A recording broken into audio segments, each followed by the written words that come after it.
Hello, hello, hello. I do hope you're well.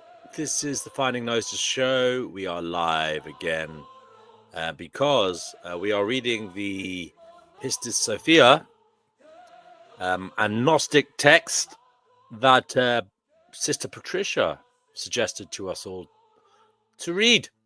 So last night we read 20 chapters of it. We made a good headway into it. And tonight, I don't know if we'll be able to read 20 chapters, but we'll give it a go. We'll try and read as many as we can.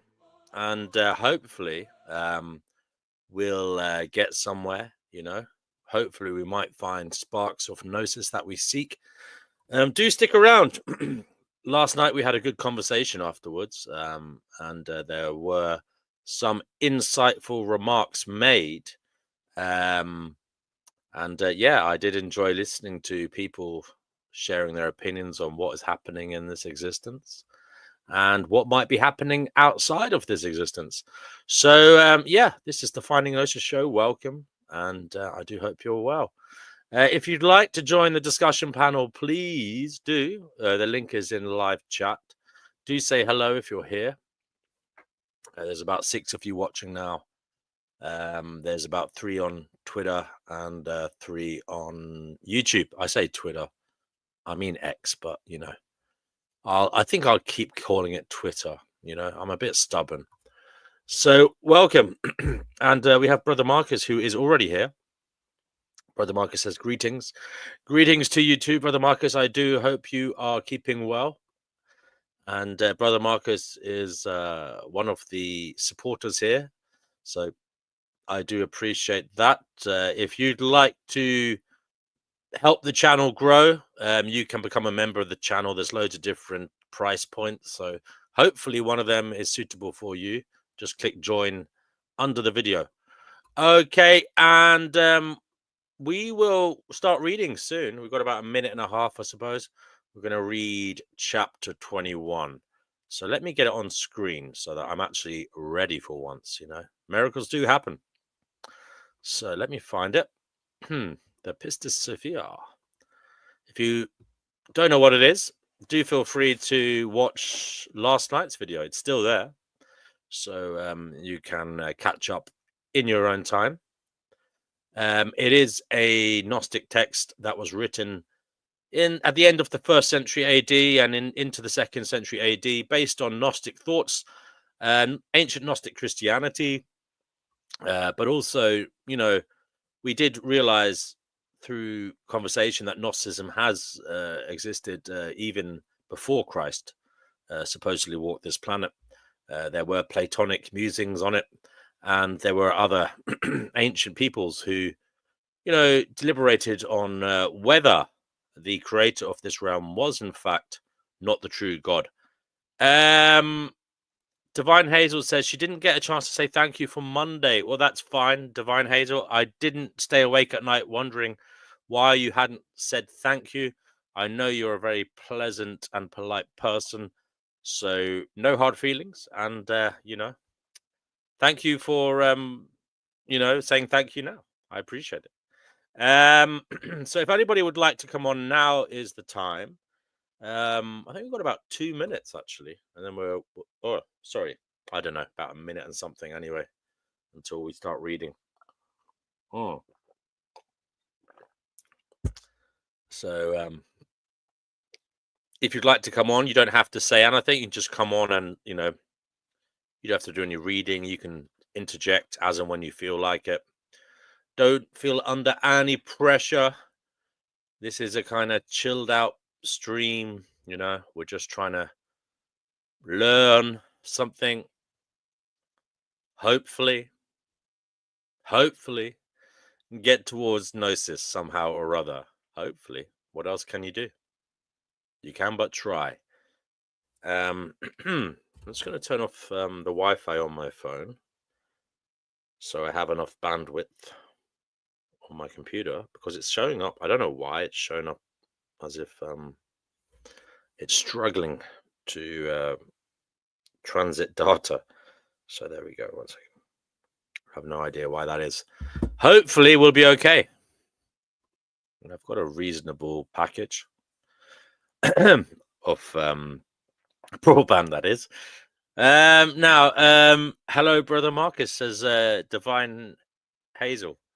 So yes, we may as well start reading, because we'll be here all night otherwise. So chapter 21 then of the Pistis Sophia, as translated by G.S.R. Mead sometime in the 1700s. Thank you, sir. And it came to pass, when Jesus had finished saying these words, that Mary, and this is Mary Magdalene, by the way, continued again and said, "My Lord, will not then the horoscope casters and consulters from now on declare unto men what will come to pass for them?" And Jesus answered and said unto Mary, "If the horoscope casters find the fate and the sphere turned towards the left, according to their first extension, their words will come to pass, and they will say what is to take place. But if they chance on the fate or the sphere turned to the right, they are bound to say nothing true, for I have changed their influences and their squares and their triangles and their octagons, seeing that their influences from the beginning onwards were continuously turned to the left, and their squares and the triangles and their octagons.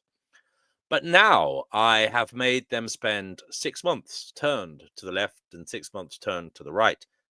He who then shall find their reckoning from time when I change them, setting them so as to spend 6 months facing their left and 6 months facing their right paths, he who then shall observe them in this wise will know their influences surely, and will declare all things which they will do. In like manner also the consulters, if they invoke the names of the rulers and chance on them facing the left, will tell men with accuracy all things concerning which they shall ask their deacons.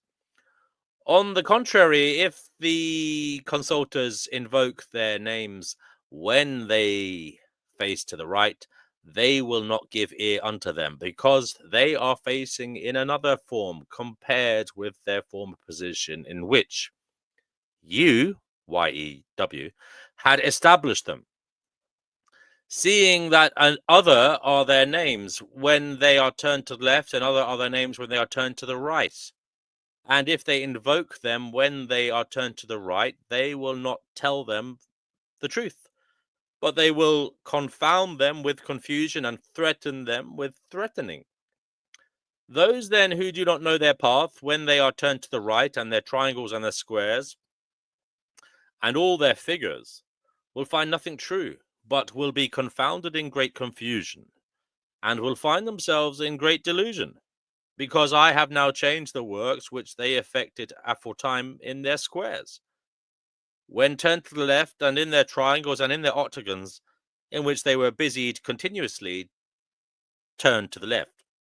And I have made them spend 6 months forming all their configurations turned to the right, in order that they may be confounded in confusion in their whole range. And moreover, I have made them spend 6 months turned to the left and accomplishing the works of their influences and all their configurations, in order that the rulers who are in the aeons and in their spheres and in their heavens and in all their regions may be confounded in confusion and deluded in delusion, so that they may not understand their own paths.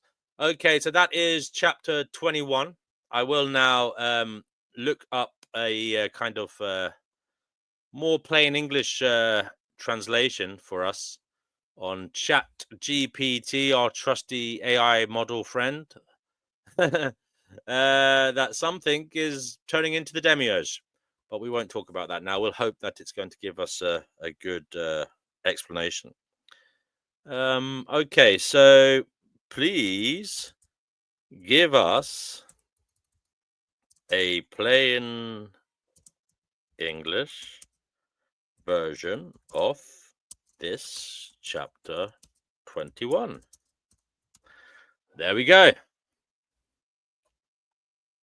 So, chapter 21. After Jesus finished speaking, Mary Magdalene asked another question. She said, "Lord, does this mean that astrologers and fortune tellers won't be able to predict the future anymore?" Okay. So if you remember, Jesus did some kind of magic stuff in the previous chapter. He said that he had turned planets so that they would turn to the left 6 months of the year, turn to the right 6 months of the year. Okay. And he had basically mixed the cosmos so that people wouldn't really be able to tell up from down, this from that. Anyway, Jesus answered Mary Magdalene. He says, "It depends," he said. "If the astrologers catch the stars and the planets, the sphere and the fate, while they're turned to the left, like they used to be before I changed them, then yes, their predictions might still come true. But if the stars are turned to the right when they try to read them, then no, their predictions will be wrong. That's because I've completely changed how their system works. Their alignments, their geometry, their angles, like squares, triangles, and octagons. Before, everything they did was always based on the leftward motion. That's how their magic worked. What's different now? Now I've made it so that the stars and cosmic powers alternate. 6 months to turn to the left, like before, so their predictions may still work. 6 months turn to the right in a new pattern, where their old methods didn't work anymore. Anyone who understands when and how I made this change and carefully follows the new pattern might still be able to figure things out correctly." And so what about magic users then, one might ask? And Jesus said the same goes for the sorcerers and the mystics who invoke the names of cosmic rulers. If they call on them when they're turned to the left, they might get accurate answers. But if they call on them when they're turned to the right, they'll get nothing true. In fact, the rulers will confuse them, mislead them, or even threaten them, because the rulers respond differently depending on their orientation. Their names and natures change when they face right versus when they face left. Why all this confusion then?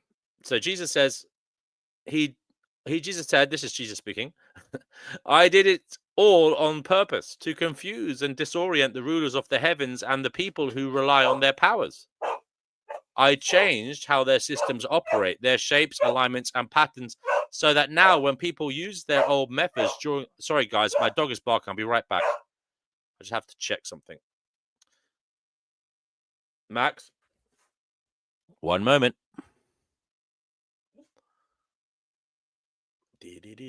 I will be a moment. I will be a moment. For a moment, Brother Marcus thought I was explaining some dance moves. Just one moment.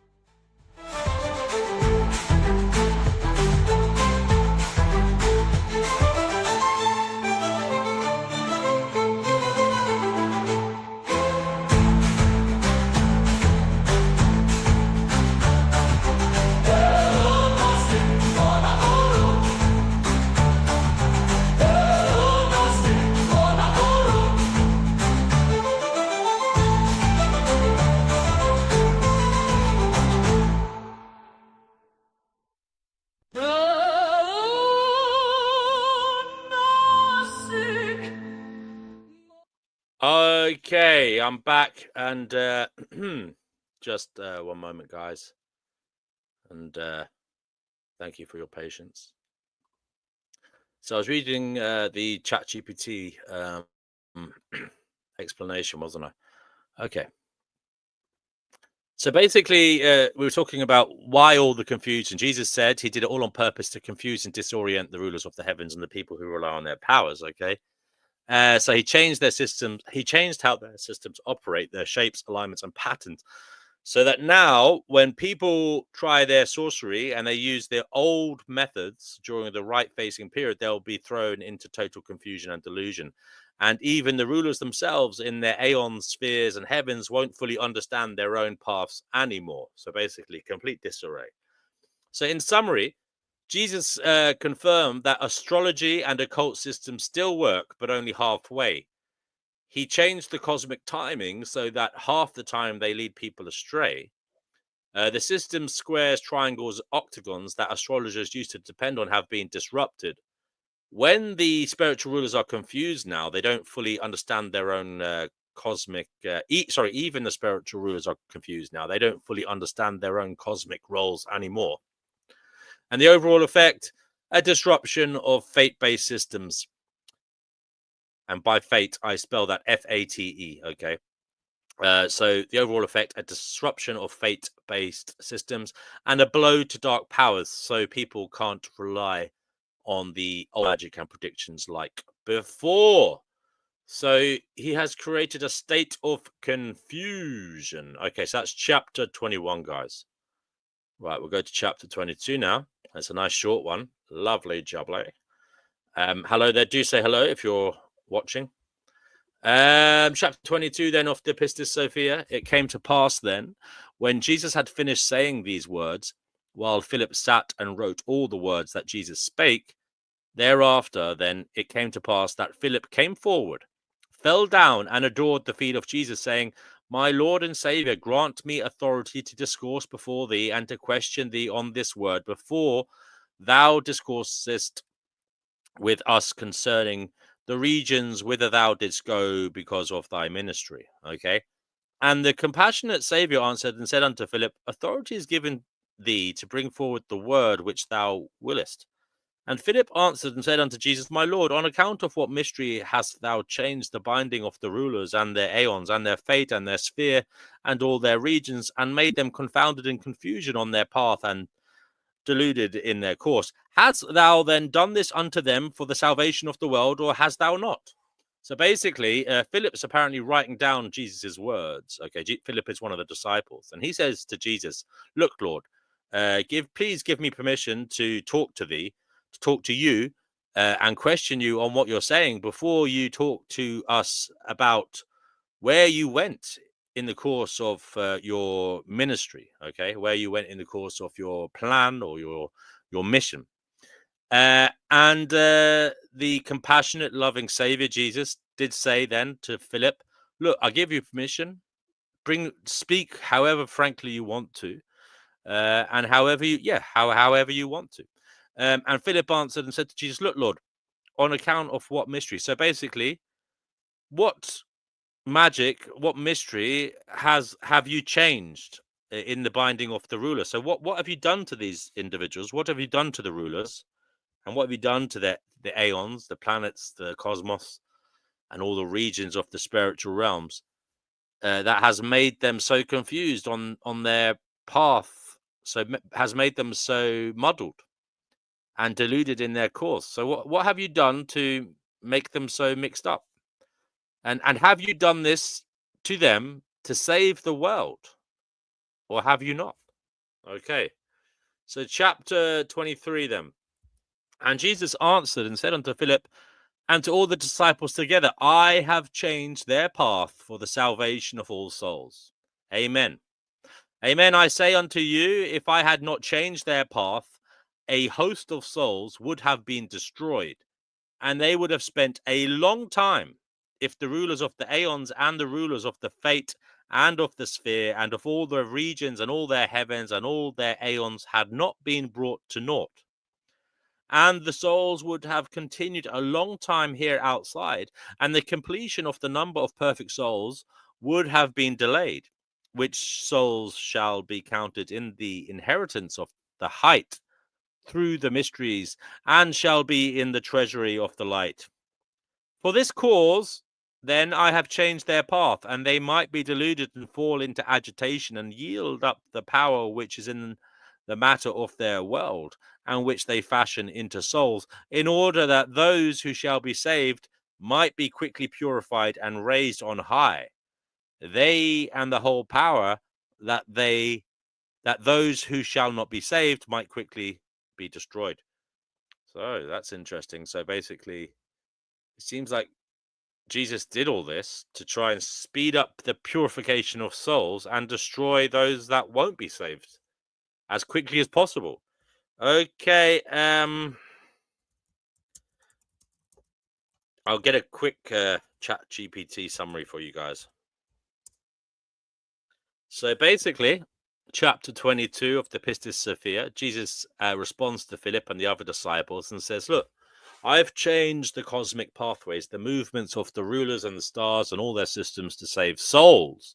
Truly, I tell you, if I hadn't changed the paths of the rulers of the aeons of fate and of the sphere and of all the heavens and the realms, then many souls would have been lost. I would have taken them a long time to escape the system and return to the light. It would have taken them, a long time to escape the system and return to the light.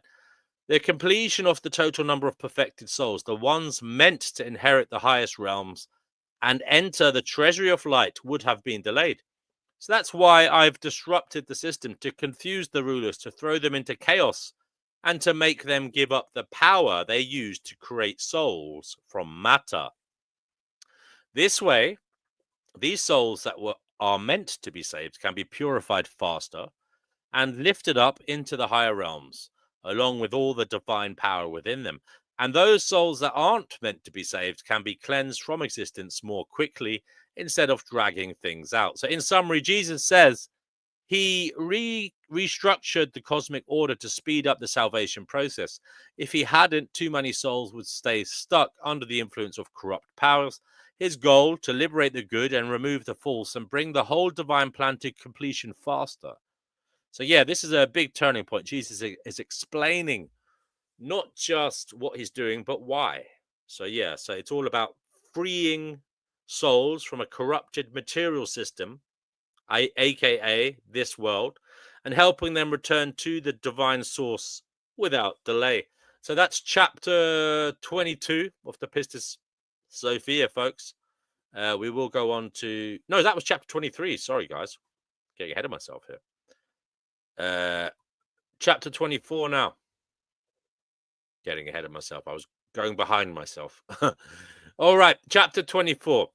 It came to pass then, when Jesus had finished saying these words unto his disciples, that Mary, the fair in her discourse, remember this is Mary Magdalene, so that Mary, the fair in her discourse, and blessed one, came forward, fell at the feet of Jesus, and said, My Lord, suffer me that I speak before thee, and be not wroth with me, if oft I give thee trouble questioning thee. The Saviour, full of compassion, answered and said unto Mary, Speak the word which thou willest, and I will reveal it to thee in all openness.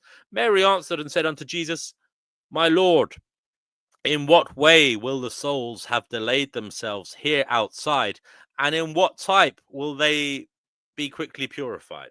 Okay, so basically Mary Magdalene comes forward at this juncture and says, Look, Lord, please let me speak to you, and don't get angry with me if I trouble you by questioning you, okay, too often. And Jesus says, look, speak the words that you want to, and I will tell you, okay, frankly and openly what is happening, and I will answer your questions.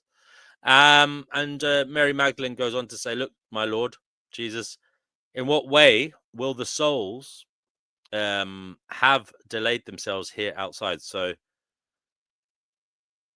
in what ways will the souls have delayed themselves here outside? And so how have souls delayed themselves? How have souls come to be in this position where they are not moving towards purification or perfection in an expedited manner? How are they not doing so speedily? Why is there a delay in the matter? And in what type will they be quickly purified? So how will they be purified? How will they be perfected so quickly? How will this happen?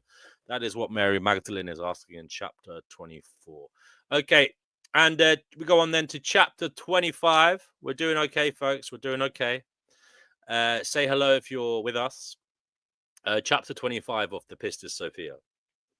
And Jesus answered and said unto Mary, Well said, Mary, thou questioned finely with thy excellent question, and thou throwest light on all things with surety and precision. Now, therefore, from now on will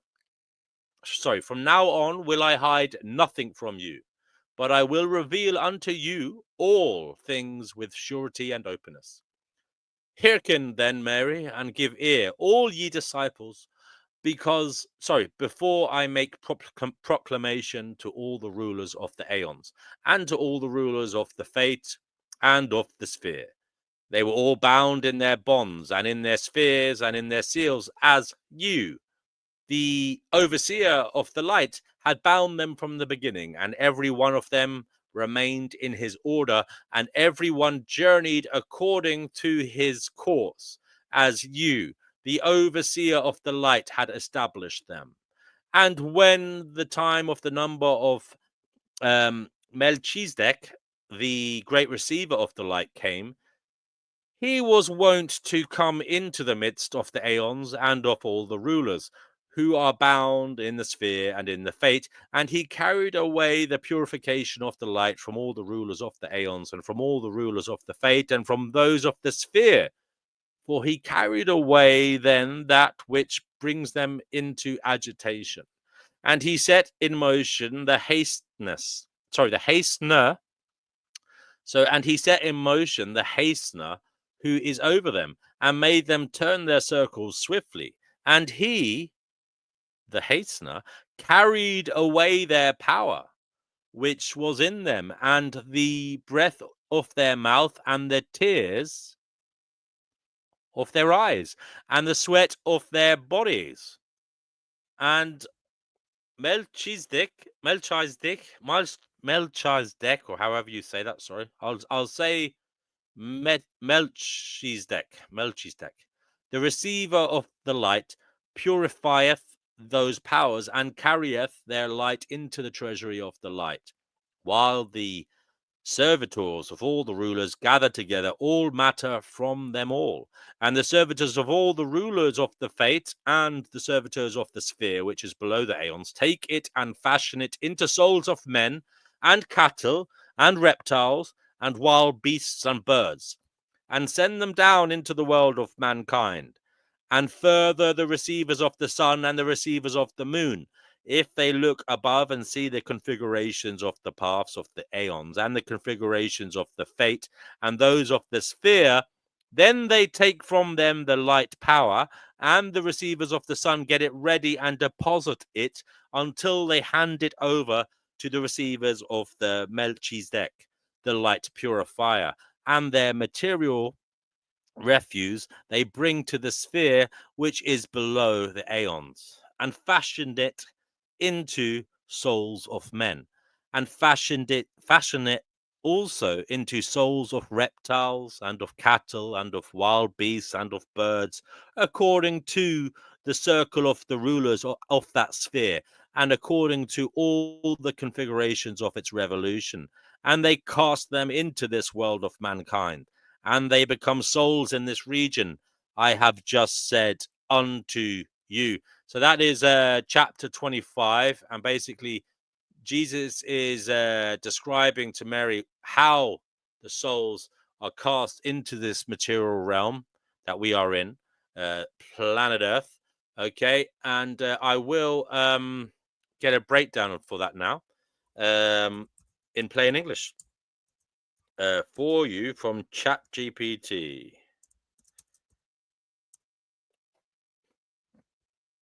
So, chapter 25, Jesus responds to Mary Magdalene. Well said, Mary.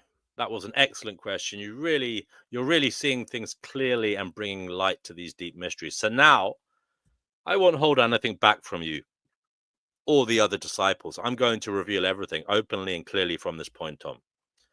So he goes on to talk about how the rulers were fixed in place. Okay, so before Jesus says, before I made my presence known to the rulers of the aeons and to those who control fate and the sphere, all of them were tightly bound to their places, locked into their positions and paths by you, the overseer of the light, each being had their own specific path and order, and they moved in fixed patterns exactly as you had designed from the beginning. That's you spelled Y-E-W. And the role of Melchizedek. When the appointed time came, the time connected to the number of Melchizedek, the great receiver of the light, he would come into the realms of the aeons and interact with all the rulers who were bound in the sphere and in the fate. Um, and what would he do? He would collect the purified light from all the rulers of the aeons, fate, and the sphere, and he would extract the energies that made them restless or agitated. And he would activate a divine force called the Hastener, who would cause the rulers to speed up their movements, and in doing so, draw out their remaining power, breath, tears, and sweat, all metaphors for the energies or essences within them. And Jesus went on to talk about how souls are formed. Okay, so then he said that then Melchizedek takes all that purified light and brings it into the treasury of the light, the highest spiritual realm. And meanwhile, the servants of the rulers gather up the leftover material, the more earthly, impure stuff, and use it to create souls for humans and animals like cattle, reptiles, wild beasts, and birds. These souls are then sent down into the world, into physical bodies, according to the design of the rulers and the patterns of the sphere's movements. Okay. And then Jesus went on to talk about the role of the sun and the moon. And he said the receivers of the sun and the moon also play a role. They observe the alignments of the aeon's fate and the sphere. When they see certain patterns, they collect light power from those alignments. That light is then prepared and purified and eventually handed over to Melchizedek. The leftover material, the waste from this process, is sent to the lower sphere where it is shaped into more souls, again for human and all kinds of animals, based on the celestial patterns of that realm. These souls are then cast into the physical world to live out their lives there, shaped by the cosmic configurations above. So, in summary, then, Mary Magdalene asks Jesus another deep question, and Jesus praises her insight. He reveals how souls are created from both divine light and cosmic leftovers. Melchizedek, a high spiritual being, gathers the pure light from the cosmic rulers and sends it to the heavenly treasury. The impure material left behind is used to form souls, not just for humans, but for all living creatures. These souls are shaped by the movements and patterns of the stars, spheres, and rulers, and then sent into the world. So that is chapter 25 of the Pistis Sophia, summarized and read. We will just take a quick look to see if anybody has commented.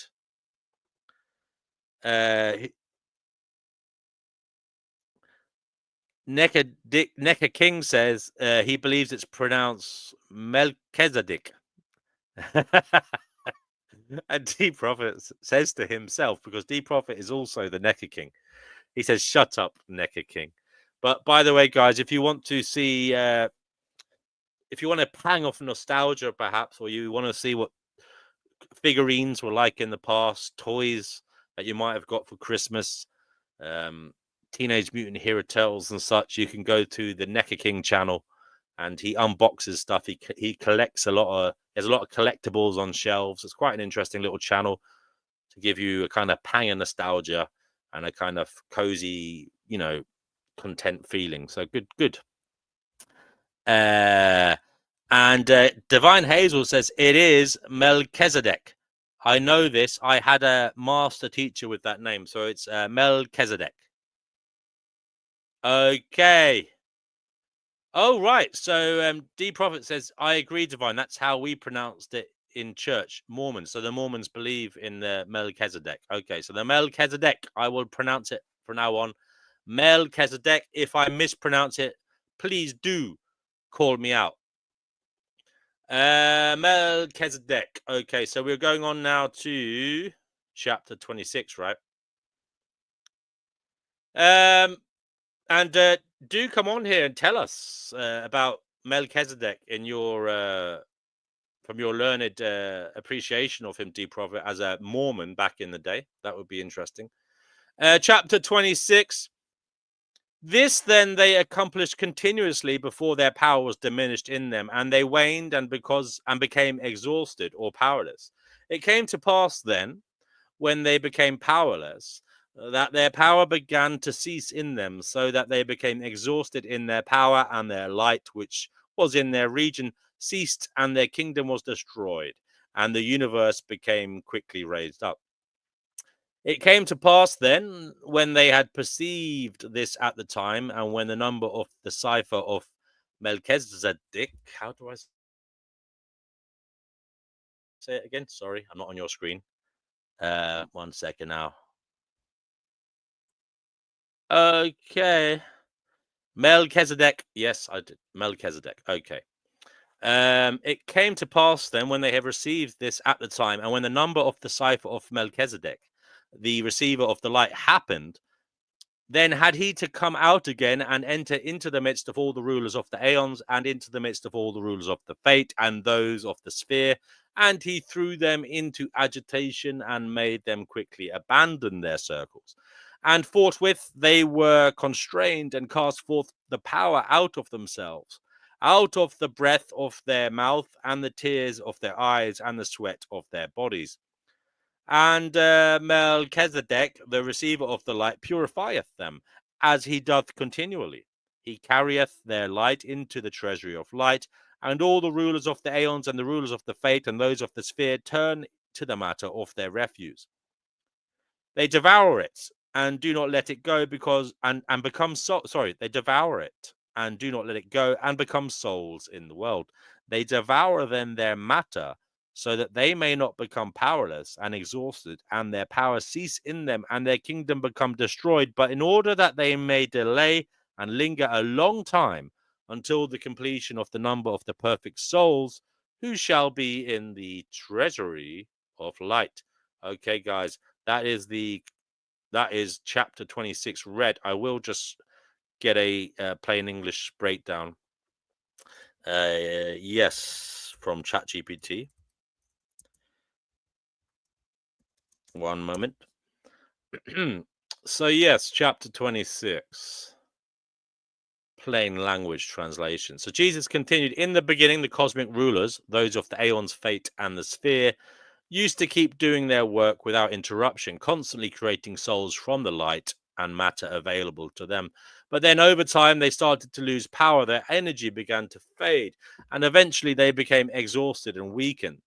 The light in their regions dimmed, and their kingdoms began to collapse. At the same time, the universe itself started to rise up spiritually, beginning its path back towards the light. And then Melchizedek steps in again. Okay, and Jesus went on to say, when the cosmic timing lined up, specifically when the number connected to Melchizedek came around, he returned again. He went into the heart of the rulers' realms and threw them into chaos and agitation. Because of this disruption, the rulers were forced to release their remaining power, their breath, their tears, and their sweat, symbolic of the energies they held within. Melchizedek purified the energy, as he always does, and carried the light into the treasury of light, the highest spiritual realm. But the rulers tried to keep their power. So Jesus said, the rulers, now weaker and more desperate, turned to what was left, the waste material, the leftover matter from the light they lost. They began to devour their own refuse, okay, trying to keep that energy for themselves. Why? Why do they do this? So it wouldn't be used to create more souls and rise into the world, and so they could hold on to the power longer. They didn't want to become fully powerless or see their kingdoms crumble entirely. So by doing this, they hope to delay the inevitable, to stretch out their influence until the final number of perfect souls is reached and safely stored in the treasury of light. So in summary, the cosmic rulers once worked without pause, creating souls from light. Over time, their power drained, their realms weakened, and the universe began awakening. When the appointed time came, Melchizedek returned, stirred everything up, and forced them to release their remaining energy. He purified that light and sent it back to the divine source. In desperation, the rulers started devouring their own waste matter, trying to hold on to power and prevent more souls from being made. They're trying to stall the end of their reign, but can't stop the rise of perfected souls heading back to the light. So there you go, guys. We're seriously deep into this Pistis Sophia. We've just completed the reading of and summary of chapter 26. I do hope you're well. Any comments here? Okay. No more comments at the moment. By the way, guys, if you want to come on here, please do. The link is in chat. Chapter 27, then, guys. It looks like a long one by the Pistis Sophia standards. Okay. So then it came to pass then, when the rulers of the aeons and those of the fate and those of the sphere continued to carry out this type, turning on themselves, devouring the refuse of their matter, and not allowing souls to be born into the world of mankind, in order that they might delay in being rulers, and that the powers which are in their powers, that is the souls, might spend a long time here outside. They then persisted doing this continually for 2 circles. It came to pass then, when I wished to ascend for ministry, this is Jesus speaking, by the way. So it came to pass then, when I wished to ascend for the ministry, for the sake of which I was called, by command of the first mystery, that I came up into the midst of the tyrants of the rulers of the 12 aeons with my light vesture about me, shining most exceedingly. And there was no measure for the light which was about me. It came to pass then, when those tyrants saw the great light which was about me, that the great Adamas, the tyrant, and all the tyrants of the 12 aeons all together began to fight against the light of my vesture, desiring to hold it fast among them, in order to delay in their rulership.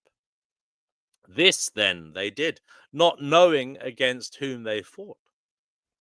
When they mutinied and fought against the light thereon by command of the first mystery, I changed the paths and the courses of their aeons and the paths of their fate of their sphere. I made them face 6 months towards the triangles on the left and towards the squares and towards those in their aspect and towards their octagons, just as they had formerly been. But the manner of turning or facing I changed to another order, and made them other 6 months face towards the works of their influence in the squares on the right, and in their triangles, and in those in their aspect, and in their octagons. And I made them to be confounded in great confusion, and deluded in great delusion, the rulers of the aeons, and all the rulers of the fate, and those of the sphere.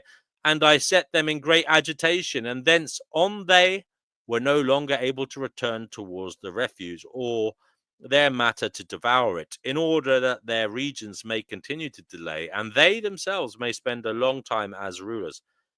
But when I had taken away a third of their power, I changed their spheres so that they spent time facing to the left and another time facing to the right.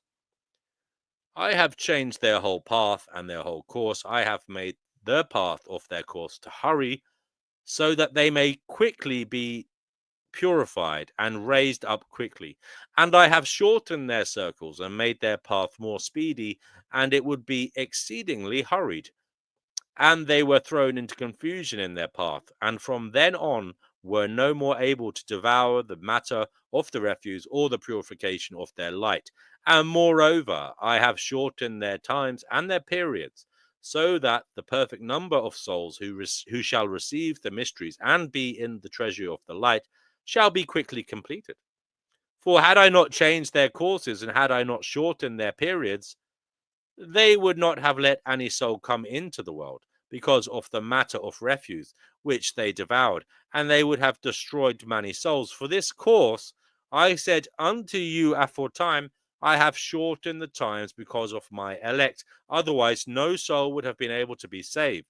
And I have shortened the times and the periods because of the perfect number of the souls who shall receive the mysteries. That is to say, the elect.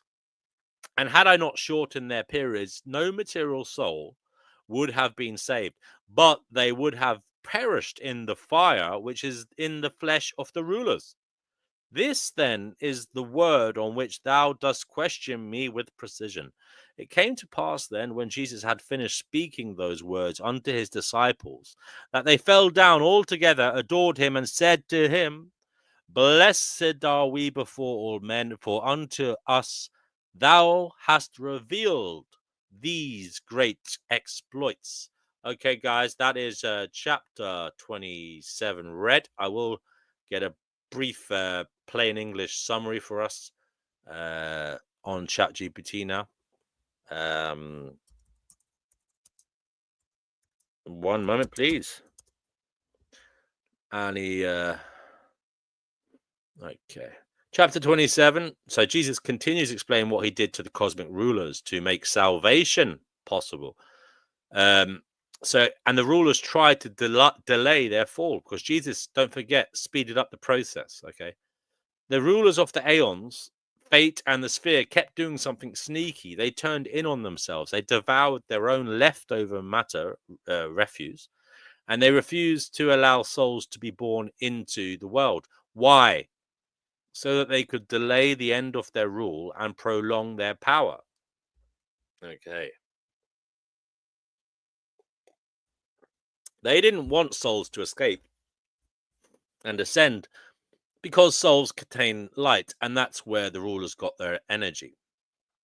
They kept this up for 2 full cosmic cycles. Jesus said he appears in full light. So Jesus said, then when it was time for me to begin the spiritual mission I was sent for, I rose up into the realms of the 12 aeons wearing my light vesture, a glowing divine robe. The light was so intense, there was no way to measure it. But the rulers tried to stop Jesus' light. Okay, Jesus went on to say, when the tyrants in the aeons saw my light, especially Adamas, a major tyrant, they tried to fight me. They wanted to capture my light vesture, thinking they could use it to hold on to their rulership longer. But they didn't realize who I really was or what they were fighting. So Jesus disrupted the system. So under the command of the first mystery, which is the highest divine source, okay, Jesus said he changed the path of their realms, their fates, and their sphere, made them face 6 months to the left as they did before, then made them face 6 months to the right with a completely new arrangement. He says, I rearranged their squares, triangles, octagons, and all their astrological energetic configurations, so their system no longer worked. This threw them into chaos and confusion, and they could no longer feed on their refuse matter, meaning they could no longer stop souls from entering the world. Jesus then said he took their power. He said, I also took away a third of their power so they couldn't control the process like before. He said, I shortened their cycles, sped up their paths, and disrupted their whole system, making everything move faster so that light could be purified more quickly, perfected souls could rise faster, and fewer souls would be lost. So why Jesus shortened time itself? That's the question. And Jesus said, if I hadn't changed their courses, the rulers would have stopped all new souls from entering and destroyed many others. That's why I told you earlier, I have shortened the times for the sake of the elect. If I hadn't done that, no material soul would have been saved. They would have been destroyed by the burning, corrupt energy of the rulers. And the disciples responded then. When Jesus finished, the disciples were overwhelmed. They fell down, worshipped him, and said, we're truly blessed, more than anyone, because you've shared these incredible mysteries with us. And so in summary then, the rulers tried to stall the rise of the souls by devouring their own leftover material. Jesus appeared in full divine light, and the rulers fought back, not knowing who he really was. Jesus then disrupted their cosmic order, took a third of their power, shortened their timelines. All of this was to ensure that souls could still be born, purified, and return to the light. He did it to protect the elect and to prevent the destruction of humanity and salvation. So there you go. Speed up salvation. Sorry. That was chapter 27. I don't know how many of you are still with us, but we are motoring. We are getting on with things. I have somebody here. Sorry. Phantom. Sorry. I can't see your full name there. Phantom, you're on the show. Hello. Hello there. Hello, Phantom. Yes, my friend. I've caught glimpses of your channel here and there, and just whenever I get a chance. And um, if you don't mind me asking, are you reading the Bible to read it, or are you a Christian? I still haven't figured it out yet. And all this time I've been listening to you. That's okay. I'm agnostic, and I'm trying to figure out what's going on, brother. This isn't the Bible, by the way. I'm reading the Pistis Sophia. It's a Gnostic text. Okay, so this is one of the Gnostics, similar to like the one of Thomas, Saint Thomas. Yeah, and the Secret Book of John and all that. These are the kind of Gnostic books and texts that are out there. Someone came on my live stream and suggested it to me. So we're just reading it and we're trying to work out what it's saying.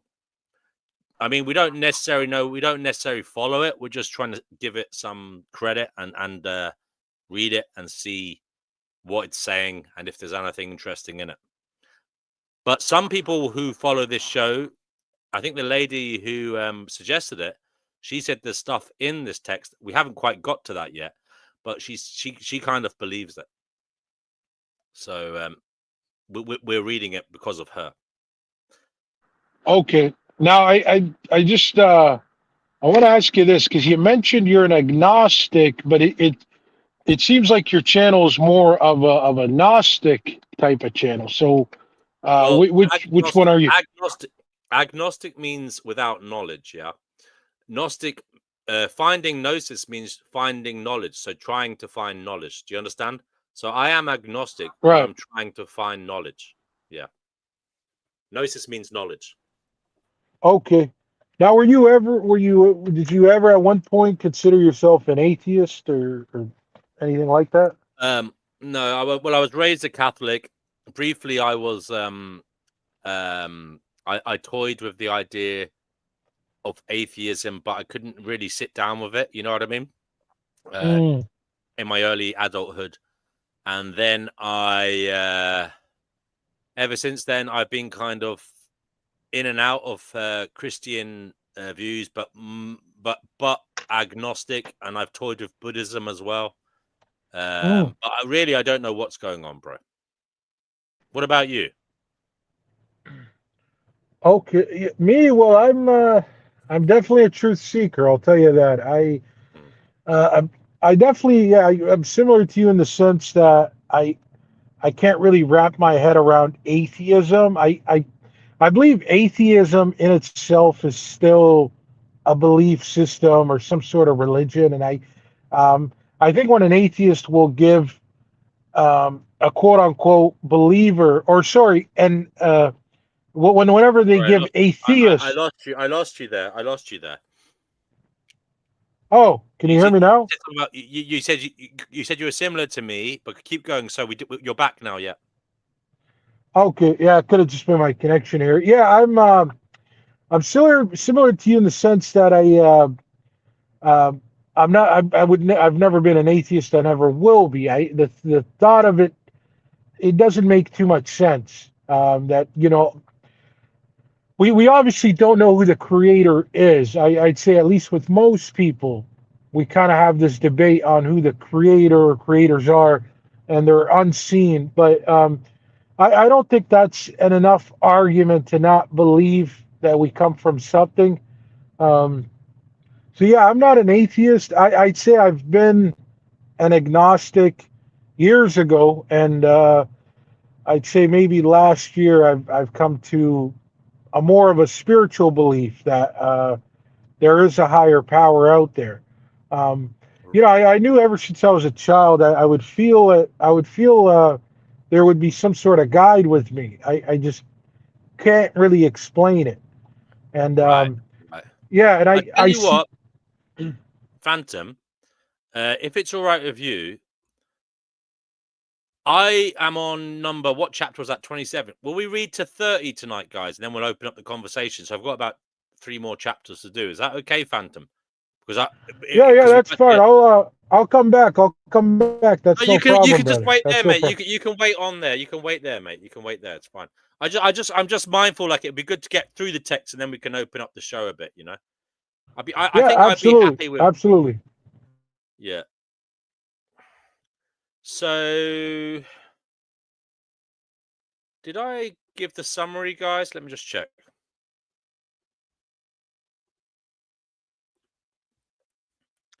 No, I don't think I did. I didn't read the summary, did I? No, I did. I've read the summary of that. So we're going on now to chapter 28, right? Okay, so chapter 28 then, guys, of the Pistis Sophia. And Jesus continued again in his discourse and said unto his disciples, hearken concerning the things which befell me among the rulers of the 12 aeons, and all their rulers, and their lords, and their authorities, and their angels, and their archangels. When then they had seen the vesture of light which was about me, they and their unpaired, then every one of them saw the mystery of his name, that it was on my vesture of light which was about me. They fell down altogether, adored the vesture of light which was about me, and cried out altogether, saying, how hath the Lord of the universe passed through us without knowing it? And they all sang praises together to the interiors of the interiors, and all their triple powers, and their great forefathers, and their ungenerated, and their self-generated, and their generated, and their gods, and their light sparks, and their light bearers. In a word, all their great ones saw the tyrants of their region, that their power was diminished in them, and they were in weakness, and themselves fell into great and immeasurable fear. And they gazed on the mystery of their name on my vesture. And they had set out to come and adore the mystery of their name, which was on my vesture. And they could not, because of the great light which was about me. But they adored a little removed from me. And they adored the light of my vesture, and all cried out together, singing praises to the interiors of the interiors. It came to pass then, when this befell among the tyrants who are below these rulers, that they all lost power and fell down to the ground in their aeons, and became as the dead world, dwellers with no breath in them, as they became in the hour when I took from them their power. It came to pass then thereafter, when I left those aeons, that every one of all of those who were in the 12 aeons was bound to their order altogether, and they accomplished their works as I have established them, so that they spend 6 months turned to the left, and accomplishing their works in their squares, their triangles, and in those which are in their aspect, and that further they spend another 6 months facing to the right and towards their triangles and their squares, and those which are in their aspect. Thus then will those who are in the fate and in the sphere travel. So that's chapter 28. I'll just get a very brief summary, if I can, from ChatGPT, so we can have a more plain English version. Are you still there, Phantom? Yep. Right. Yeah, I'm just listening. Good man. Okay, so chapter 28 of the Pistis Sophia. Right, so Jesus continued his story, explaining what happened as he passed through the spiritual realms. The cosmic beings recognize the light. They say, listen now, Jesus, I'll tell you what happened. Sorry, listen now, says Jesus. I'll tell you what happened when I came among the rulers of the 12 aeons, their lords, authorities, angels, and archangels. When they saw the vesture of light, my divine robe, shining around me, something amazing happened. Every one of them saw that the mystery of their own name was written on his vesture. Okay. That hit them hard. They fell down and worshipped the light, realizing he had passed through their realms without them knowing. They cried out in awe, "How did the Lord of the universe come through us without our knowing?" Then they all began to praise the interior of the interiors, the deepest, highest divine reality. Even the highest cosmic beings are shaken. All the other powerful beings, like the triple powers, the forefathers, the uncreated, the self-created, the created, their gods, light sparks, and light bearers, saw what had happened. They noticed that the tyrants in their realm had lost power and had become spiritually weak. They also saw their names written on my vesture and wanted to come worship the mystery of their names. But they couldn't get close because the light around me was too intense. So they worshipped from a distance, bowing to the light of the vesture and offering praise to the divine source. The tyrants collapsed like the dead then. So then something traumatic happened. The tyrants below, so the lower spiritual rulers, saw all this and completely lost their power. They collapsed in their realms like dead bodies without breath, just as they had when he first took part of their power away. And then Jesus says order was restored after he left those realms. All the beings in the 12 aeons were locked back into their proper cosmic order. Now, just as he set it, so he said they spend 6 months turned to the left doing their work through cosmic configurations like squares and triangles. Then 6 months to the right, working through the same kinds of patterns in a new orientation. The same cycle now applies to the powers in the fate and the spheres as well. So in summary then, as Jesus passed through the aeons, all cosmic rulers saw their names written on his divine light, realizing he was above them. They were shocked, awed, and worshipped him, even from a distance. The lower tyrants lost their power completely, collapsing like the dead. Jesus restored the cosmic cycles, balancing the powers so they alternate left and right every 6 months. This keeps the universe flowing under divine structure, not under the corrupt rule of the tyrants. Okay, guys, so now we will I'll just quickly check to see if there's any comments, but we'll also go on and read chapter 29.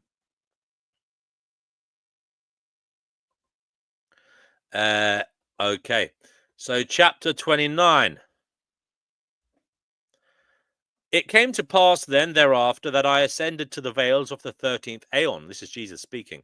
It came to pass then, when I had arrived at their veils, that they drew apart of their own accord and opened themselves for me.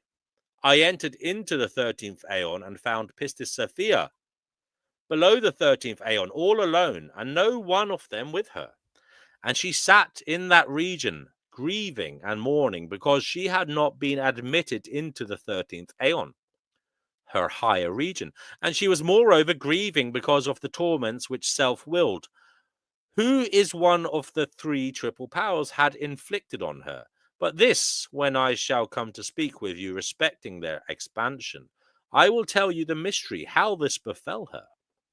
It came to pass then, when Pistis Sophia saw me shining most exceedingly, with no measure for the light which was about me, that she was in great agitation, and gazed at the light of my vesture. She saw the mystery of her name on my vesture, and the whole glory of its mystery. For formerly she was in the region of the height, in the 13th aeon. But she was wont to sing praises to the higher light, which she had seen in the veil of the treasury of the light. It came to pass then, when she persisted in singing praises to the higher light, that all the rulers who are with the two great triple powers, and her invisible who is paired with her, and the other 22 invisible emanations gazed at the light, inasmuch as Pistis Sophia and her pair, they and the other 22 emanations make up 24 emanations, which the great invisible forefather and the two great triple powers have emanated. Okay, so that's chapter 29. I will get a brief summary from ChatGPT for us before we go on to chapter 30. We're nearly there, guys. We're motoring. Okay.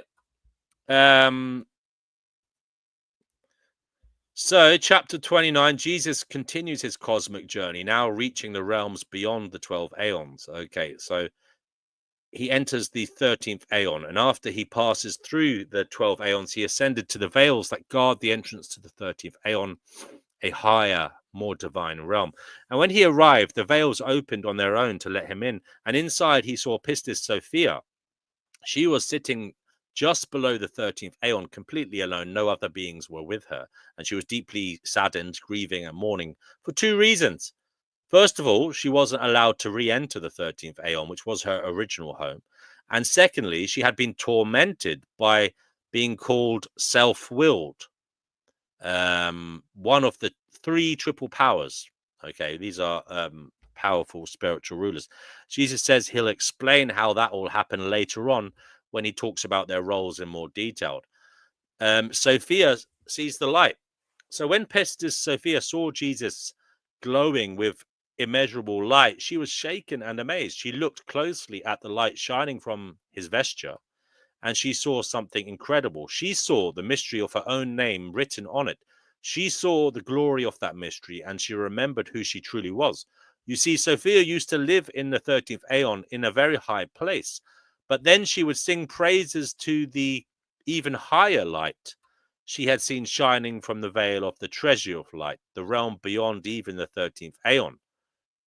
So because Sophia had continued praising that light, that higher light, her actions caught the attention of many other cosmic beings.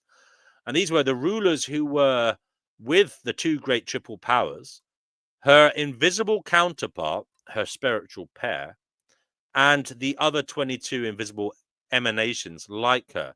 Now, these beings, Pistis Sophia, her pair, and the 22 others, together with the 24 invisible emanations.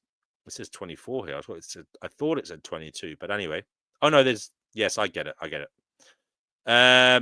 They were all originally created by the great invisible forefather, along with the two great triple powers. Okay, and so in summary, then Jesus ascends to the 13th aeon, and the gates open automatically for him. He finds Pistis Sophia just outside that realm, alone, sad, and exiled from her original divine home. She's in pain because she was cast out of the higher realm and attacked by a dark being named Self-Willed. When she sees Jesus' light and recognizes her name written in it, she begins to wake up to her true divine origin. Her praises of the higher light had drawn the attention of a vast network of 24 spiritual beings, all part of a divine lineage. So this chapter then marks the beginning of Sophia's return journey, the core of the entire Pistis Sophia text. She has fallen from grace, but now she sees the light again and begins reaching back towards the divine source. Okay, so that's where we're at, guys. Chapter 29. We will move to chapter 30 now. Wow, we're getting there. We're moving into it. And this is the last chapter I'll read tonight, guys. Chapter 30. I'll read this chapter and then I'll do a summary, and then perhaps we'll open up a little conversation. See where we're at as a group. So chapter 30, it came to pass then, when Jesus had said unto his disciples, that Mary, this is Mary Magdalene, Mary came forward and said, My Lord, I have heard thee say aforetime, Pistis Sophia is herself one of the 24 emanations. How then is she not in their region? But thou hast said, I found her below the 13th aeon. Okay, so now we are moving on to the story of Pistis Sophia. And Jesus answered and said unto his disciples, It came to pass, when Pistis Sophia was in the 13th aeon, in the region of all her brethren, the invisibles, that is, the 24 emanations of the great invisible, it came to pass then, by the command of the first mystery, that Pistis Sophia gazed into the height. She saw the light of the veil of the treasury of the light, and she longed to reach that region. And she could not reach to that region, but she ceased to perform the mystery of the 13th aeon, and sang praises to the light of the height, which she had seen in the light of the veil of the treasury of the light.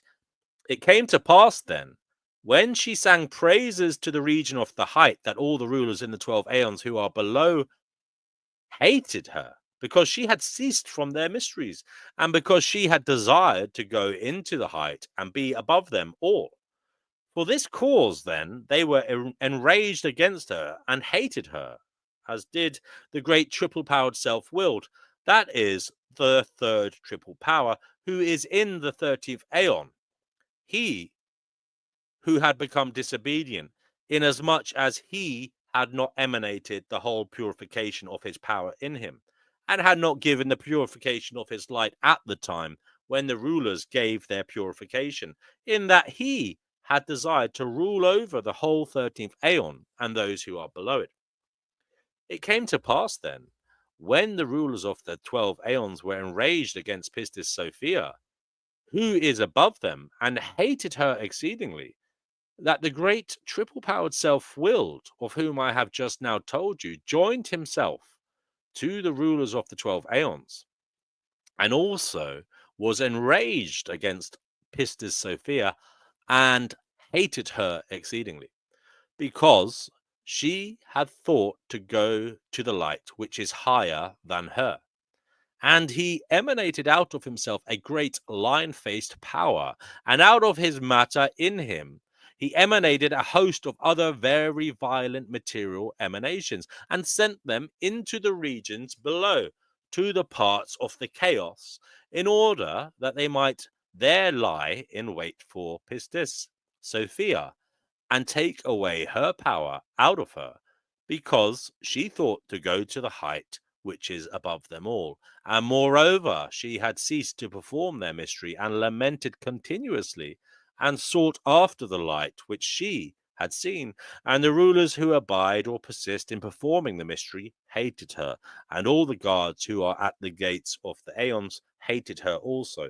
It came to pass then thereafter, by command of the first commandment, that the great triple-powered self-willed, who is one of the three triple powers, pursued Sophia in the 13th aeon, in order that she should look towards the parts below, so that she might see in that region his lion-faced light power, and long after it, and go to that region, so that her light might be taken from her. So, guys, that is chapter 30 read. I'm just going to copy and paste that into ChatGPT now to get a basic summary for us.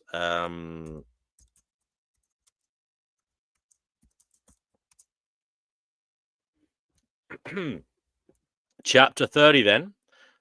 So this is the actual story of the Pistis Sophia's fall, the central theme of this entire text. So at the beginning there, Mary Magdalene asks a question after Jesus finished speaking.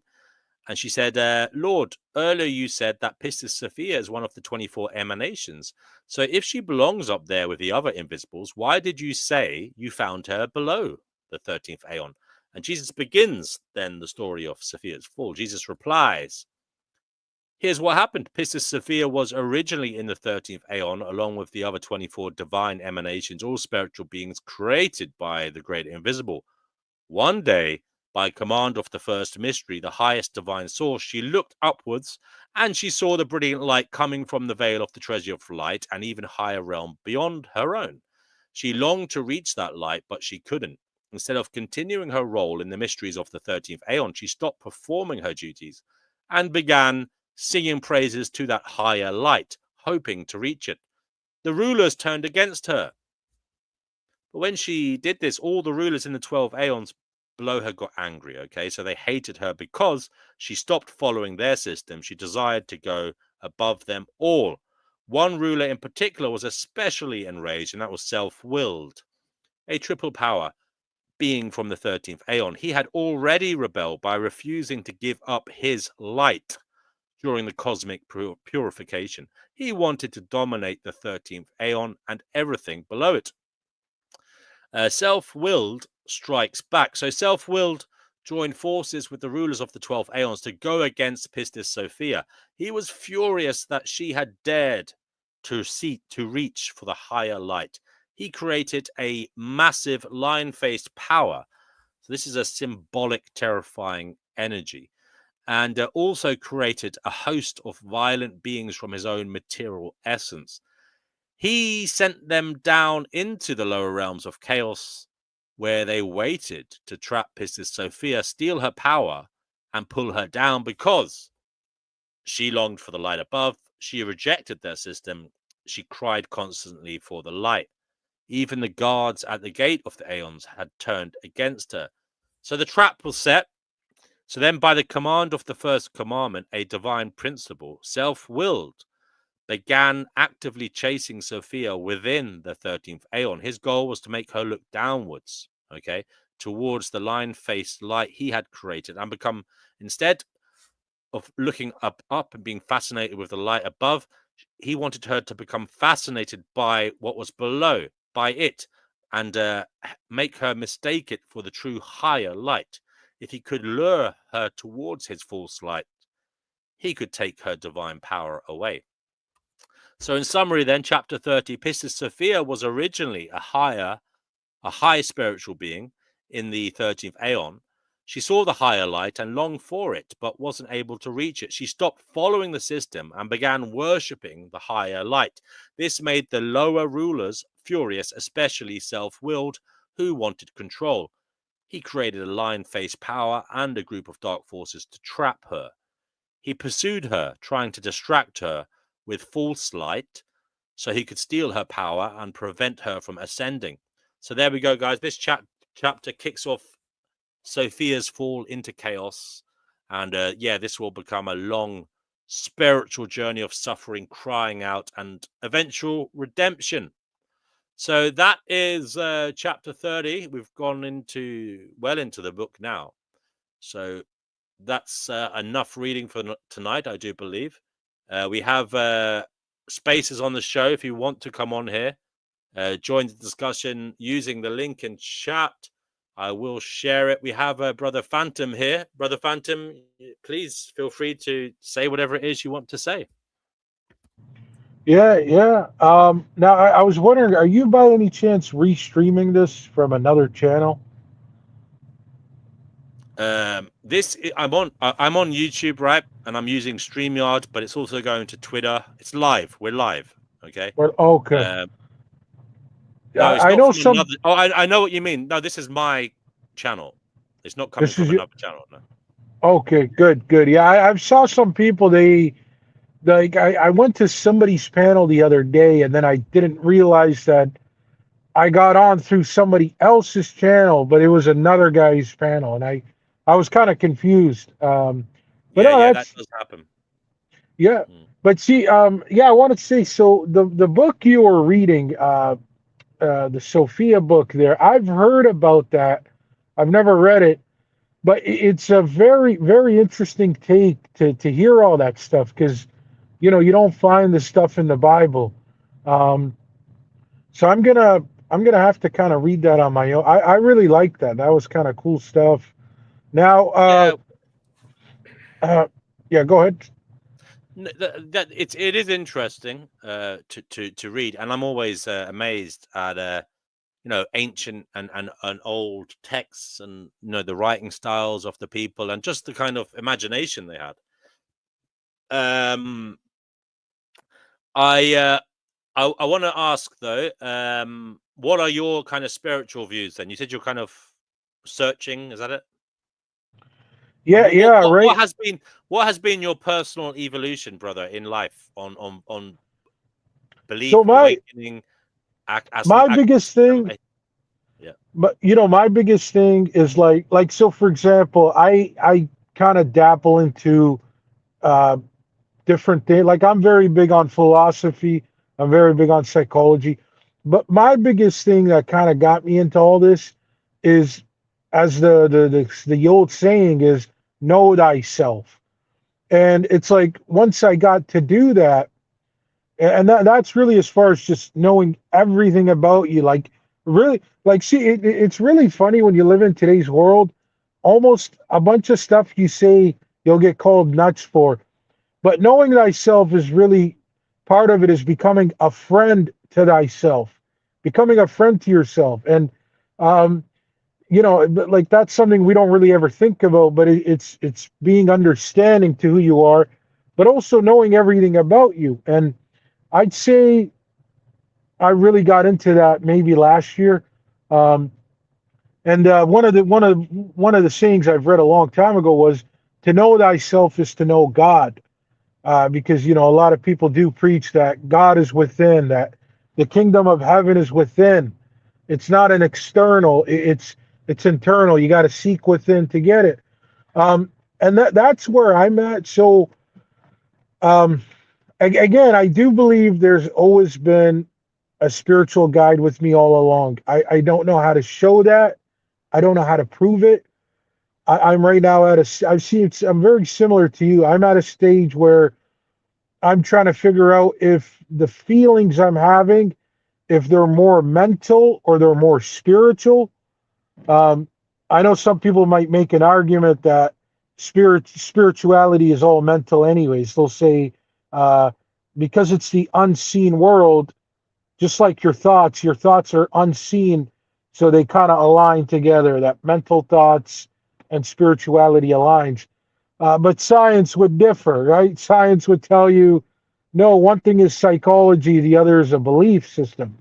Um, so yeah, the thing is, the community that I'm really been following, it's a lot of elders and it's a lot of people that have been doing this a lot longer than me, and they talk about reincarnation and just a lot of stuff. Yeah, Well, I'll even pay attention to the atheist, the Catholic. I'm paying attention to yeah. everybody. Um, and So and I that's yeah, it'd be interesting to hear who you're following, like what people you're looking. You said the elders. So if you could share some links below this video after after we've gone live tomorrow, just come back and comment with whoever floats your boat at the moment. But you did say the interesting thing, you're following your own, you're knowing yourself. So have you had any strange experiences, bro? That's what I want to get to. I want to know, have you had any strange intuitions, any weird paranormal experiences, any unexplainable things? Have any unexplainable things happened to you?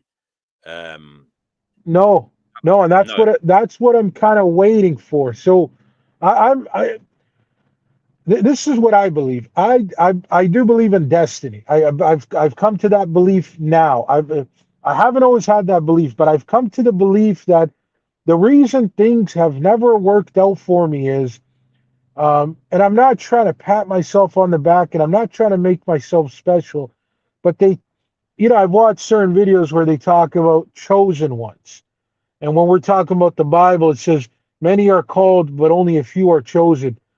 And it talks about how the chosen ones are not necessarily going to have it their way. That there's a there's something set out for them, and if they don't know how to align through that goal, then that's why nothing's going to ever work out.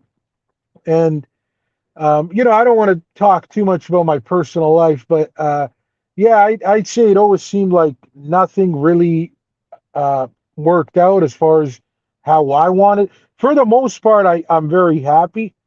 I couldn't be any more happy, and I'm very grateful for the wisdom I've gotten. So if things would have worked out, I wouldn't really be as wise.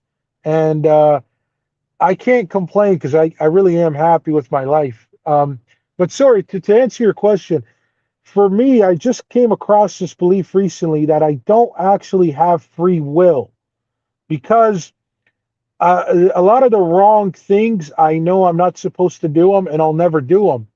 So technically, I don't have free will because I know if I do those bad things, then ultimately, um, just as far as what the higher power, the higher that what's it called, the Most High, who we call God, would not want me to do this. So in return, I wouldn't be given the good things, I'd be given a bad thing. Um, so I've come to that conclusion, and now all I'm saying is, what am I supposed to do, and I'll do it. And I believe I'm on the right track. I guess I'm just. Here's the saying: when the student is ready, the teacher shall appear. The teacher shall appear. And I don't believe the teacher is always a physical human. I think sometimes the teacher comes in a form of a lesson in life, some form of a lesson. And I guess that's what it is. Like I feel like I'm ready for what's next. But yeah, I'm a big fan of the Matrix, and I believe that that's how life works. And right now, I don't want to go back to when I was sleeping, because I was sleeping for a long time. Like I wasn't awakened to what's really going on.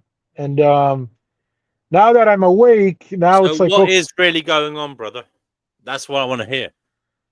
what's what's going on? Okay, this is what I believe is going on. I believe we've been lied to. Definitely. I actually had a thought yesterday that when decades ago they'd make movies about the future, flying cars and spacemen and all that. Were those really just imagination, or did somehow they got the idea because that's already happened long ago? I hear some people talk about how the ancients had better technology than us, and that they were actually able to get to God if they wanted to. But then somehow, through corruption and whatnot, people mess that up, and we no longer know the truth. Um, so yeah, I do believe a lot of things are hidden from us. Um, I believe that the higher ups. I don't want to say their name. I believe they have a lot of secrets that we're not being told about, and we won't ever be told. But I believe we've been lied to, and I that's why I like the movie The Matrix, is because the Right. deceivers the deceivers ultimately have us living in the matrix where, like, okay, I'll tell you something I've really fell across to. Like in the Bible, and again, I've even believed that some things have been taken out of the Bible, but I think the Bible has a lot of good wisdom to just take away. So just, you know, so for example, when it says to not have sex unless you are married to that person and for the sole purpose to conceive a child, I think that's a rule that's like it is there for a reason, and we're not even understanding it. You know what I mean? That just having an encounter with another human like that, it's very spiritual, and that we're exchanging, like if somebody has demons and whatnot, you're exchanging them. So I've really pondered about that thought that it's like, oh my God, like we're really, really breaking the rules. Like we are told, hey, you beings, don't do this, but you Sorry, we have lost the you there, brother. You okay. no sound coming through. There you go. Oh, You said we're really breaking the rules. Yeah, go ahead. yeah, we're really breaking the rules as far as like having sexual encounters and whatnot. Like, because it's like the creator, who again, I believe we wouldn't know the creator in this lifetime. I believe we'd have to go to the next lifetime to meet the creator or the creators. Um, I believe there were rules for us, like don't have sex unless you're married and you're just trying to conceive a child. And I mean, I think we're all guilty of breaking that rule. And a lot of people don't understand. A lot of people say, oh, well, what are you going to do? We're just humans. What I'm asking is, if that attitude is going to keep bringing you back, keep reincarnating you and bringing you back to the Matrix, I don't want to have that attitude. No, I want to play ball. Like it's like, all right, what else am I supposed to do? So I've pondered, I've really thought of that lately, and I said, oh my God, maybe I broke a lot of spiritual laws that were not a joke. And I remember as a kid, like your parents would tell you about a lot of things, like don't steal, don't do this, don't do that, and sometimes you look at your parents like, oh, what do they know? What do they know? You have this prideful arrogance to you. Um, but yeah, where I'm at right now, sorry to answer your question, I believe we've been lied to, and I believe the rulers of this world are the deceivers, like the demonic spirits, and they do want us as humans to continue to live in the matrix, which is, if you look at my picture, that bottom chakra, the root chakra, that's the chakra where you're constantly conceiving. It's all it thinks about is food, sex, entertainment. Like that's why everywhere you see people are just watching sports all day or TV shows, and that's a bad chakra. That root chakra. Whereas of the top one is the crown chakra, and that's basically connecting to God, who I believe we all have God within us if we want to connect. But yeah, I believe the rulers are are deceiving us, and they're doing a good job because when you look around, it really is the matrix. I mean, how do you break out of it? It's very simple. You try and reach into the crown chakra, practice fasting, stay away from garbage food. So like, more fruits, more veggies. Those are high vibration foods. Um, and I believe in solitude. I believe solitude, when somebody practices that, they can get to know thyself. And through there you get to know God. But that's really where I'm at. I'm not gonna sit here and act like I know a thing about reincarnation or talking to spirit. I've done that, and it's brought me the most joy I've ever had in my life, because it's like Lost you now I'm again, brother. You said you've done oh that. But it's what? I've done that, and it's Lost you. brought me Lost your it's sound. how's it now? Is it better? Lost your sound. Phantom, your sound is gone, mate. You need to sort your microphone out. We don't have you coming through, unfortunately. My Guys, if check. anybody else wants to come through, please do. The link I'll put in chat. Otherwise, it will be a short show tonight. How about now? How about now? Divine Hazel, do you want to come on here? Brother Marcus, anybody? Is that better? In chat. Phantom, we can't hear you, my friend. Oh, you're muted. You're muted. That's why. You've Yeah, muted. how about now? How about now? Yeah. You're fine. I don't know why you muted yourself there, mate. I don't know why. Go ahead. No, I was hold on, give me 1 sec, sorry. Okay. He's muted as well right now. Just so you know, Phantom, you're muted. Yeah, it's what was I gonna say? Yeah, so that's all. I think you caught the part I was talking about. I don't know nothing about reincarnation. Did you hear Yeah, that part? yeah. Yeah, That yeah. bit. So what I've come to is, again, for me, my biggest thing was getting to know thyself, and that again, I know with that I am talking to the Most High, because I'm on another level of consciousness just alone with that. It's changed my life a lot, and I'm the happiest that I've ever been, with just simply getting to know thyself. And so from there, that's when I tell myself, okay, Can now. I ask, what do you mean by knowing yourself? Is it like knowing your likes and preferences? Is it like just tell us a little bit what you mean, because everyone says that phrase, but what do you actually mean by it, brother?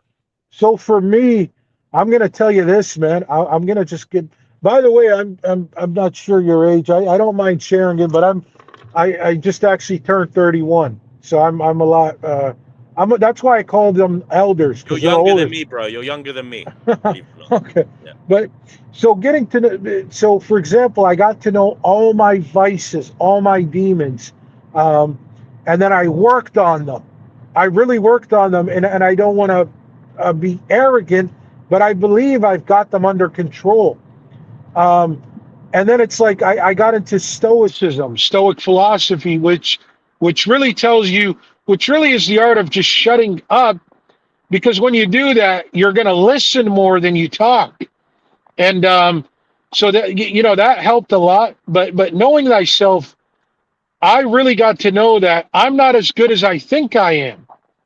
See, that's the arrogance, is that no matter how good I thought I was, no matter how much I'd brag, it's like, no, go back to the drawing board. You're not who you think you are. And for instance, if you go back months ago when I really thought I knew myself, you fast forward a month, and then I get to even know more and more about me. And that's just mostly about my demons.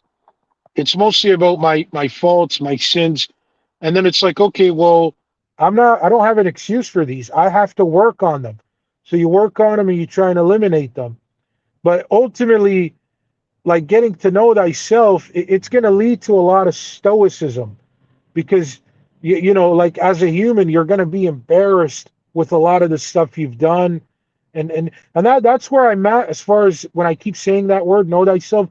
it's to really only judge yourself and not anybody else, because everybody else is supposed to be on their path. You can't get mad at somebody my age who goes and commits a crime. He's going to do it one way or another because of where his life led him. Um, and again, that's why I know I'm talking to the Most High, because it's like, how did I just get all this wisdom? Uh, it all came at once out of nowhere. And so that's where I'm at. And I'm just trying to figure out what I should be doing every day. And I think I'm on the right track.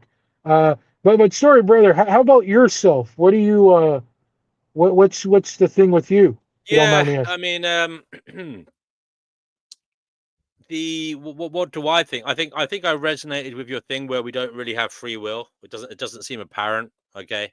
Um, and I do think this world is very, very bad, if I'm honest with you. I think that there's a lot of suffering in this world. Okay, there are good things in it, undoubtedly.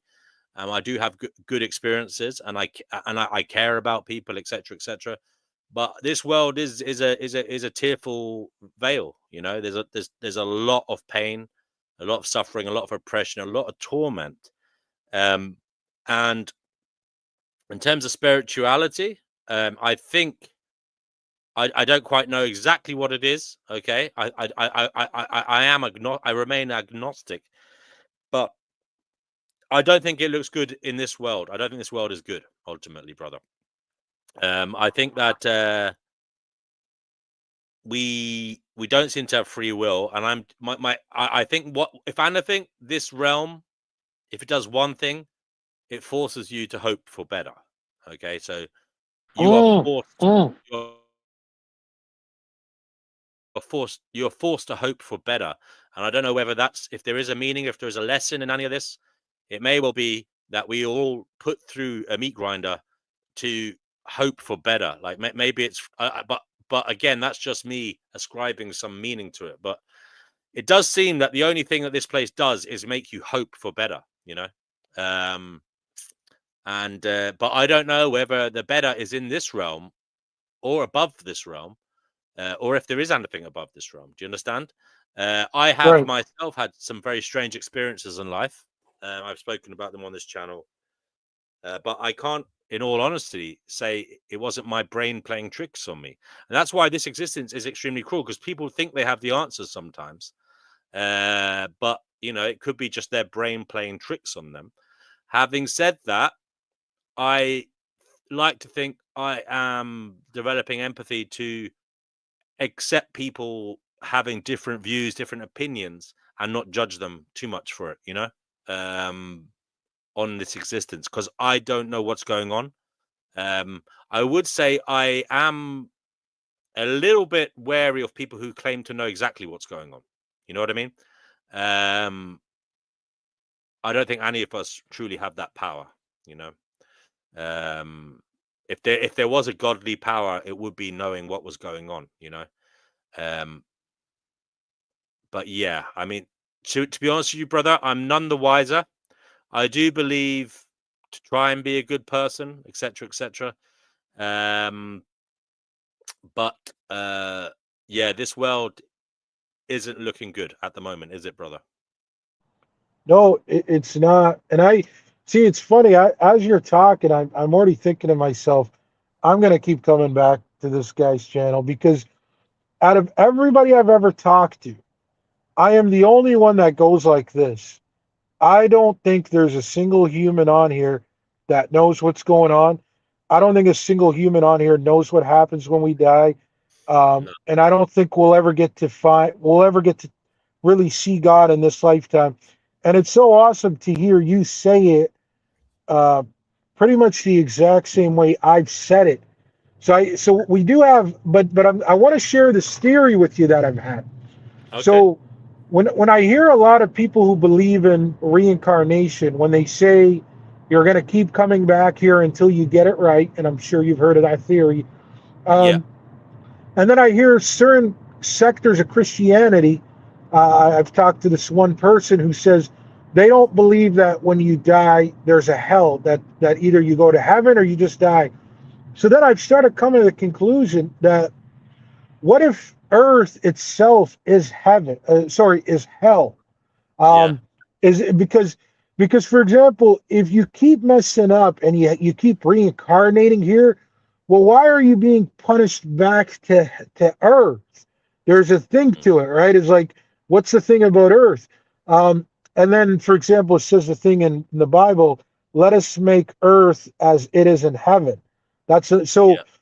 I don't know if that's God's way of saying, look, you guys all somehow messed up, every single one of you on this planet, and it's up to you to work together. But it's like, come on, me and you know that Yeah. that's not possible. We can't It doesn't make convince sense. these. Well, it Yeah, doesn't make sense when you don't believe in free will, does it? Though, you know what I mean. When you don't believe in free will, you think, "Wow, it might be hell," but it seems very cruel to be blaming people when there's no free will. Do you know what I mean? right, right. Um, so that's where I'm at with it. Um, I made a video saying this world was hell on my channel before. I mean, it is hellish enough. I view it as a kind of hell anyway, like pragmatically speaking, because to me, one little girl suffering or being abused and murdered away is enough to say it's hell. You know, one little innocent child being abused horribly is enough to say we're in fucking hell. There's not one, 8 billion smiles aren't worth that in my view. Do you know what I mean? Maybe I'm a bit. Some people think that's an overreaction, but I don't think it is. You know, I think it's clear it's too much hell. You know, and the fact that everyone ages and falls apart and dies horribly, and even if we're going to go into the free will thing, even not having free will is a kind of bit hellish, isn't it? Because people don't choose what they are, and yet they're fated to perhaps have terrible experiences. You know? Bingo, Yeah, bingo. And I'll tell you what I thought of the other day. So I was thinking this because, by the way, I've this is why I have not expressed this much gratitude in my life to the Most High.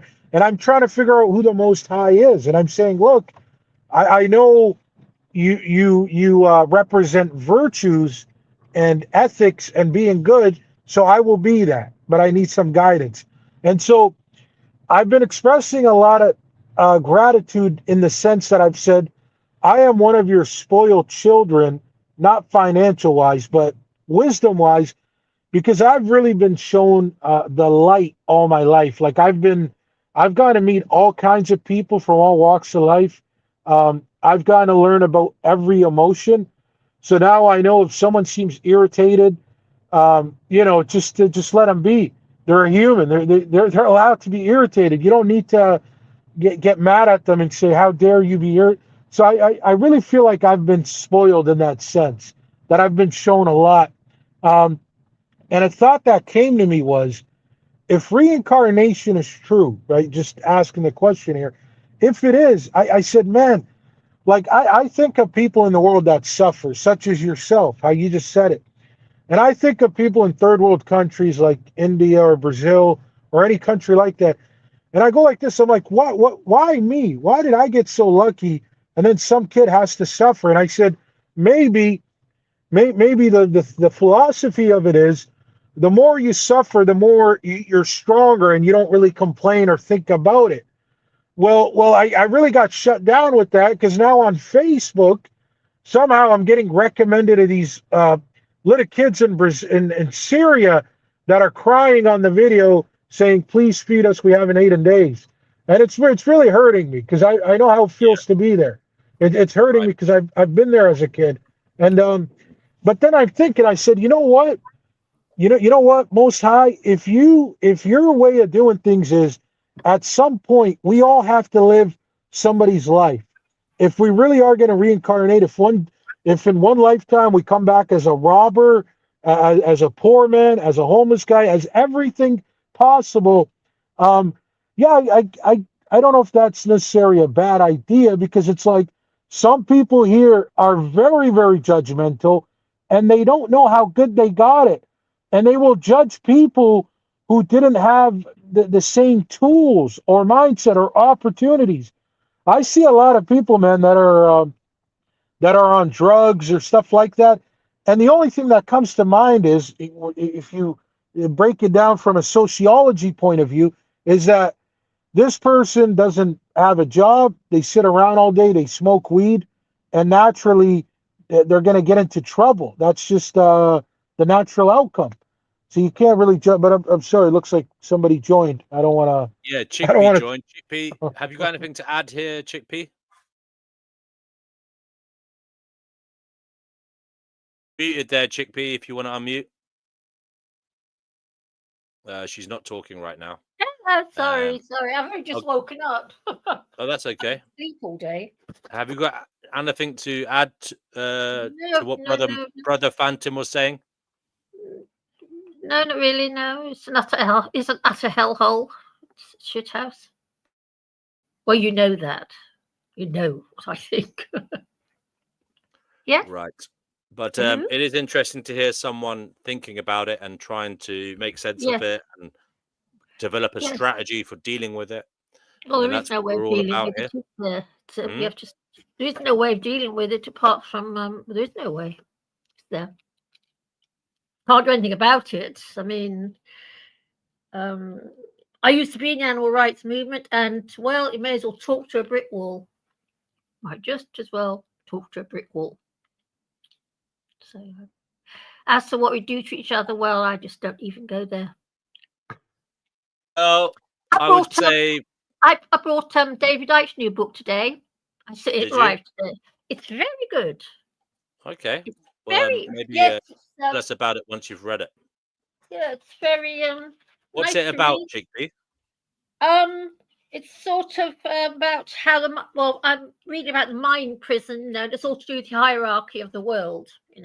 So it's quite just the mind. Interesting. That was Phantom was alluding to that earlier when he was saying he thinks that the upper echelons of the social hierarchy that we're in are pretty much know things that we don't. Of course they do. And when you get right to the top, there's no longer an opposite, and there's no left and right. It just becomes one. When you get right to the top of everything, it becomes a one. Mean? Well, we live in a supposedly divided world. We've got left, right, communism, socialism, this and the other. China, America, capitalism, socialism, all the whole, two sides to everything. Yes? Yeah. Yeah, when you get right to the top, right to where the top is, to the right to the top, that no longer exists. We're just pawns in a game of chess, and it's being played by two people, literally, and they're in it together, so to speak. So when you get right at the top, there is no left or right. Sister, let me. Oh, sorry. I'll be right back, guys. Okay. Yeah. Your name is Chickpea?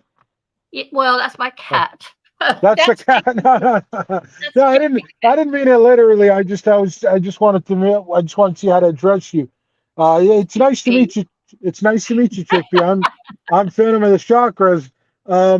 But no, since you're talking about the hierarchies, what I wanted to say is, again, there's a lot of cool things in the Bible that I like. A lot of great quotes, a lot of things I take away. And one of my favorite things that Jesus says is, what good is it if you gain the whole world but lose your soul doing so? And I really believe when you get to a high level like that, of course, you can't have a soul. You can't have a soul. You end up losing it. You can't even have a soul that you did at the bottom. I tell you something. All these well-paid situations like film stars, supermodels, all that sort of stuff, there's more to them meets the eye, even just at the bottom levels. And there is. You have to give every level you go up. You have to give something that, and if you don't give it, you're not going to get there. I've been, I remember years ago when I was young, I went for a job as a shoe model, and it was made quite model, clear. Nice. What? No, you said a model? Shooting just model? A shoe model. Just modeling my feet for shoots. Oh, nice. Well, not really. And it was made quite clear to me there's going to be a bit more to it than that. That was from at the beginning. So that was just that little thing.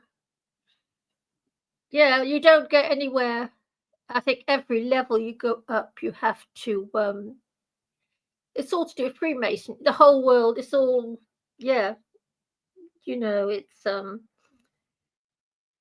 I think you have to accept a certain amount of indoctrination, and if you don't go along with that indoctrination, you're not going to get there. If you get what I mean. Yeah. No, that's how it works. Yeah. That's usually how it works. Yeah.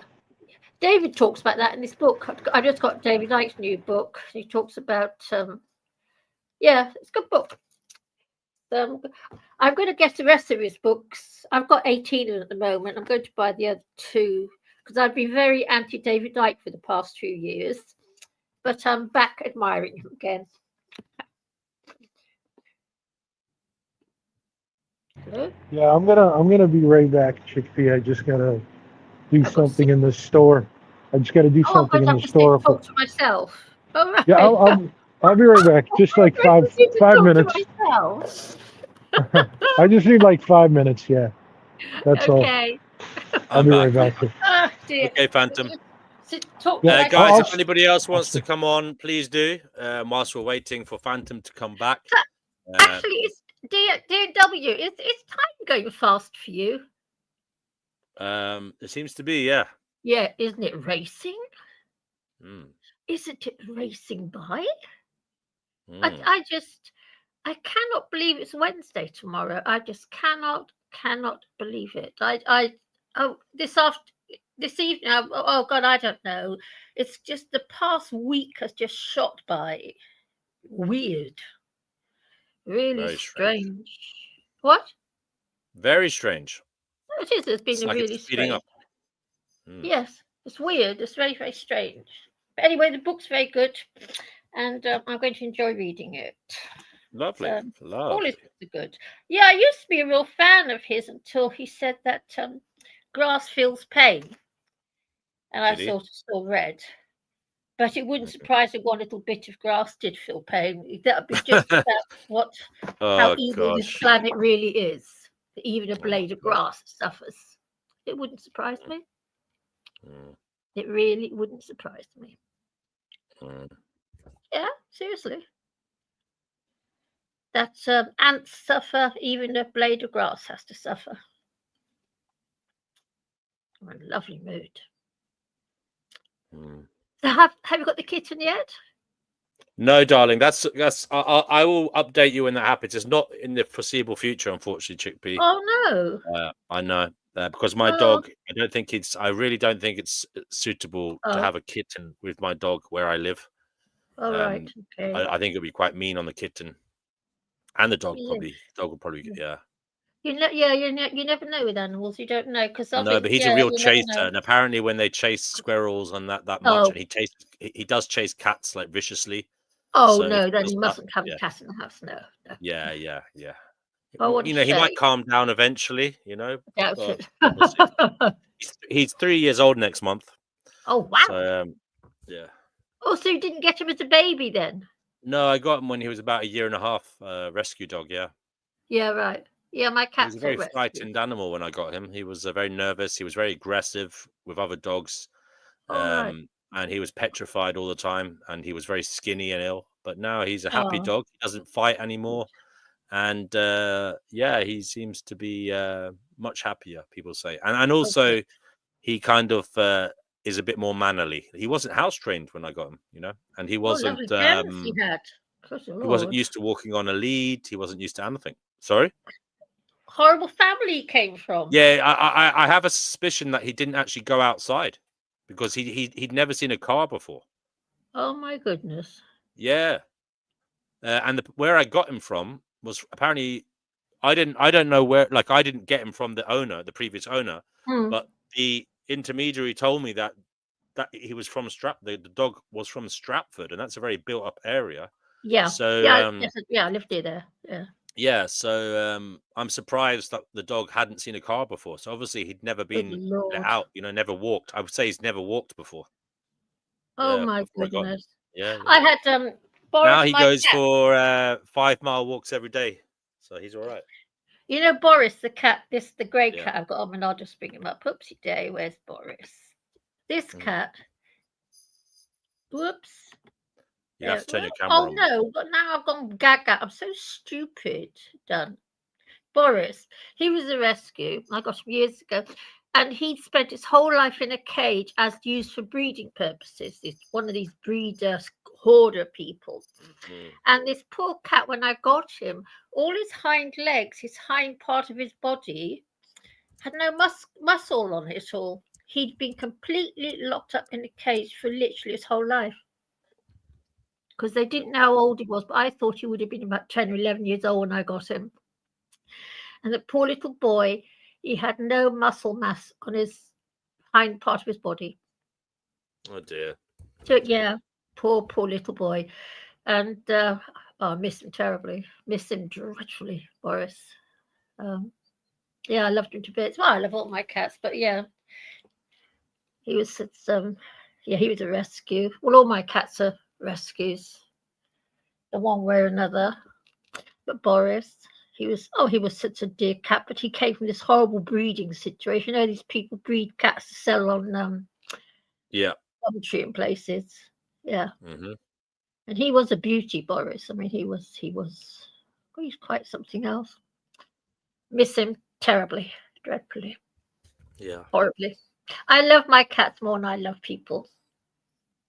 And I do, as you know. You don't I'm gonna say, don't you love your little dog more than people? Well, I mean, it's an unfair question, but yeah, I mean, I love him as much as some people. Yeah. Yeah. It's yeah. I'm surprised Brother Marcus isn't here with you. So have you been talking about that thing again, the Pistis? Yeah, we did another 10 chapters tonight, so we're well into it. We've read 30 I've only chapters. just woken up. Okay. I've been sleeping. Mm-hmm. Yeah. The Marcus is here. There he is. Go. Hello. Okay, Scott, and good luck with that. Hi, Brother hello Marcus. to Brother Marcus. Hello. Hello, sir. Hi. How are you doing? I'm getting some weird notifications that says I joined, but something's uploading. I've got recording error of mine. Yeah, I got a recording error. What's Yeah, up with that? recording error. Well, let me just see. Are you live on the channel? I mean, No. Anyway, I'll ignore it, but that confused me. I can hear you perfectly fine. Okay, hello. Hi, Brother Marcus. And you're live on the show. I've just checked YouTube. You're on the show, and on my StreamYard, I can see you perfectly fine. Weird. Yeah, weird.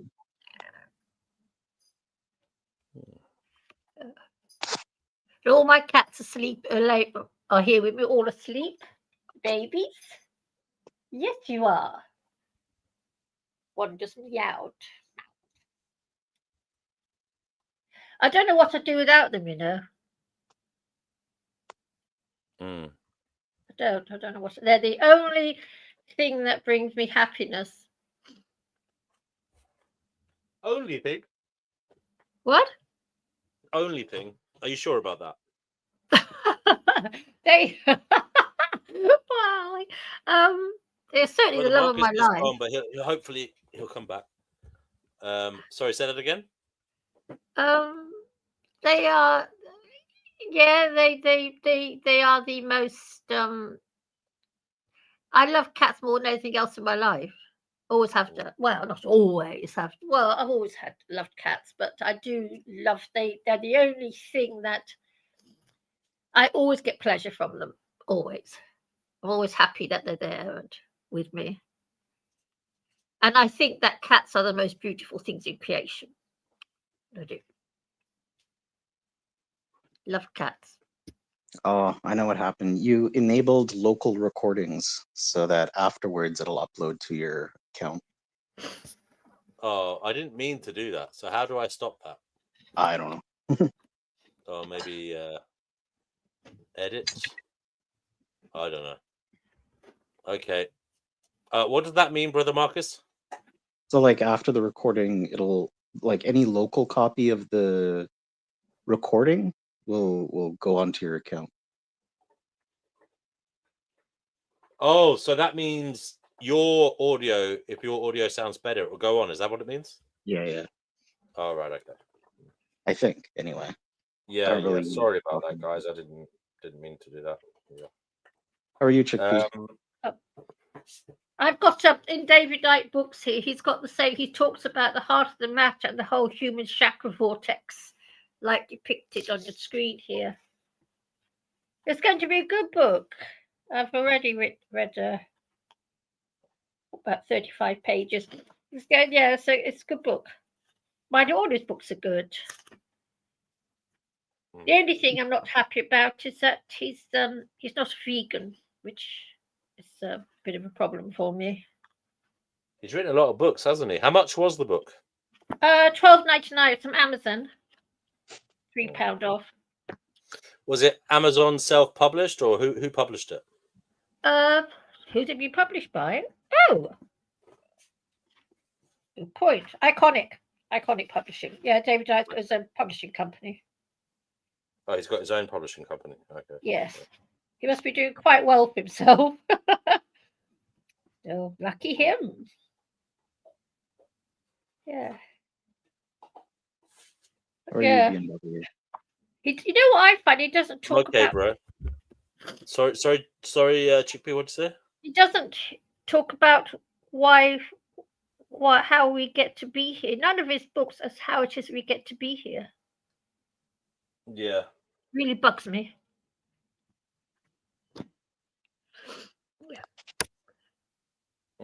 Have you seen all the chemtrailing they've been doing? I don't believe in chemtrails. Oh, don't you? No. Why don't you believe in chemtrails? I just think they're just vapor trails from the engine. No. I tell you something. Yes. I'm a lot older. Sorry. Yes. What? Happy birthday no. to I say Hazel's sons and her grandchild as well. Now I'll tell you something. DNW. The chemtrails that's been going on since the early 90s. Because I can remember when we were prior to the early 90s, there was no such thing as long stripes in the sky that lasted for hours on end, and then the next day the sky will be a strange light grey. Prior to when? The 1990s. It started. Chemtrail started in the early 1990s. That's when it started. Yeah, because to me, I've only ever seen them, so that would make sense. Yes, exactly. So you were brought up with it. You wouldn't see it. It's normal for you to see it, but I can assure you, back in the 50s, 60s, 70s, and 80s, there were no stripes in the sky, and we didn't get this strange grey haze that you get nowadays. This weird haze, like just today, they've been spraying the past 2 days. I really noticed it, and today's been this weird grey haze in the sky. And, I don't get it, Chickpea. What's the point of spraying? They're up to something. I don't know what. Don't you think that if it's a mal effect, they'd be breathing in the same air? Yes, that's the madness. That's the madness of it. So that's why I don't believe it. That's why I don't believe it. That is the insanity of it. That is the absolute insanity of it all. There's something very, very perverse going on. Well, you know me, what I believe. Or there's nothing going on. What? Or there's nothing going on. Well, there's something. There's something very, very. I have to say, Chickpea, I don't believe in chemtrails. I'm sorry. Yeah. Oh, well. I don't mind entertaining the idea, but what I've noticed is that it's just the way that people communicate their beliefs is either yes, this is true. No, it's not. We don't even. Yeah, no, that's how life is, isn't it? Not really. Like usually we have mutual ground rules of how we evaluate claims, and I think the thing is, I think there's age comes into all this. Yeah, when I'm 70 years old, so I saw how. I know a 7-year-old who doesn't believe in chemtrails. Does that follow that? What? Sorry? I know a 7-year-old who does not believe in it. 7-year-old. 70-year-old. Yeah, I'm a bit of a weirdo. I've always been one that stood and looked at life from outside. I've always been a bit strange in that respect. Always. If anybody wants to come on, please do. I'm going to go to the shop, so I'm going to walk which back is why I to come the here. shop and back. because- So you'd have to come on now if you want to come on. Right. I will Divine, be- global. But do you like? I don't know. Whatever. Yeah, I'm someone. Divine talks about chemtrails. I think it was Mhm. Divine, or was it Patricia? So you got a One- bunch of people who believe it and some people who don't, and then we Yeah, have no but there's, idea how to even. Well, like- they never existed before. Prior. Well, I think they never existed. Period. no, It's just they going to go in a loop, right? Pardon? It just goes in a loop, and then you say I'm wrong, and then I say you're wrong, and then it Yeah, just well, of course. Well, that's how life. That's with everything, isn't it? That's with Well. everything. But there's something very, very strange going on. There's something I don't very. think so. I mean, you obviously don't believe in weather manipulation. They're Mm, manipulating the weather. I think there is some type of weather manipulation. Yeah. There's something there is some, I don't know why they're doing it, what their purpose is, but I have this, my Well, own I crazy. haven't actually looked into it, but I saw some news articles that Well. hinted at it, but I haven't looked into it. Yeah, well, my belief. Either way, I got to pay my bills, so like I don't care about it.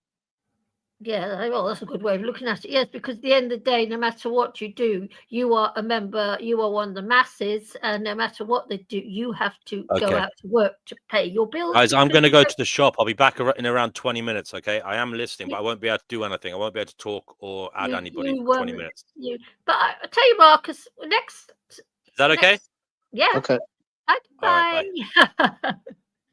Next Saturday, have a listen to Bioengineering with Dane Whittington. He's an American guy, and he talks about all this. Okay, look at the skeptic organization that debunks it. Yeah, no, I do know there are debunkers. I know that.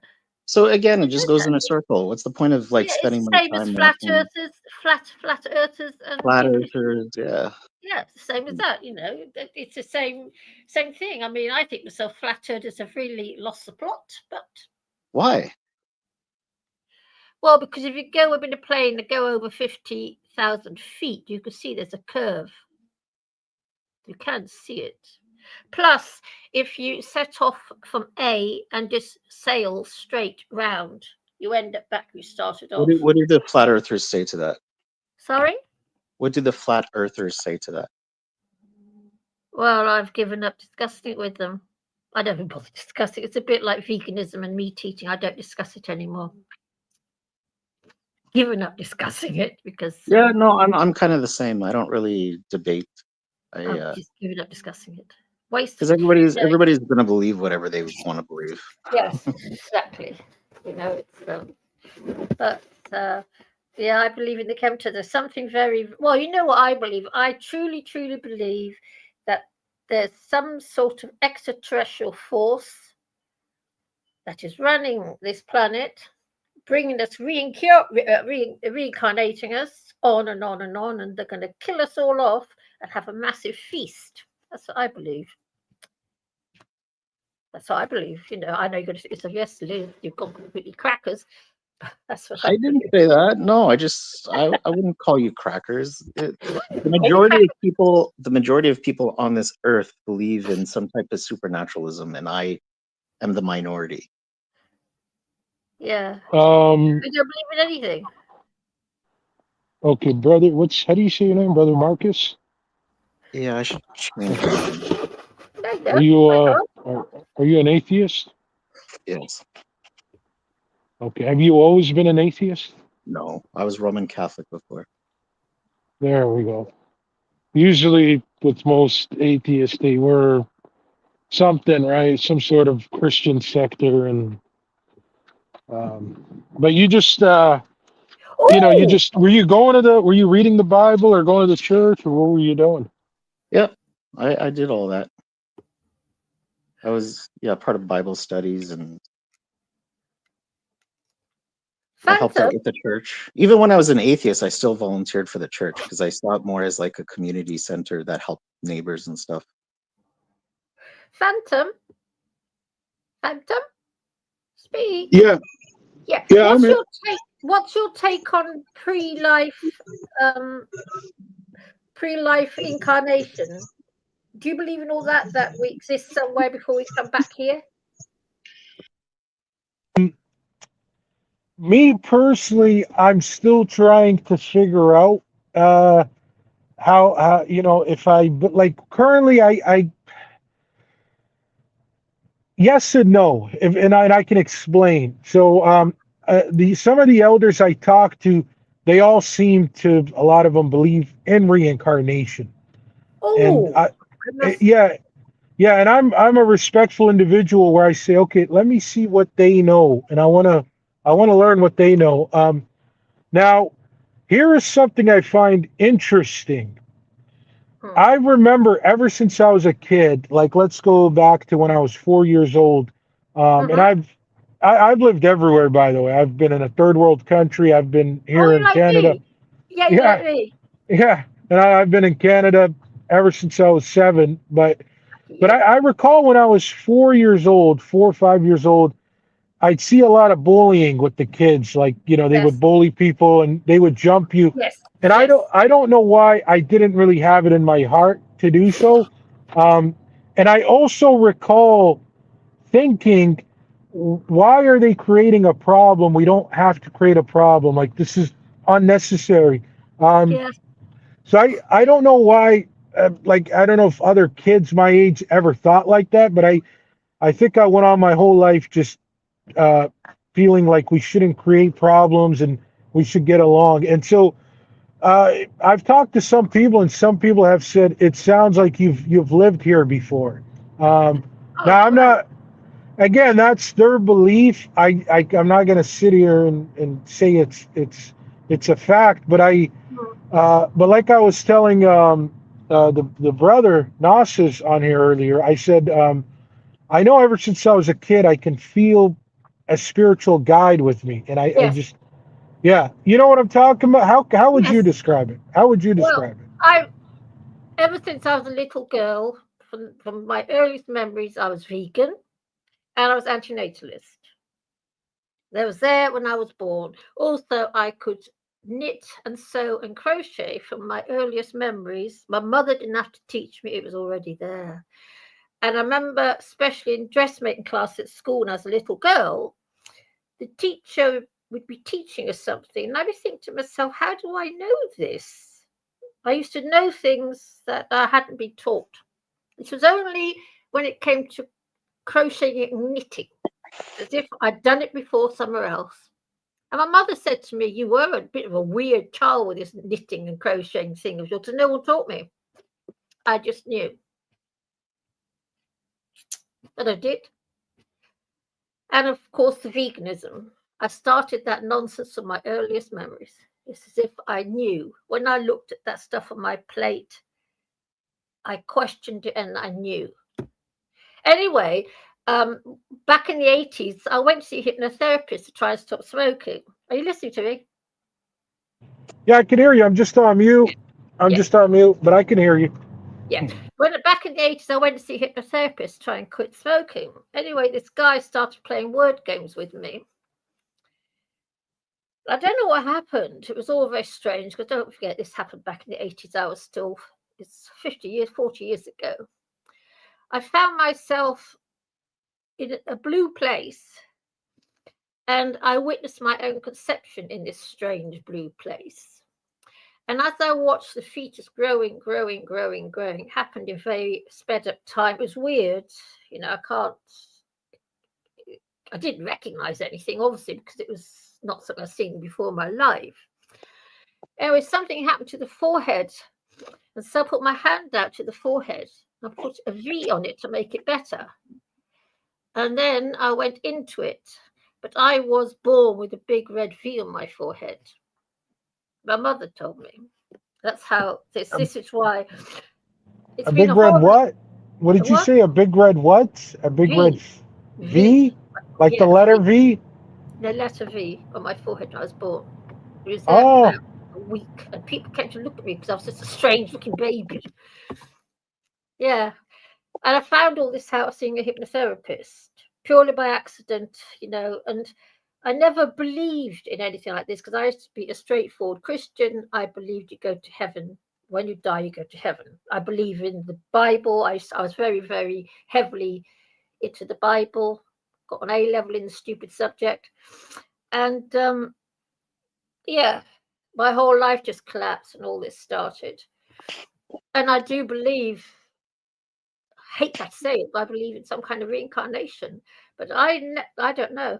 That's why I come here, trying to find an answer that hopefully somebody out there will say, I've heard of that.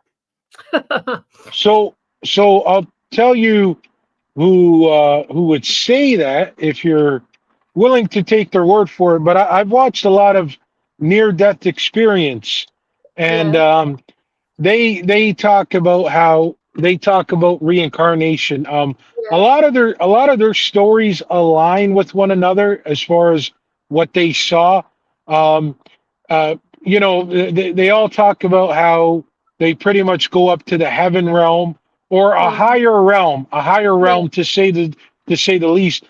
And a lot of them say stuff like God told them go back and tell everybody I love them. I've heard all that before, yeah. Yeah. So, and then I know a few of them would say stuff like God says, we keep coming back here until we get it right. Another one is, I would see, sir, I saw a few videos of these kids. They would say, Mommy, I picked you, Mommy. Yeah, I've heard all that, yeah.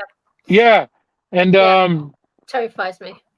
yeah, they really give you the goosebumps, Yes, it's so so, funny. I guess you got to kind of ask the question, like, why do we come to this life then without this knowledge, and how are we gonna know to get it right this time? That kind of, Yes, exactly. yeah, that's really the question. I never Now, wanted to come here. well, And I that's knew the thing. See, there, bingo. Because I've been thinking about that a lot lately. I said, there's a reason why I was always the way I was as a kid. I remember getting lost. I never got lost. I was just wandering around, and I'd find myself about an hour away from my house. yeah. But and that's only because as a kid I'd be like a philosopher, thinking a Yeah. lot. And I think we have a lot of similarities in that sense. To be Mm. honest with you. But even my mother said about me, you certainly were a very strange baby, a bleak child. She said to me in later years, because we had terrible, terrible problems because of veganism, because that was there from the outset. And it caused terrible problems, dreadful, dreadful problems. Because I would not eat this, would not eat that. And it totally destroyed my relationship with her, completely destroyed. And I've had to have a ton of therapy to actually come around to forgiving. I have forgiven her for what's happened, and I wish she was still alive, and I feel very sad she's gone. But it was there, and it was there. And I knew, as a little girl, but I knew what was on my plate. Exactly what was on my plate. I don't mean just a piece of food. I knew the suffering that was on that plate because I could sense the negative energy of it. Yes. I'm a very radical vegan. Very radical. Yeah. Are you still a vegan today? You're saying? What the question is that? What's all the questions? Do you still buy meat? What? Do you buy meat? No, I buy fish for my cats. I buy tinned fish for my cats because I don't like it. You use your money to buy meat. I don't. Yes, I've had this. Yes, this is a strange thing. Okay, I've had a long talk with what's his name about this. Who's the young guy, dog Noodles. Yeah. Things I have discussed this matter with my vet. Okay, now I've got 7 cats. A cat is a carnivore. I'm not a carnivore. I am a vegan, just like us humans are meant to be vegan. I get rid of sell the subject. We are meant to be vegans because if we weren't, we could eat a chicken raw, just kill it, eat it. And my part of the fact that this vegan cat food is horribly expensive, costs about 7 times as much as a tin of pilchards. My vet, who is himself a vegan, has said, yes, it's a terrible, terrible problem. Yes, it's one of the terrible problems of life. I don't buy meat, they eat fish. Because if I had to kill a fish in order to feed a cat... You don't buy meat, but you buy fish? You don't think fish are meat? Yes, but I could kill a fish if I had to. Okay. I couldn't kill a hen. I couldn't do it. But I could kill... So you discriminate against fish? You don't like them? Well, how am I supposed to feed a cat? I'm not Tell me. giving you an answer. I'm just saying, like, how do you reconcile it? I don't like it. Yes. Why do you think I'm here? That's why I Why? come here. You come to a place on the internet with a bunch of mentally ill people. I don't understand why that makes sense to you to find We're not truth. mentally ill. What? We're not mentally ill. Who are you calling mentally ill, my friend? Well, I mean, We're not it was a mentally joke. ill.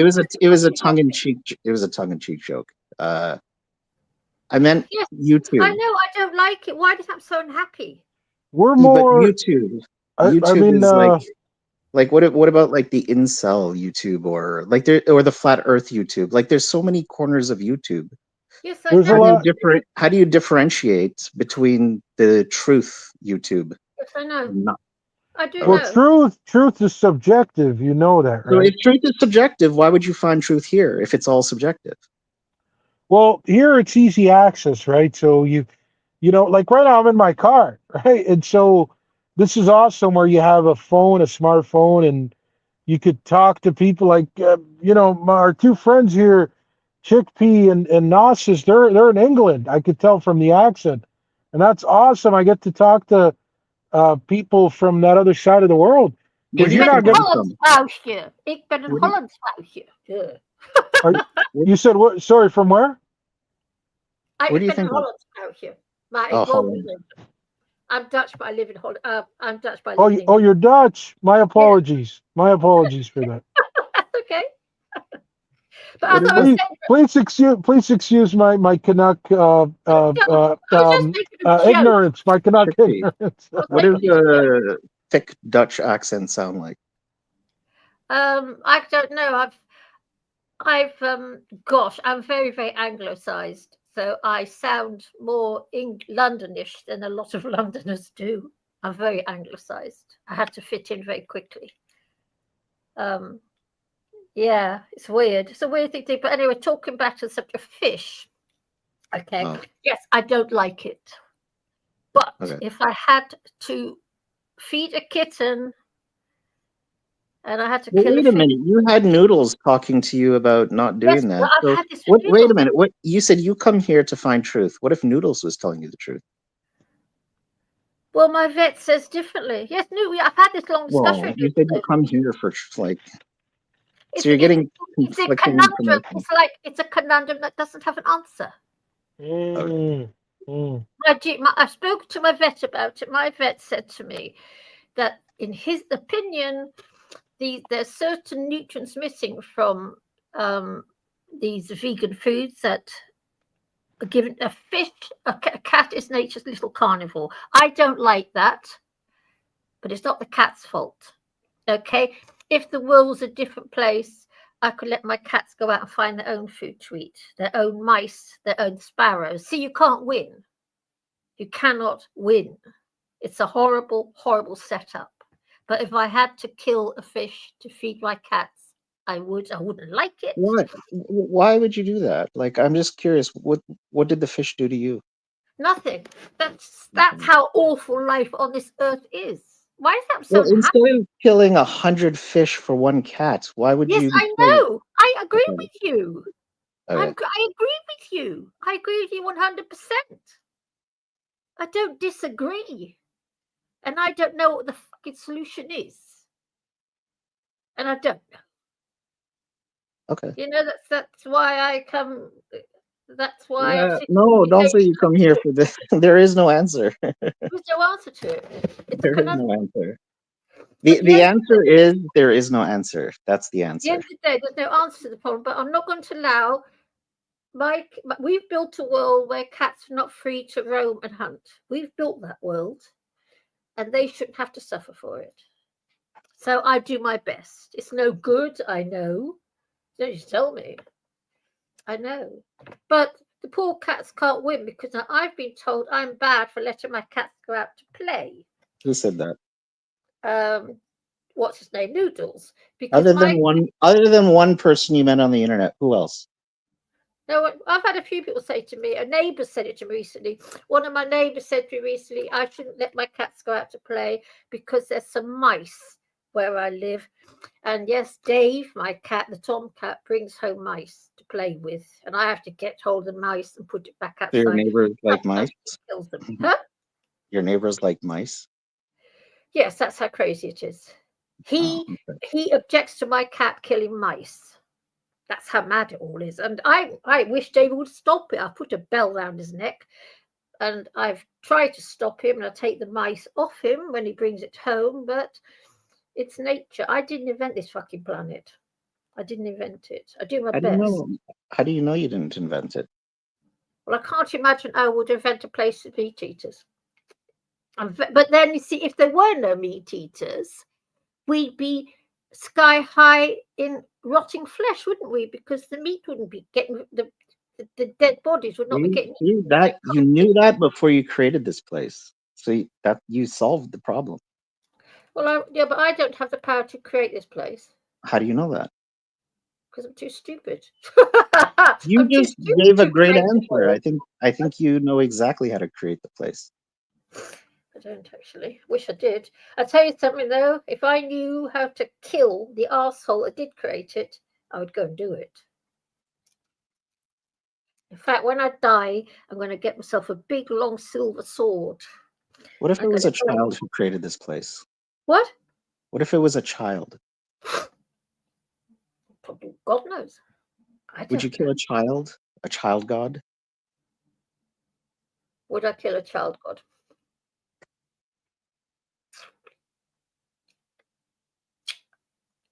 That's all. That child's got damn some more power than I've got. Well, I wouldn't know. See, so that's, there you go, another conundrum. Oh, no. I'll tell you something about myself, though. If I were to be walking past a canal and there was a drowning baby and a drowning cat, I would save the drowning cat. Well, yeah, I think we all could. Yeah, I figured that. Yeah, I would save the drowning cat. I was scared that you were just going to be like, if I'm walking past a drowning child without anything else, you just walk by. I was like, oh, God. No, not that bad. Although I can understand that women kill their own babies. Yeah, I think you mentioned that. I can't understand it. And I feel I can't understand they don't know it about themselves. That I don't understand. But the fact they kill it, I can understand. I'm just lucky I knew about myself. What? Well, I knew not to have any children. I've always known from I was little to not have children. I'm scared we're going to scare the new person. What? I'm scared we're going to scare the new person. That's divine. No, I'm still here. Okay. We're not scaring you away? Is there another new person? Well, I'm doing something right now. Okay. So I'm on mute. Is there somebody else? No, I just... Yes, there is. Ah! That scared me. You recognized it. I have my eyes closed just next to the phone. Hello, Hazel. Hello, Marcus. Hello, Chickpea. Hi, Divine. How are you? How's the Very weather? well, thank you. I guess potential snow on the way. There's snow in Greece at the moment too. Apparently they're having terrible snowstorms in Greece. Really weird. Hello, Phantom. Welcome.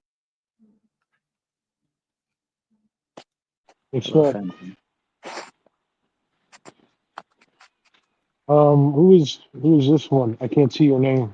Hazel. Divine Hazel. Oh, Divine. Hey, nice to meet you, Divine Hazel. Nice meeting you too, sir. Want me to cam up? I'll show you where I'm at. No, thanks. Oh, you guys don't want me to dox myself. I got you. The personality comes through whether you have a picture to it or not.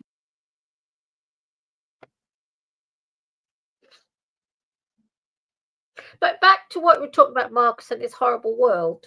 Yeah? Marcus.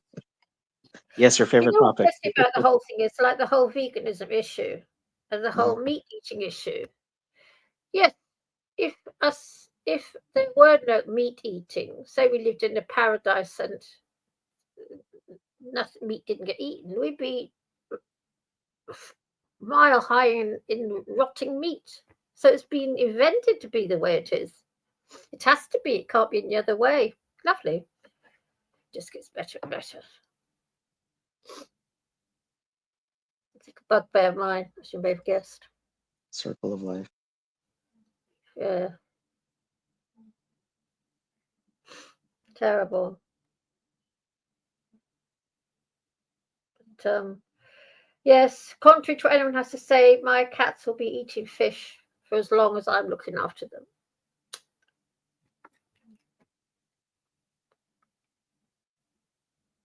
They're good company. Huh? They're good company. What cats? Fish can be good company too. Yeah. Any companion animal. Yes. Oh yeah, wouldn't be without them. Not in a million years. Wouldn't be without my babies. But fish, you know what? Fish make nice pets. I've got a neighbour of mine who's got a fish tank. And one of the fish there knows me. Whenever I go up there, it knows that I've walked into the living room and comes towards the edge of the aquarium to see me. It's a fish. What's the fish's name? Gosh, I can't remember. It's an Indian name. I just call it baby. Hello, baby. I say to it. It's actually they're Indian people, Hindus, and they've got a fish tank with. Where I live, there's all sorts of different people, Hindus and all sorts of. It's very diverse, and they've got a cockatiel and a great big, huge dog, what have you. Their little flat, but they've got a fish tank. The fish knows me.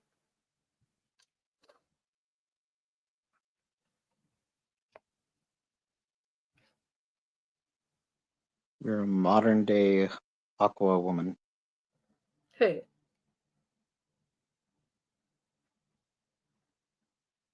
But I find it very upsetting about the whole thing with the fish, because like that fish that lives upstairs, I mean, to me, that little fish has a personality and blah, blah, blah. Yeah, it has feelings. Yes, exactly. I do know. That's what's so terrible about it all. Awful, terrible, dreadful. You know, like, I don't know if you ever read any of David Icke's books. Have you read David Icke's works? Who? Marcus? I don't believe in David Icke. Okay. I used to. I've got all of his books. I just bought another one today. And I used to be a great fan of his until a few years back. And he's ex-vegan. He became a meat eater again. I was very unhappy about it. Then he also started talking about the fact that he just believes that grass feels pain. And It's I thought, also yeah, a okay, David, give it a rest day. And it really put me off. But you know what? This world is such a nasty, fucked up place. It wouldn't surprise me one little bit of grass did feel pain. Just wouldn't surprise me anymore, even. It wouldn't. Because this place is just some sort of. And I haven't had a hard life. I haven't suffered that much, but it seems to be a place of suffering. And it seems to be the universal way it is. Sorry to be so depressing. Don't apologize. Well, you can. You can do whatever you want. Well, I do my best. I look after my pot plants. I do kiss them. And I buy them special night lights to keep so they get plenty of UVA. Would you consider yourself a highly sensitive person? Towards animals, I am, yeah. Towards animals and plants, yes, not towards people.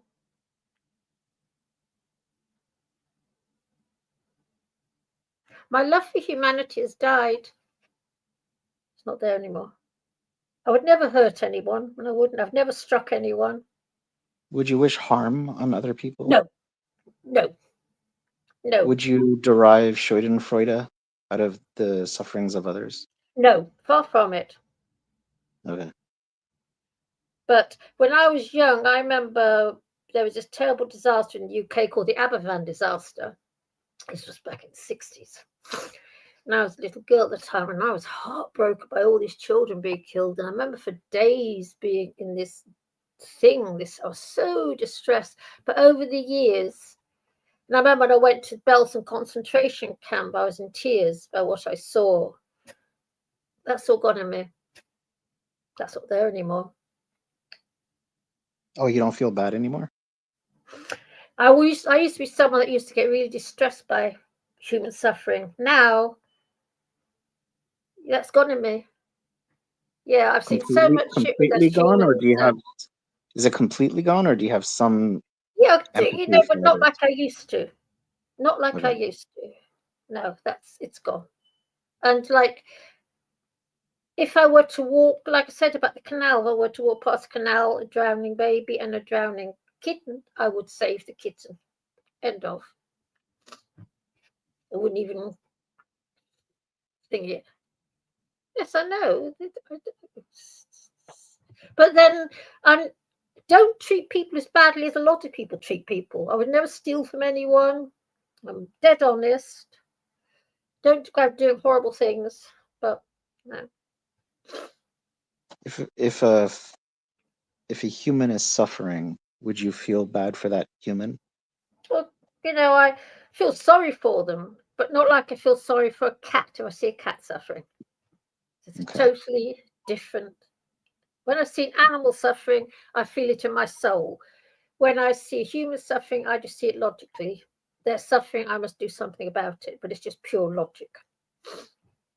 Also, no emotion.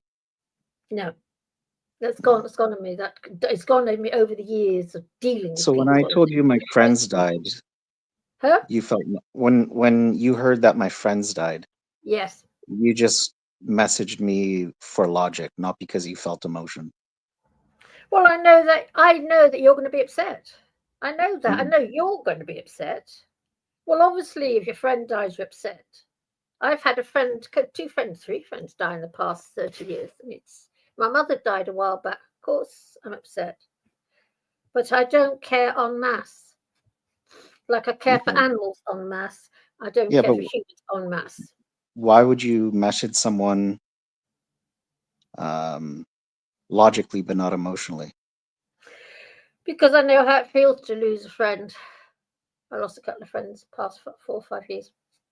And I still miss them. So I know you miss them, but they were close friends. Yeah, but why does my pain matter? I think what she just said know. there, she said she doesn't care en masse. So she doesn't care about humanity's problems en masse. Is that right? But you care about Yes. individual Yes, circumstances. okay. Of course I care about individuals. Why care about individual individuals? I don't know. Because we make up the mass, right? Yes, Like I I know. make up. I do know. Yeah. Okay. But like I said, I care about animals en masse, but not about humans en masse. I don't. Admit it. But you care about individual humans. Yes. The individual human, yes. Because I know them. But yes, it's all gone in me. Like I said, when I was a little girl, I remember when I went to Belsen. When I went to Belsen, I was heartbroken what I saw when I saw the Aberfan children. Heartbroken. But over the years, that's gone in me. It's all gone. And do you think it's mostly gone because of what humans do to animals? Yes. Yes. Yes. Because I used to remember the animal rights movement. I started that in 1968. I was 14 when I started.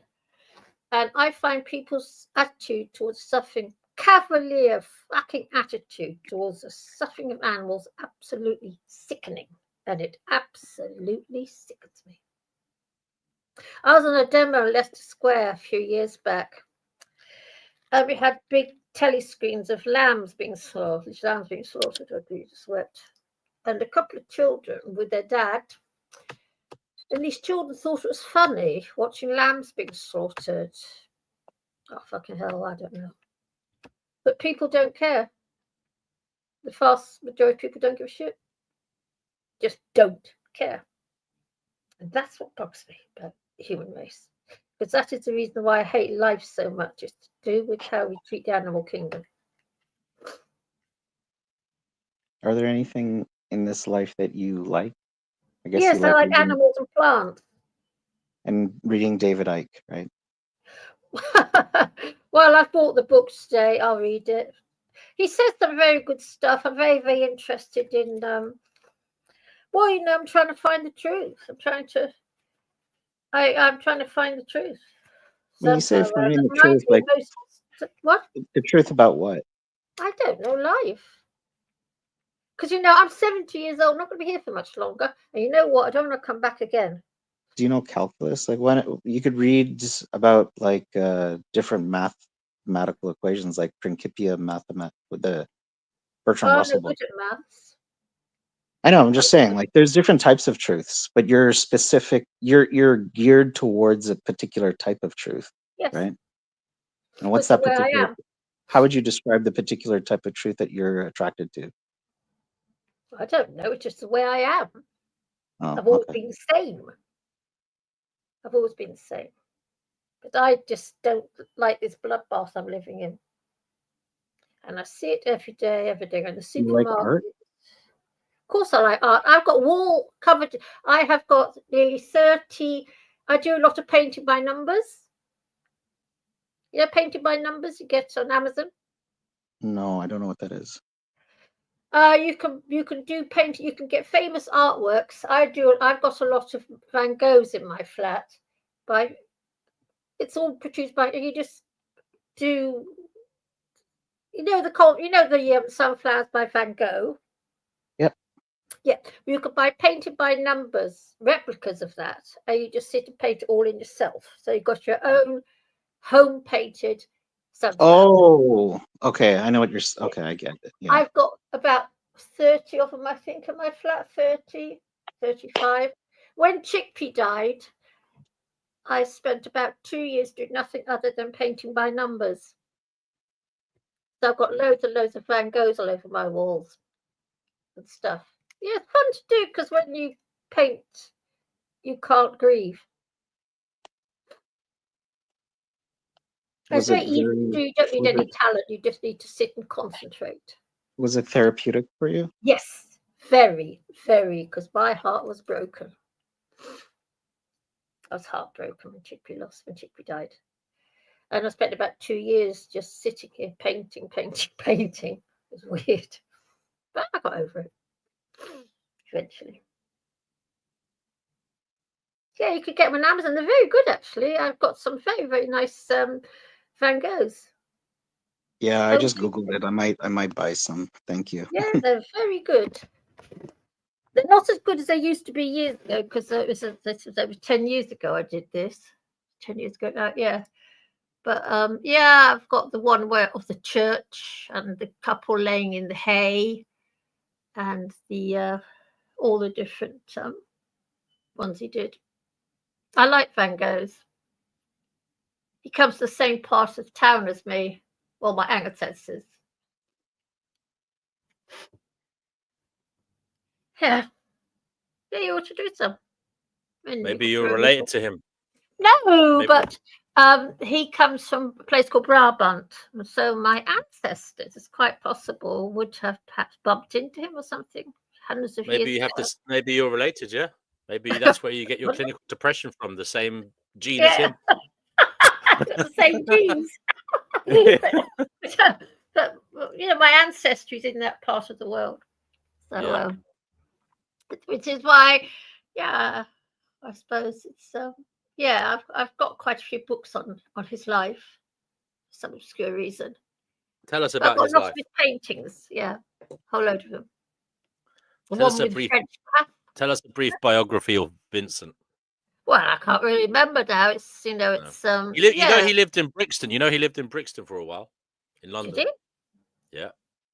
Good Lord, you got a good memory. In fact, living in London was where he kind of changed. He became just.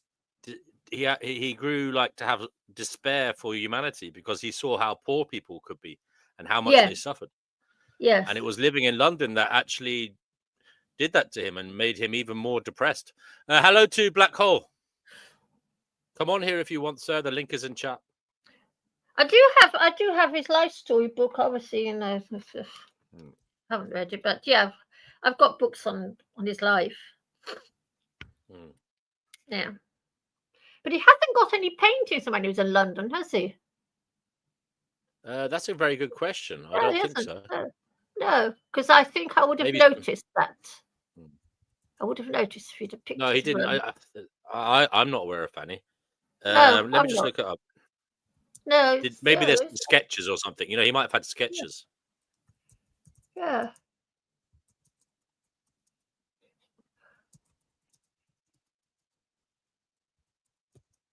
Okay.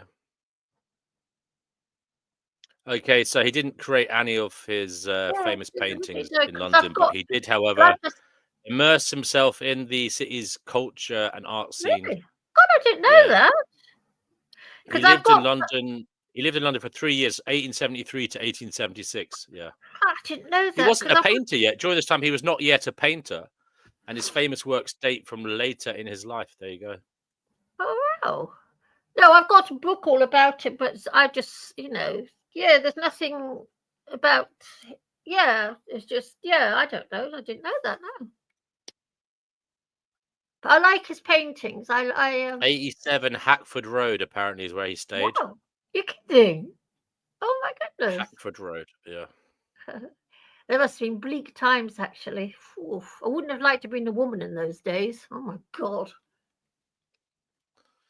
Yeah, he was a young man, wasn't he? He died young, didn't he?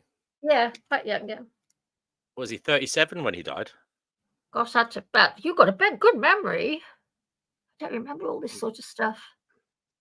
But then my head's full of junk anyway. I've got such a my head's stuffed full of stuff. Stuff full of brim. Oh, he killed himself, didn't he? Yes. Yeah. Cut his ear off. That was before that, though. He said that to his. When he was in that French thingy. No, he actually, how he died was he shot himself in the stomach. Yeah, I don't know. I didn't know that. I know he killed himself. I didn't know how. Yeah. Well, I thought he shot himself in the head, but I think it was Brother Marcus looked it up, and it was actually. Was it you, Brother Marcus, looked that up for me? Yeah, he shot. Yeah, he shot himself in the chest with a revolver. Oh wow. Yeah. God. Maybe he was aiming for the heart, his broken heart. Yeah. But I love his works, especially the nightclub in Paris. I love it. It's such a beautiful scene. Or the night cafe. Yeah, I've got them all in my bedroom and everywhere, all over the walls. Obviously on the walls. Yeah. And lots of cat stuff. That one is a nice painting, actually. I don't like all of them, to be honest with you. Yeah, I like Starry Night. I like Starry Nights. Yes, I've got that one. The one with the sea. And I like Sunflowers. I like that as well. Yes, I've got that one. And I've got the one in his bedroom his bedroom scene. He's got that. Oh, yeah, the one with the chair in the bed. Yeah, the single bed. Yeah, I've got that one. And I've got the other one where he's that great big tree in front of the little village with the crazy sky and the big yellow sun. Yeah. Yeah, I've got some. Yes, and the country. Actually, yeah, the wheat field. There's a wheat field one I like as well. Yes, as well. The two people laying in the wheat in the. No, it's the one with the tree sticking up, the evergreen tree sticking up. I don't know if you know. Yeah, I know which one you mean. Yeah. Yes, I got that one. And the lavender and the women picking the red fruits. I don't know what they're picking. Yeah, I've got a whole load of them all over my bedroom wall and kitchen, the living room wall. Yes, that was chickpeas. Maybe I should do a bit of painting. Yeah. Well, I tell you, it's very good if you're suffering from grief. If you ever suffer from grief, it really helps. Because I was heartbroken when I lost chicks. Yeah. I used to be good at art when I was a kid. Yes. But I never got it. I never kind of. Yeah, well, you won't because the school don't want you to do it. I never developed. No, it was more my parents didn't want me to do it. Yeah. Yeah, they want you academic. Yes, my parents did the same to me. They thought it was an impractical, pointless pursuit. Yeah. Yeah, my parents. Yeah.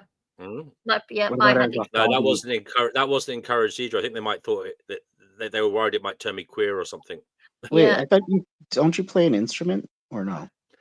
I played. No, that was different. Well, I was allowed to. I played the guitar as a kid.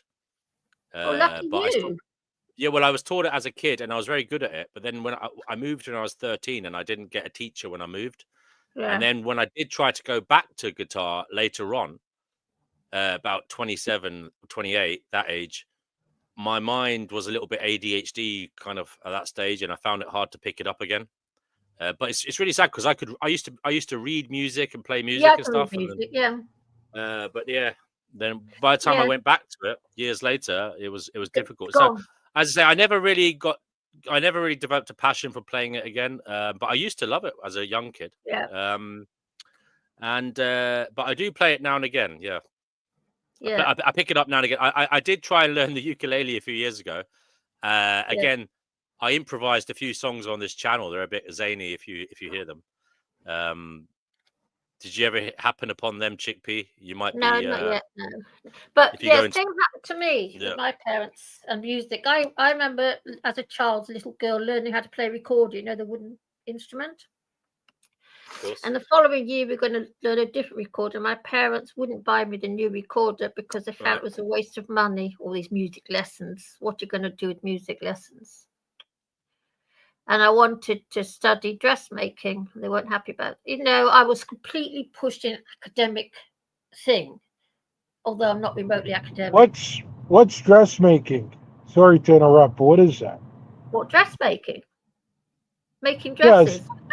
Oh, okay. Yeah, it's literally fitting women for dresses, like taking their measurements and then designing a I dress. want to do it for myself. I want for yourself. I don't want to dress other women. I would like to be a No, but tailor. that's the career. That's where it could have led to. I'm saying. Yeah, I would have liked to be a tailor, actually, a male tailor working with men in the I city. bet you would, feeling their Yeah, nuts as I you would have take their inner enjoyed leg. that.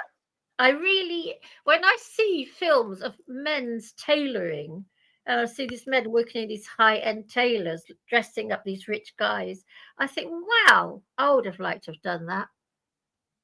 I would have really enjoyed it.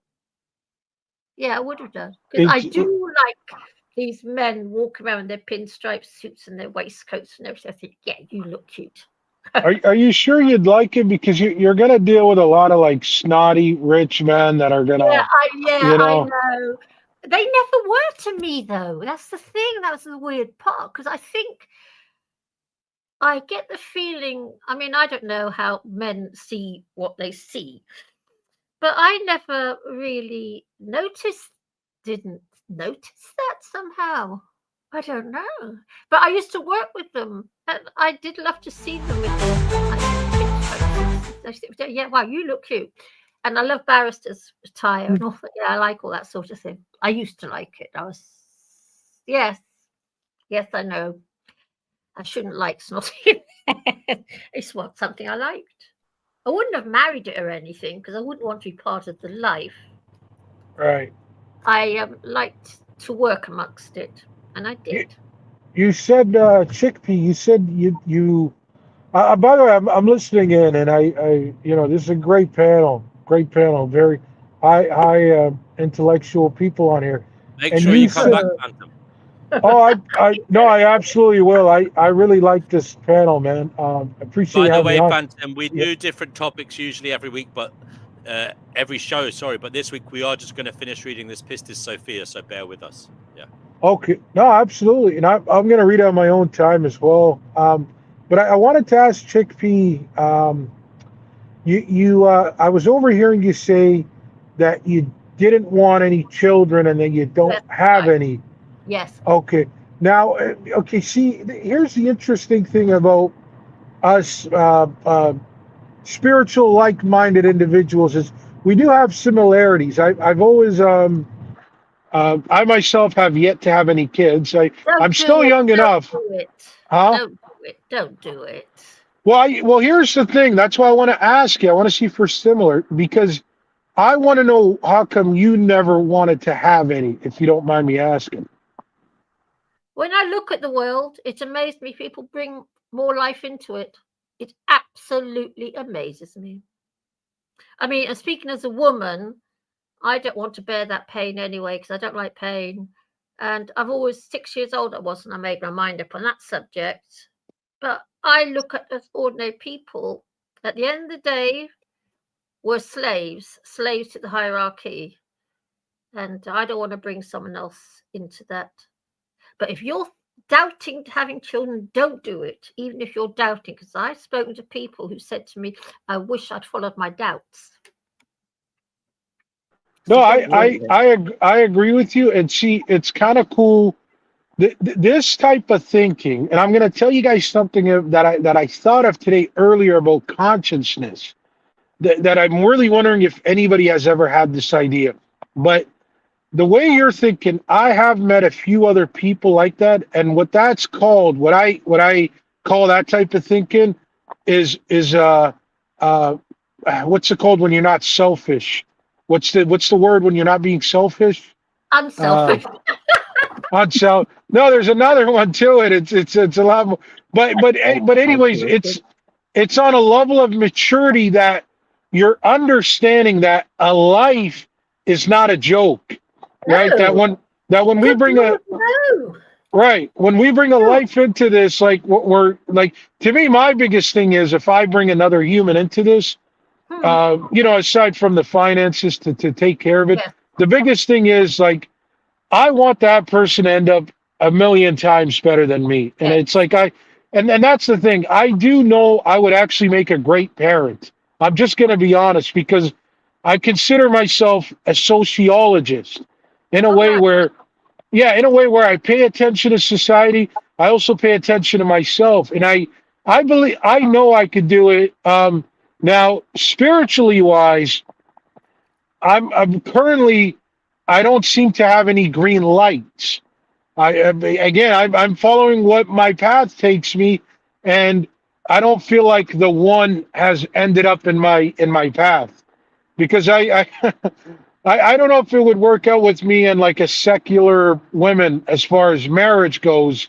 I've had my fun, like everybody's had their fun, as far as dating and having fun with people. But as far as I'm sorry, what's that? I said I don't find that fun at all. What? Well, where I'm at now. I don't either. I'm more mature, and if I am gonna marry somebody, first of all, it'd be good if they're on a spiritual level like I am, so we could somewhat be understanding. But there's gonna be, if I'm gonna do my part, I want someone to do their part. Like I didn't actually find out about emotional intelligence until maybe 2 years ago. I had an idea about what that was maybe when I was like 19. Like I had theories on how to control emotion, but I didn't really have a full understanding. And it's got to work out. But I'm in agreement with you though. I am in an agreement with you that it's not really a joke bringing kids into this world. No, I think people are very cavalier about it. Very, very cavalier indeed. It's the most responsible job you could ever do in life, and they just take it on as if they're just popping off down to the supermarket. And it's the most responsible thing you can do. I think it's because most of the time when people do those types of things, they do it under duress or inebriated in one way or the other. And that's why they make poor choices. Yeah. But I'll tell you something, what's your Phantom? If you've got doubts, follow your doubts. If you're that desperate for children, adopt one. Give a childless child a home, homeless child a home or something. But well, I would never have. No, oh God, no. No.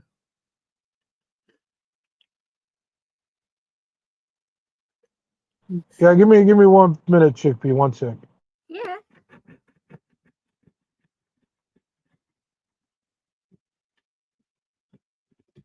Get yourself a nice dog. Yeah, Chickpea. I'm listening. Sorry, I had to respond to this thing. Well, here's what I'm going to tell you. I appreciate the advice. Give me 1 second.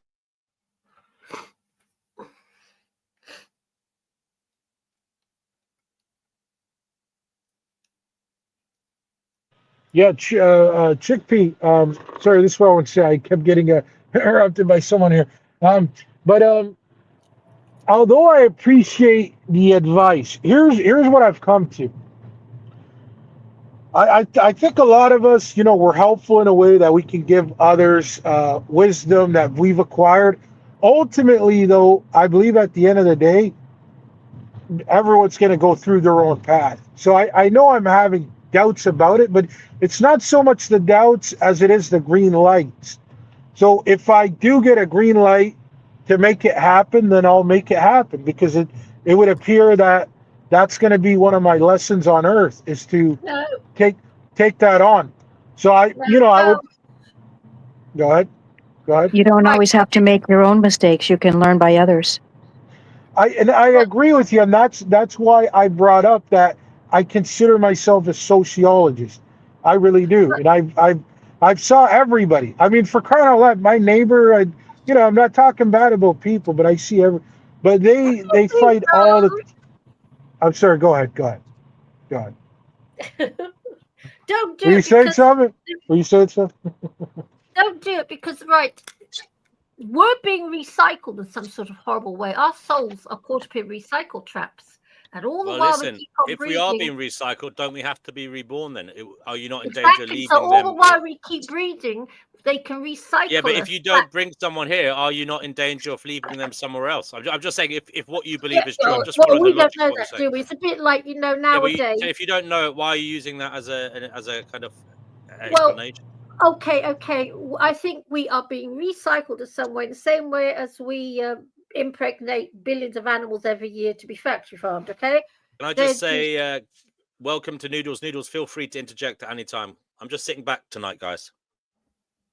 But so don't do it, because that's how these souls keep reincarnating, because we keep breeding, bringing Yeah, more. but if you believe in reincarnation, Chickpea, they're coming from somewhere. So if you don't bring them in here, aren't you doing them an injustice by leaving them in a worse state?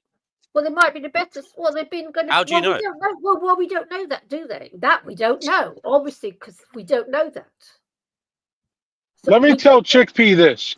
Chickpea, if you're willing to hear me out, let me tell you this. So I remember, okay, so like I said, I just turned 31.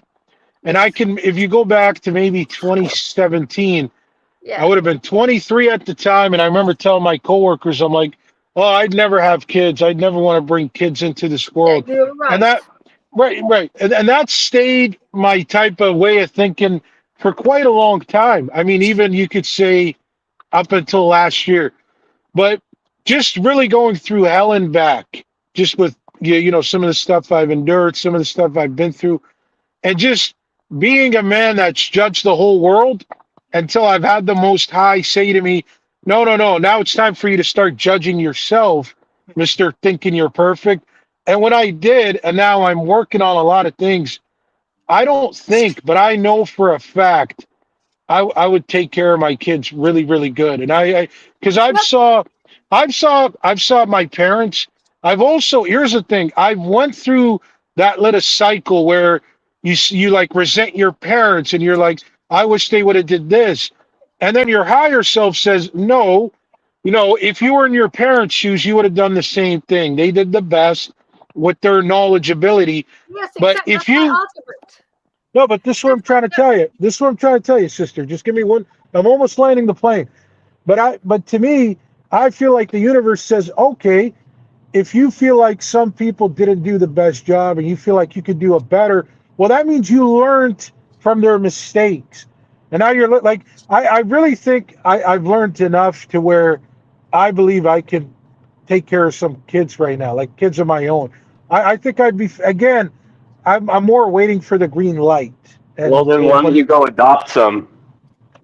Well, like I said, I'm waiting for the green light. I don't have a green light right now. I mean, you don't have to create new ones. You could just adopt. Yeah, that's a great idea as well. And I've thought of that. I mean, again, there's many ideas. There's many. I mean, why wouldn't that be your first option? Well, why does it have to be the first option? You say first. Why does it need to be the first? I mean, because those kids are already alive and in need. Yeah. Yeah, that's a great point, and I have thought of that. And I mean, if You're I such a do end good up, dad. You'd be already improving the life of someone who has a desire to have their life improved instead of creating a problem that needs a solution, like that doesn't even need to exist yet. well, I wouldn't call a kid a problem. If I end up with a partner who, for whatever reason, she can't have any children, then absolutely we can adopt. For the record, you guys might not believe this, but this is what my mother had told me, and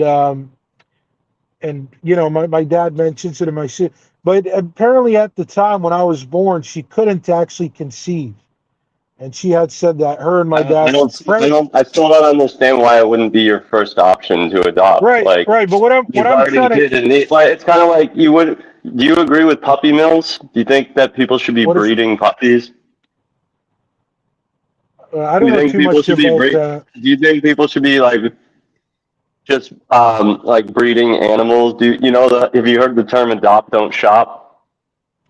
Is it this puppy breeding? Is that where they just breed them to sell them? Is that what that is? Exactly. Yeah. Okay. So And what are you asking me right now? I'm saying, like, wouldn't it be preferable to like because there's like already tons of animals in need. Isn't it better to rescue an animal that's already in need Well, okay, okay. Let's just stay. rather Are than we create talking like about? new ones? Are we talking about the kids right now, or the? Because let me answer your question one at a time. Are you talking about adopting kids? Do you want to just stick on that and let's leave the Well, animals out of this? I'm using an I know, but analogy because you don't there's no need to more because yeah, there's but no you don't morally need to because substantial I get your difference. point. I One at a understand time, your guys. point. I understand your point, so you don't need to do the analogy. I get your point, and I've absolutely spoken about this theory in the past with other people that there are kids out there that do need parents, and yeah, they should be getting adopted. Now, for me, as a free-spirited human, if I'm going to get a partner, I'm going to naturally want to conceive with that partner. Now, Why? again, isn't that how I just said naturally? Isn't that You how just it naturally works? right, but You are don't you have saying to ask that because why. Noodles. In fairness, brother, I wouldn't say you have to ask why because it's clearly a biological desire for a lot of people. no, I don't know that. I think it's actually a socialized desire. No, well, naturally, okay. If you're going to adopt, let's say a What kid about when he's, breed?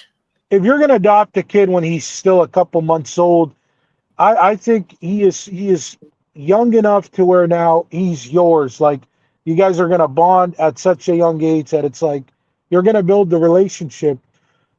Now, I can't speak on women's behalf, but I'm going to go ahead and assume that it would, at least for the partner, it would mean more to them if the child had come from them rather than adopting it. So now, like I said, adoption is normally a resource you would go to after.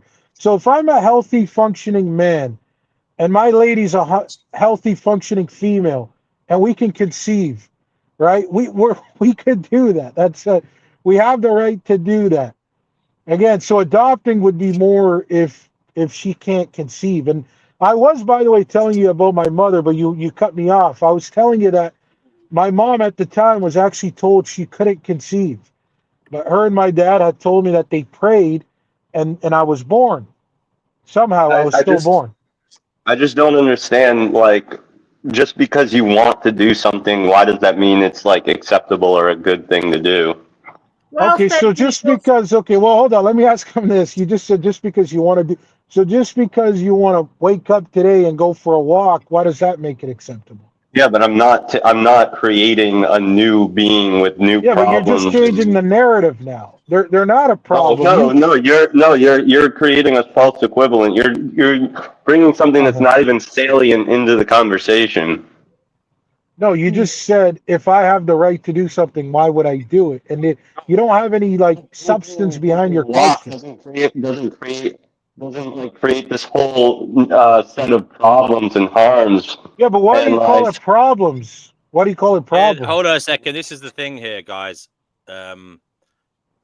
You view it as a problem, Noodles. He doesn't view it as a problem. You've got to establish why that is first. Like, because the child is going to experience pain and suffering and death, and there's going to be all kinds of issues that they run into. You yourself said you went through hell, and for some reason you think going through hell is like an experience that turns on some light bulb and says, oh, I should put someone else through this, Well, firstly, this is what I said, and I'll if you're willing to listen to me, you're going to understand me. So just bear with me. Can I just say something? Yes, go ahead. Right. Us humans, we're heading for one almighty world war. And you want to bring more people, just another child? Okay, so now I have more people coming. Let me just answer one person at a time. We'll get there, I promise. So here's the interesting thing. All you said was, I said, I've been to hell. You didn't say the full thing. I said, I've been to hell and back. So when you go through it and you come back and you become wiser and you have an abundance amount of gratitude for the Most High, it's a different level of thinking. I've been how do through you know this. it's the Most High? Let me finish. So I've been through a bunch of cycles where, like at one point, I believe I even had some sort of nihilism in me, where I'm like, there's no point to life. What the heck's the point to it? So I've been through the cycles. I've been through them. Now, again, I've said it many times. I'm not just going up and picking some random girl, some random chick in McDonald's, or walking down the street and being like, all right, we're getting married. No, I am waiting for the one. And to wait for the one, there are things that you have to do to get closer to the Most High. And I'm doing them. I mean, maybe some days I might struggle, but... how do you know it's the Most High? Now, who is he when you call him he? I didn't say he. I said it. Oh, it. Well, my best proof for that is one day, and we can go back to August of last year, for instance. One day, I'm an arrogant, stupid person. The next day, I'm filled with an abundance amount of wisdom. I don't know. This sounds pretty arrogant to me and not well thought out. So I don't know if that much. What's arrogant? Thinking that you'll make this like great father, that you should force someone into existence just because you think you're going to do a better job than your parents, or I don't know, like thinking that you're going to be some force for good, and that the fruit of your loins should be bestowed upon the earth. Well, you're adding more things now. You're adding more things now. The part about you're adding more things now. I don't know if you want to have a discussion with me, we can, but I'm not going to really have a discussion if you're trolling. Now, did I say I do a better job than my parents? Yeah, but I've also said I've been understanding to that they did the best that they can, and I would never trade them for the world. And speaking of reincarnation, I mean, do I know it's a fact? No, but it would make sense that I picked those two particular people, because it really seems like they're both God-fearing humans, and it really seems like out of all the people I could have chose, yes, if I come back, I would definitely choose them. Now, again, like I said, I went through the emotions of the resentment, all that. Now, the other stuff, I don't know what you're talking about. You started adding more. Could it be arrogance? Maybe. I don't know. I didn't sit here and say I'm perfect or I'm better than you guys. You're just like, what you seem to think that it's like important that you procreate first and foremost before considering. He hasn't said that. Adoption. He hasn't said that. Actually, he did. He did. No, he did. He said he hasn't had a green light to do it yet. If you listen to him, he says he would. No, DNW. He said that if he had a partner, if he would only adopt. He's not going to do it at any cost. He believes. He said it as a second. I think this guy's a troll. This guy sounds like a troll. He's just trolling at because he's not willing to have a intellectual conversation. No, He's I'm not skipping past trolling. points. I'm calling you on the things you said. You said that it would be Okay. your second option to adopt. You did not say it would be your first option. You said your first option would be to procreate. Correct. Phantom, I guess we need to explain Noodles to you. He's always right, or he thinks he is always right. Oh, okay. That's not Thank you, true. Devon. I appreciate That generally comes from people who say ridiculous things that I, have to question them on. But the thing is that Well, the thing is, you're treading water. The thing is, you're treading water because I've told you that I agree. Sometimes I agree with I don't agree with everything everyone says, obviously, but I agree with some stuff people say, and it doesn't mean that I'm always right. It just means I want a reasonable, logical answer. Well, you got You one. deserve one. It's You none of got your you fucking got one, but business. you got one, but you just don't want to listen. You just want to argue, right? No, And no, I've actually it just makes I've no talked sense. to. Listen, you just want to argue. Now, I understand your point.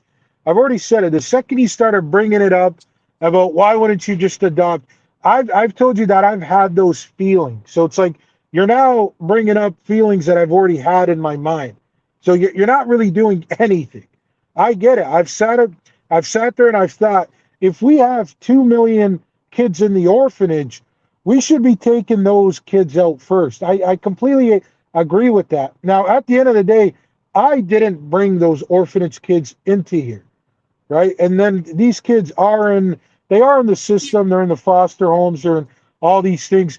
Me, as a tax-paying Canadian, right? As a tax-paying man, if I do it the legal way, as far as marry somebody, and now they're my wife, and we do it uh, in a spiritual way, like as the Bible says, marry them first. All that way, I don't see an issue with it. I think it's perfectly Okay, fine. so you're a Christian. I'm not a Christian, but I do reference the Bible for a lot of wisdom. I think the Bible has a lot of wisdom in it. Why not reference any book? You could reference the Satanic Bible. You could reference any book. That doesn't even need to be a religious book. Like, why bring the Bible if you're not a Christian? What reference any Because book? I do believe that going around and just having random sex with random people, I do believe you're exchanging spirits there, and you could hook up with somebody that has their own demons or any evil forces like that, and that will be passed on to you. I do believe in that. So I think Yeah, it's fine that you believe in it. I'm not telling you to go hook up with random people. I'm just saying that none of this, to me, is a logical or reasonable argument for okay. procreation. And mind you, I used to be you know, a staunch anti-natalist. I don't even I wouldn't even consider myself an anti-natalist anymore. Like you know I liked what DNW was saying to the chickpea about the reincarnation, about the soul cycle. I liked his rebuttal to that. I think that it's an insane. All of these things seem silly, and it's a catch-22. I just think it's ridiculous the reasons people give for procreation. Well, how is it ridiculous? I mean, a man sticks his thing inside a woman and they form a baby. What's ridiculous about that? Can you explain to all of us what's ridiculous about that? I mean, I'm not saying that I don't know. I mean, I'm right not now saying that you're action fighting. itself is You're ridiculous. I'm fighting. saying the reasons people give for having children Okay, is what ridiculous. reasons are? I just told you a man sticks his thing inside a woman, which is natural, which is all biology, and that's how a baby's formed. So what is the ridiculous thing about that? Help me understand. You're not explaining your reason for, the consequence. It's like saying, what's ridiculous about killing someone? I just stick the knife inside of them and it goes inside of them. No, you're not going to sit here and compare murder with creating life. They're not the same thing. You can maybe, okay, can you stop for like a second? You Can you stop for like 1 second? You're like a motorboat that doesn't know how to just shut up. Can you just shut up for like a second? Can you? Like, I know you're a troll, but can you just stop for a second? Can you? You gotta stay on track, man. Or no? Well, no, you're not staying on fact. You're like a motor that just ba ba ba ba ba ba ba. Like you don't know how to just stop. Let the games right? begin. Right. Let the games begin. Make your point. Make your point. Okay. So what I'm saying is maybe, just maybe, you can compare murder to abortion. Maybe. But I'm not going to sit here and listen to you compare murder to creating life. That's just stupid. And like a lot of the stuff you're saying is just stupid, right? You're just saying a whole bunch of. She wasn't comparing it to I can't even talk because he doesn't know how to shut up. I have to stop you because you didn't track the analogy. He doesn't know how to shut up. No. You just don't. You can't track. You're just. For more awesome content, like and subscribe now. Absolutely, like and subscribe. It's saying that it's analogous by to the way, creating. your connection is bad. Your connection is real horrible. Okay, just for the record, I know you probably don't know, but your connection, buddy, just listen for a sec. Your connection sucks. You go like on a high voice, and then it gets low, then it goes high and low. I don't know if it's your connection. Is anybody else hearing that? Yeah. Yes. Right. Okay. So everybody's agreeing that there's something wrong with your connection. You're going high and low. I don't know. How to fix that. Regardless. Well, no, it's not regardless. It's not regardless. It's if you want to have a discussion, fix your Wi-Fi, fix your headset, something. No, you clearly just heard what I said. You clearly just heard what I said. No, I didn't clearly hear what you said. I kept telling you your thing's going up and down. Fix it first. Anyway, I was not making the analogy that killing someone is like procreation. Although, guys, guys, we'll stop now, because this isn't going anywhere.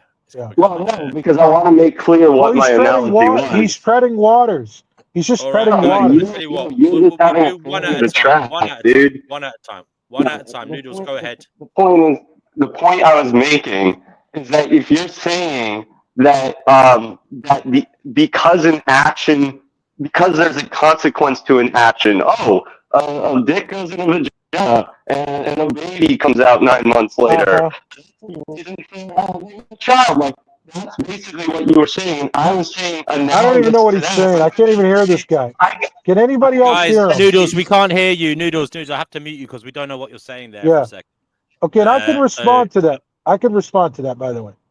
So the reasoning to take care of another life is there's a lot. I'm going to tell you right now.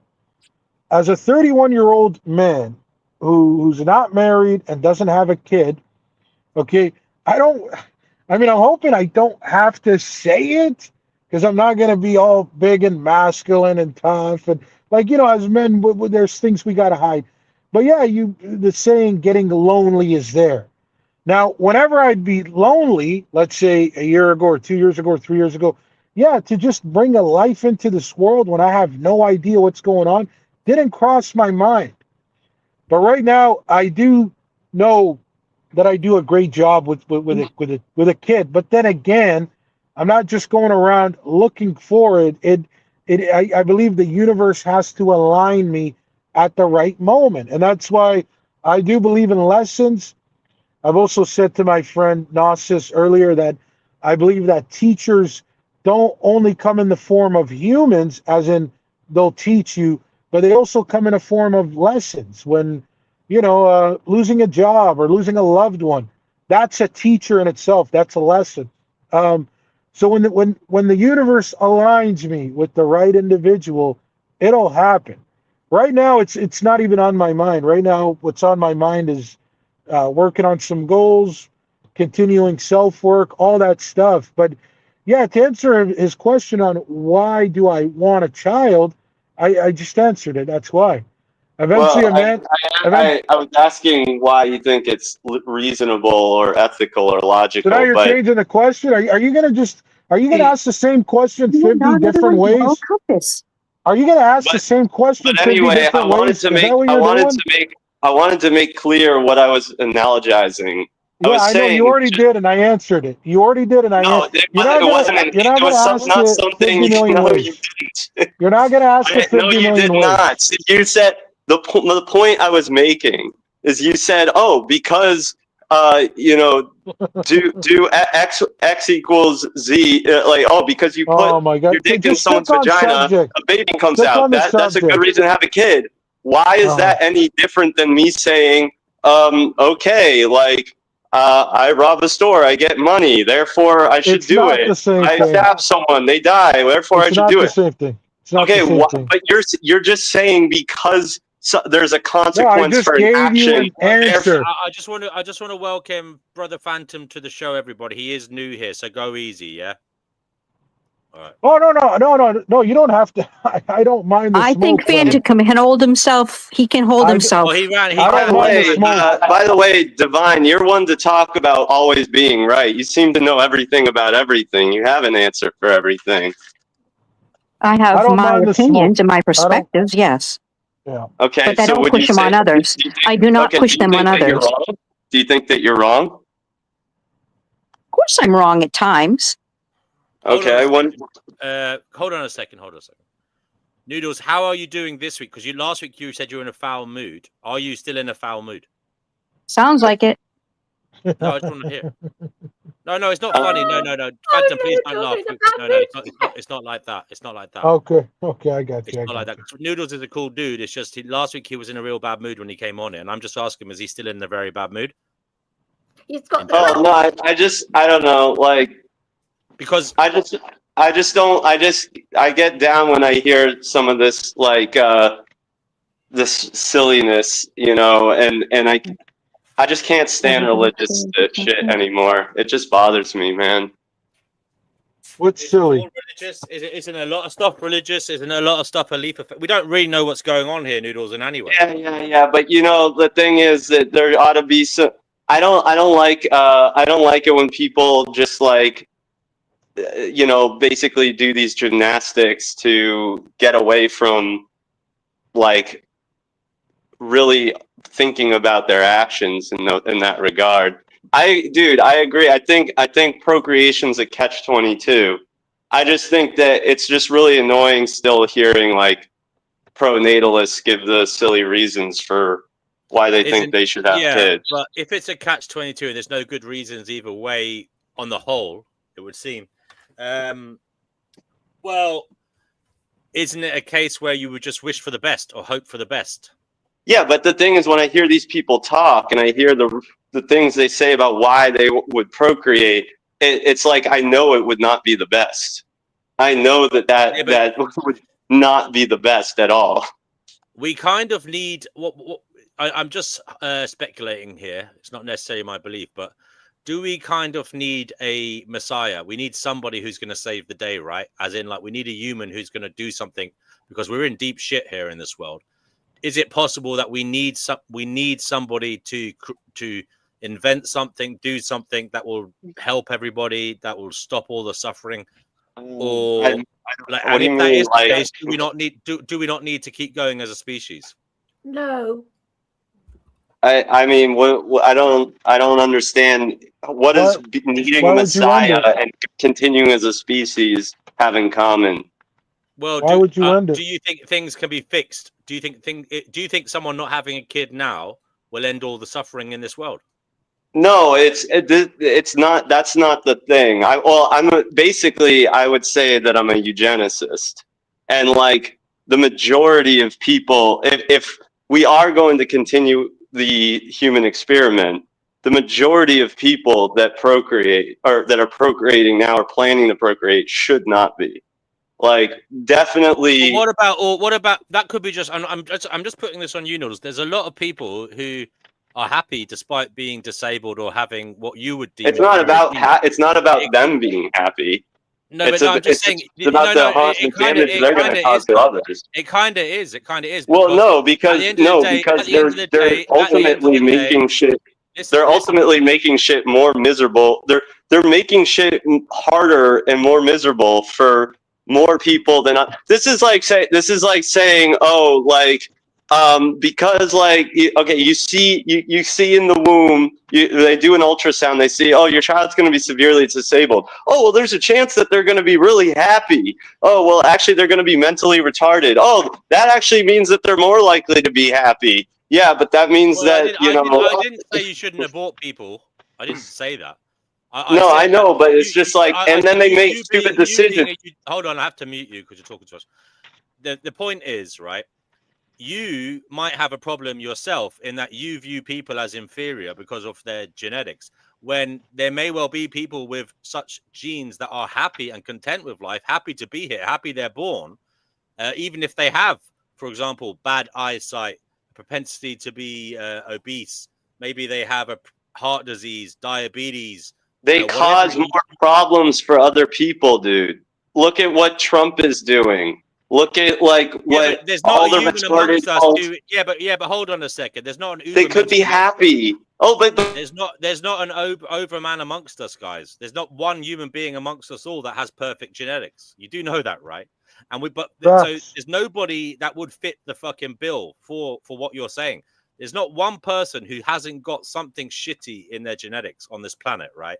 So what about gene therapy is what I would say to you. What about if you could, instead of, if that's your problem, if you're a eugenicist, what about just meddling with all the embryos? Absolutely. Absolutely. So absolutely. You can do that now, you know. No, I'm saying that they should do that. And the thing is that you can correct a lot of problems. You shouldn't be having like these fucking. Okay, so you're a eugenicist. You're a eugenic natalist. You're a eugenic natalist, right? Well, I'm a conditional natalist, and I'm not a natalist because I'm not pro people having children. So I would say there's a threshold. Like, for example, if we're gonna do a trolley problem, right? And we say, oh, well, like who lives, who dies, how many people on one track, how many people versus how many people on the other, who's on those tracks, blah, blah, blah. Well, I'm sure there's a scenario in which anyone, even probably most people that call themselves antinatalists would say, okay, so-and-so or multiple of these so-and-sos are on one track, and on the other track is one person having to be brought into existence in order to save the other people. They're going to say, bring that person into existence. And so would I. And there's a threshold for that. So I don't buy this whole, like, everyone is a black and white antinatalist. You know what I mean? It's ridiculous. And the thing is, we definitely need eugenics if we want to get rid of fucking the kind of people that are running the show right now, because they all have noodles. I'm just wondering where your eugenics gets its evidence from, because it would seem that there's more than just genetics at play here, whether someone has a good life or a bad life. There's acts of nature, etc., that can happen to people that can give them terrible experiences. But also, I don't know if there's enough genetic evidence to say what is good or what is bad on the whole. Who is a good person, who is a bad person? What are you using as the parameters for that? Obviously, it's all preferential, but the thing is that but who gets to say that? You get to say that. Why should you get to say that? That's what I'm getting at. Okay, well, it's like, why do you get to say that, like, anybody should or shouldn't? Why do you get to say people shouldn't be raping each other, DNW? Like, obviously, that it's your preference. You know that it's a preference a lot of people share. You know that it would ultimately benefit most people if that was not happening and if there was a law against it. Like, come on, dude. Let's look. If you think about it, intelligence, personality, physical aptitude. A lot of these, Yeah, but pretty hold much on a all these second. things. Personality is not a person's good personality generally someone who's empathetic, and that's generally someone who's had a hard time and understands suffering, is able to relate to people. So therefore, they would require some kind of suffering. But you, as eugenicists, wouldn't want them to have that. That's not necessarily true. There's plenty of people that have suffered and have very little empathy for others. I know that, but I'm just saying in general. I'm saying that you can give people empathy, and they don't need to have had suffered terribly to have empathy. Especially if it's I would take that. I would agree with you. There seems to be children who are naturally empathetic without having had terrible suffering. Yeah. But let me ask you this. Having said that, that's them as children. I don't know what they're like after puberty. I think puberty does something to people, So go ahead there, Phantom. Yeah. So I want to ask the question, right? And now obviously we all have our different beliefs, and I've really pushed away from like an agnostic type of belief, and now I am settled that there's a Most High out there, and just waiting for more and more downloads. There are people out there who, for instance, would point out people who have autism. Let's say younger ones with autism who are nonverbal and can't speak. And they can maybe make the argument that although this guy's talking about genetics and whatnot, that God created them that way and that they are in that body, but they are special chosen ones because they are going to endure a certain type of pain that the average person cannot understand and cannot relate to. So, with that being said, if we're talking just spiritual beliefs, genetics has nothing to do with it. It's not going to really matter as much. But yeah, I just wanted to throw that part in there. Yeah. Can I just say something, Man Phantom? Phantom? Absolutely, sister. Absolutely. Yes, the thing is, Phantom, I don't understand is about humans breeding. Okay, we live in a world where every year, every day on this planet, 15,000 children die of starvation. 92 billion animals are murdered in slaughterhouses. 1.5 trillion fish are murdered in the sea. And you want to bring another human being into this cesspit? It's a hellhole. It's a You know what? Do you know what Frederick Nietzsche? Stop it! I was talking. You want to? My apologies. My apologies. Yeah, you want to bring another being into this bloody shithouse. It's a bloodbath. It's an absolute bloodbath. And what us humans do is an abomination against creation. And it is. And, I just think that the best thing we could do, just go bloody well extinct, because we can't treat the planet well anyway. Yeah, plus, but... you do know, plus Phantom, you do know, you're a religious person, yes. You do know there's... I'm not religious. Life's only hope. What if we're... I'm not religious. What if we're the most... He's not religious. Everybody's throwing ad hominems at this newbie, and it's not really fair. He's never said he was religious. He said he is religious. That's not an ad hom. That's a fact. He is saying he's speaking with religious rhetoric. No, I'm not. I'm not religious. But I want to say this to you, dear sister. Spiritual. See, yeah, more spirit. I'm spiritual. It's the same thing. He doesn't follow any one theology. Right. But he has a theology. That's the point. Okay, but let the sister talk. Let the sister talk. What are you saying, Chickpea? You do know, don't you, that there's one hell of a world war coming. There is hell coming to us lot because there won't be. I believe it. I believe it. Which is why. Why bring a child into that? Why? Well, my sister. What I'm saying to you is, unless I get a green light, it's not happening. But I'm going to tell you this. One of my favorite philosophers of all time, and this is going to maybe, this is going to be an interesting one, is Frederick Nietzsche. He says, to live is to suffer. To live is to suffer. To survive is to find meaning in the suffering. I love that quote because, you see, here's where the four of us agree. This is why I'm trying to tell you guys we have an agreement. Let me finish. Where we all agree is There is suffering on this planet. We all Yeah. agree with that, and not one of us has said that it's good. We don't see it as it's good. Now, however, let me say this. To look at things from the perspective of the Most High is something that the average human cannot do. What if, just what if, just what if, that's, right, I'm almost landing it. What if, just what if, that suffering is in itself a beautiful emotion? No, What if it not. is? No. There's no beauty in bloody well murdering 92 billion animals a year. There's no beauty in that. There's no beauty. Hey, No. Sorry, I'll shut Phantom, did your Most High create all of this? There's a possible chance that we all created it, that we were all there when the creation had happened. It's very possible. Well, wait a minute. What do you? We were all there, or we created it? What do you like? Can you be more specific? It's possible. It's possible that we all had a hand in this creation. I mean, who's to say we weren't?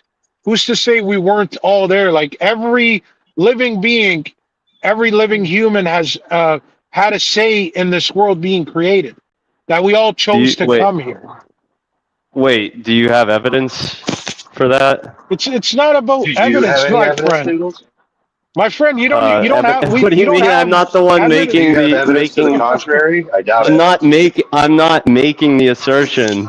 I said it's possible. You're making the assertion to the contrary. I said it's possible. Oh my God, I haven't heard that voice in a long time. Right. So if you're listening to what I said it's possible. I never stated anything as a fact. But you had asked. You could say the purple spaghetti monster created the world. Oh, it's possible. You know, like.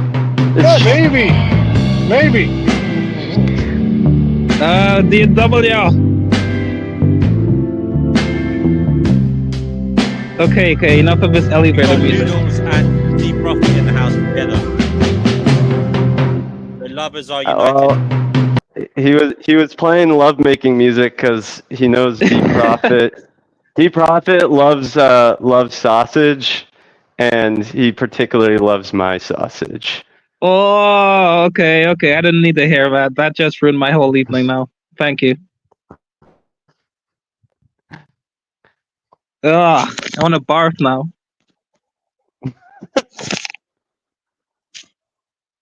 That, That's but yeah, quite enough. anyway, moving on.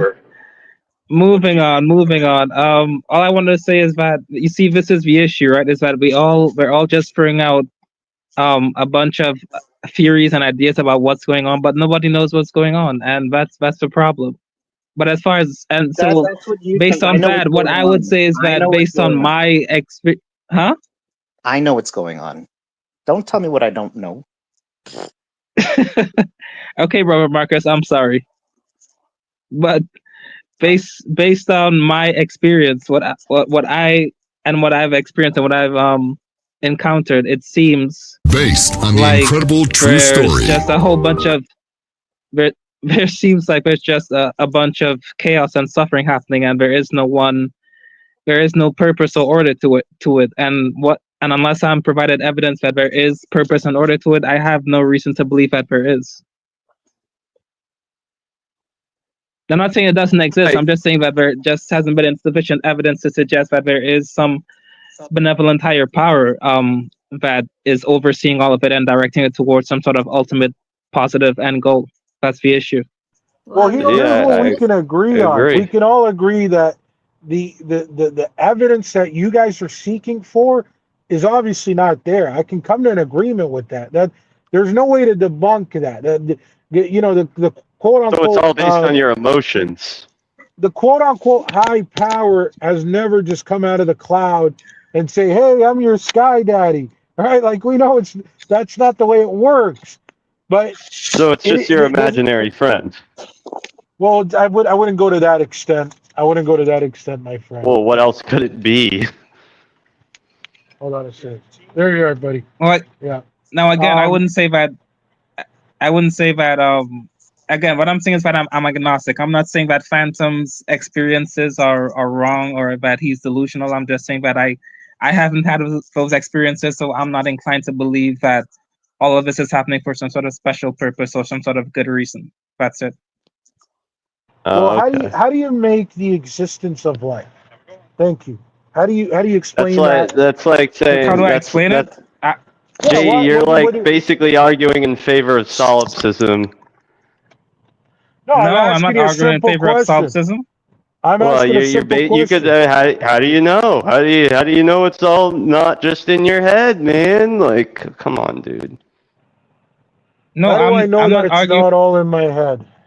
You see. Like, it's how do you know that every one of us doesn't just exist in your head, Jay? Like, who are you to say? No, Like, come on, there we can use You're getting. deductive. They'll put the Jay. You can use deductive reasoning to kind of understand when something is like kind of a ridiculous notion or not. Right. No. What I'm saying is that at the end of the day, I don't know if there's for example, a spiritual dimension to reality. And so what I'm saying is that if Phantom has had spiritual experiences that inclines him to believe in some sort of benevolent Most High, all I'm saying is that since I haven't had those experiences, I don't believe it, but I can't, say that he's, 100% wrong is all I'm saying. And that's Can you say that a person with schizophrenia? Can you say that a person with schizophrenia is? That's the only way to go about it, because that was my attitude in the beginning. Is I said, whenever people shared their experiences with me, that's how I reacted. I said, okay, that's nice to hear. I haven't had that experience, but I can't really comment on it. And that's the more rational and logical way to go about things. That's how you got to deal with all things. I don't think it's rational and logical. I think it's way more rational and logical to use deductive reasoning and say, oh, well, I know that that it is a common human behavior for people to delude themselves. There's also such thing as hallucinations. There's also things like schizophrenia and personality disorders, which cause people to have delusions and hallucinations. So why wouldn't I just say, oh, okay, this is more likely a cognitive issue, and there's actually is evidence that it's more likely a cognitive issue than it is someone's profound spiritual maybe to that person or how they portray it to you, if it feels that way. But we can actually dig into it and say, it's more likely there's not a spiritual side to everything. And if we actually look at, the evidence that there is throughout human history for this kind of stuff, it's more likely these people just have something else going on. You don't have to always give everyone the benefit of the doubt. Yeah, when you say you don't always have to, again, I mean, we're just talking opinions, right? That's your opinion. That's kind of how you deal. That's how you choose to deal with it. When I started having this quote unquote awakening, one of the things I did ask myself is, am I crazy? I absolutely did. Now, the thing I just can't fathom, and the thing that I don't think any of you can explain, is how do you one day go from not being wise, and then the next day you're like 3,000% wiser? That's not actually normal for human behavior. Who says that you are?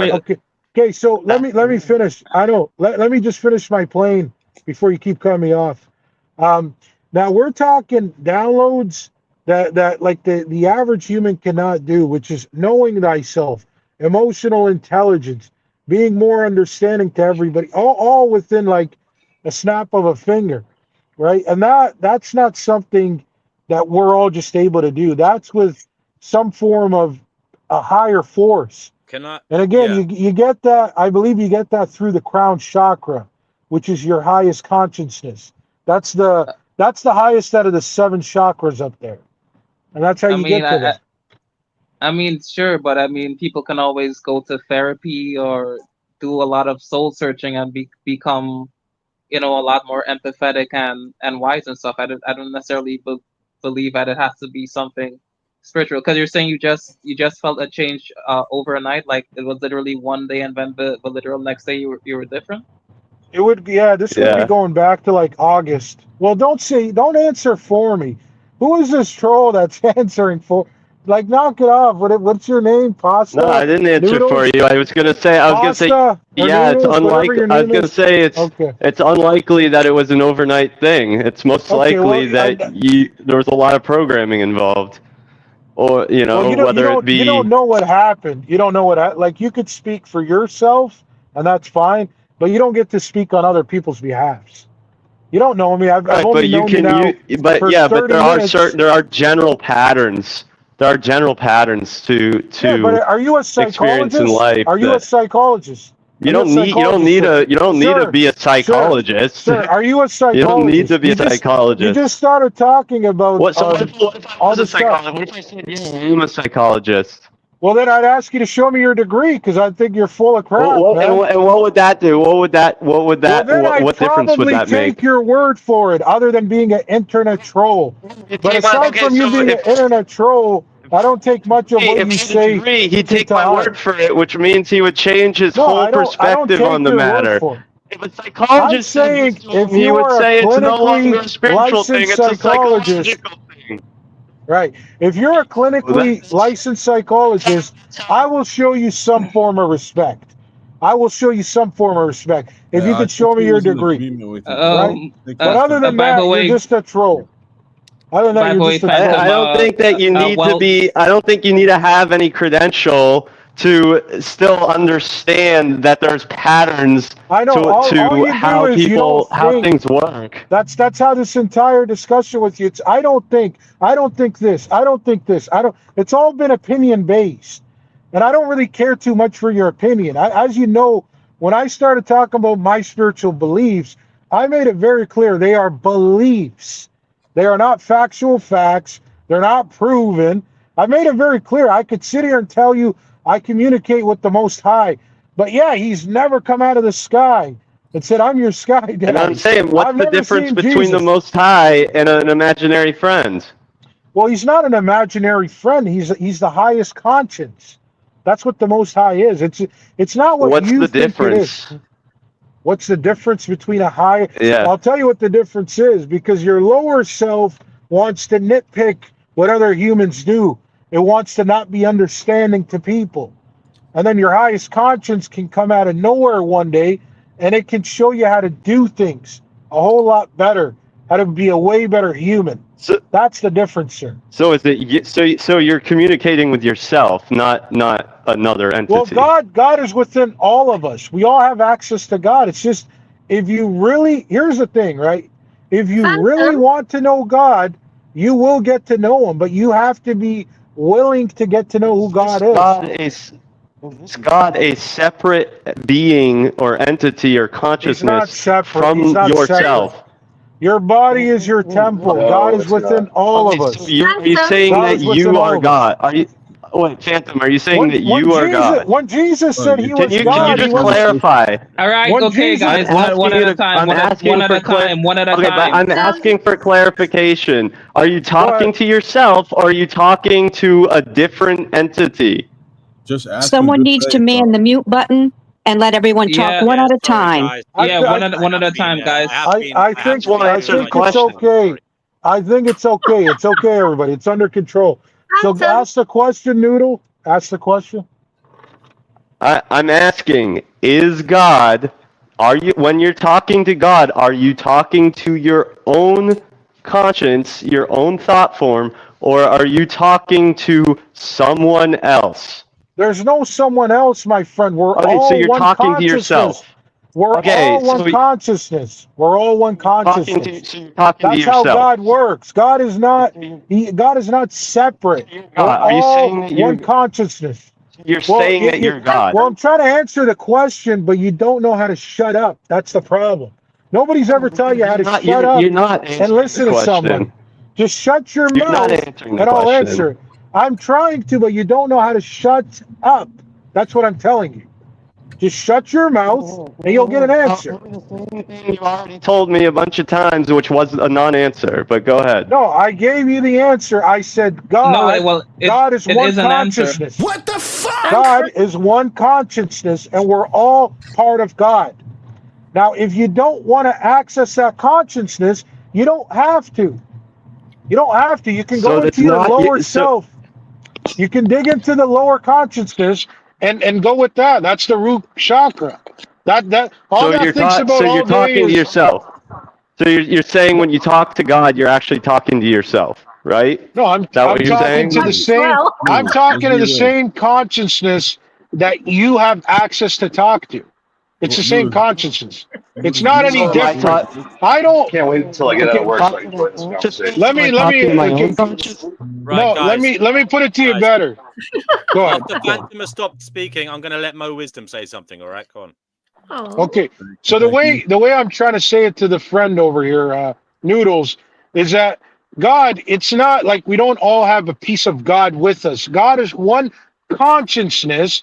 It's spiritual, meaning you can't see it, and we can all access that consciousness. Me, you, everybody on here, we can access that same consciousness. It is your highest self. Jesus, that's what Jesus was doing. Jesus is a son of God, and he said, "Ye are like gods, sons of the Most High." Meaning Jesus is not somebody to worship. You don't worship Jesus. He's nothing different than us. He's a son of God, and so are we. We are like gods, just like he was like God. That's all it is. Phantom.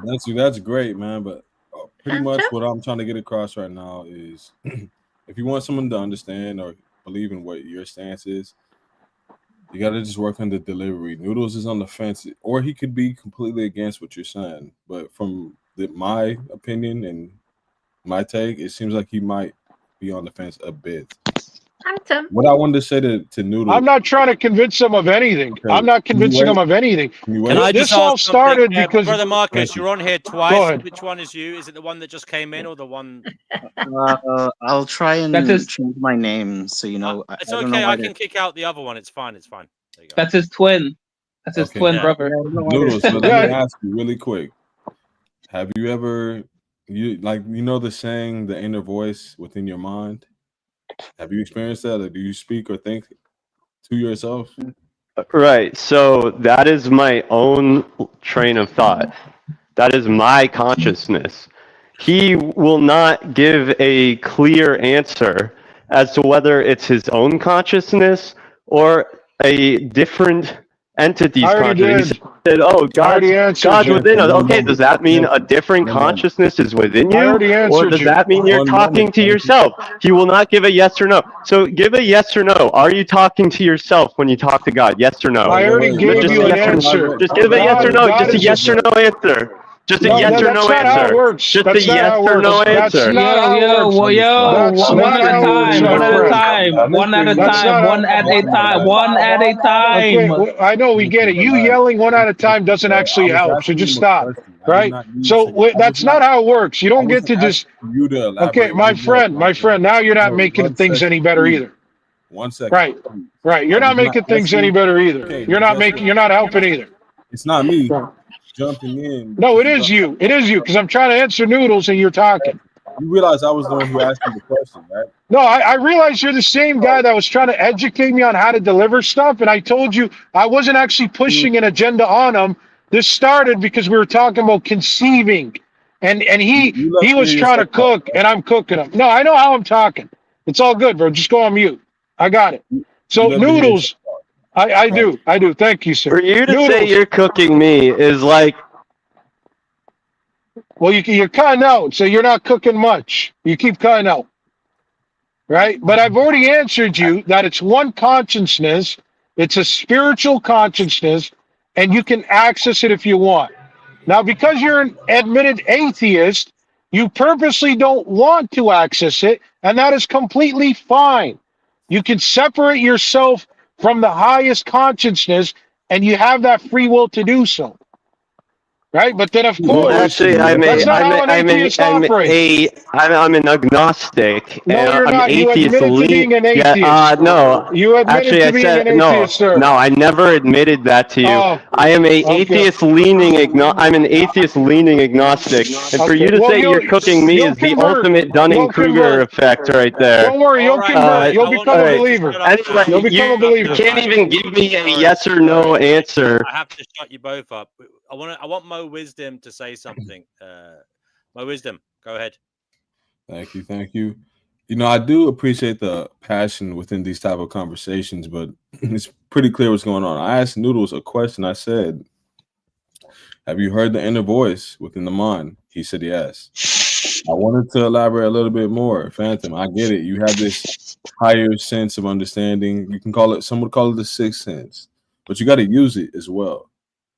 Meaning, when Noodles is on the fence and has something that he does not quite understand, he needs to actually Okay. I don't need the lecture, sir. Just make your point. I don't need the lecture. Make your point. copy that. All right. Well, I believe that Noodles is something that certain individuals go through. It's subjective until you're in a room with others that have gotten close to those realms as well. So I believe that if it's going to be something along the lines of inner conscious or a higher consciousness, then it's meant for you to understand it when you're ready. You know, it doesn't just happen to everyone simultaneously. And the best examples I can use for that is when you happen to be thinking about someone and they show up, or they text you, or if you happen to be thinking about a specific number and you see that number simultaneously throughout the entire day, or if there's pictures of animals and you just happen to see it constantly, you get so curious, you type it in to find out what it means, because pictures hold value of amounts of information as well. That's why hieroglyphics are very fascinating to me, because it's like, how did they communicate with only images, with no letters, how we use in the English language? So I just pretty much challenge you to say, each of us, we get a new and different human iOS updates depending on where we're at in life. Some of us like to operate in the physical, some of us like to operate in the mental, some of us like to operate in the spiritual. But believe it or not, I believe all three correspond. That's all I want to say. Well, the hieroglyphics were essentially like an alphabet. I mean, to say, like, our letters are literally pictures.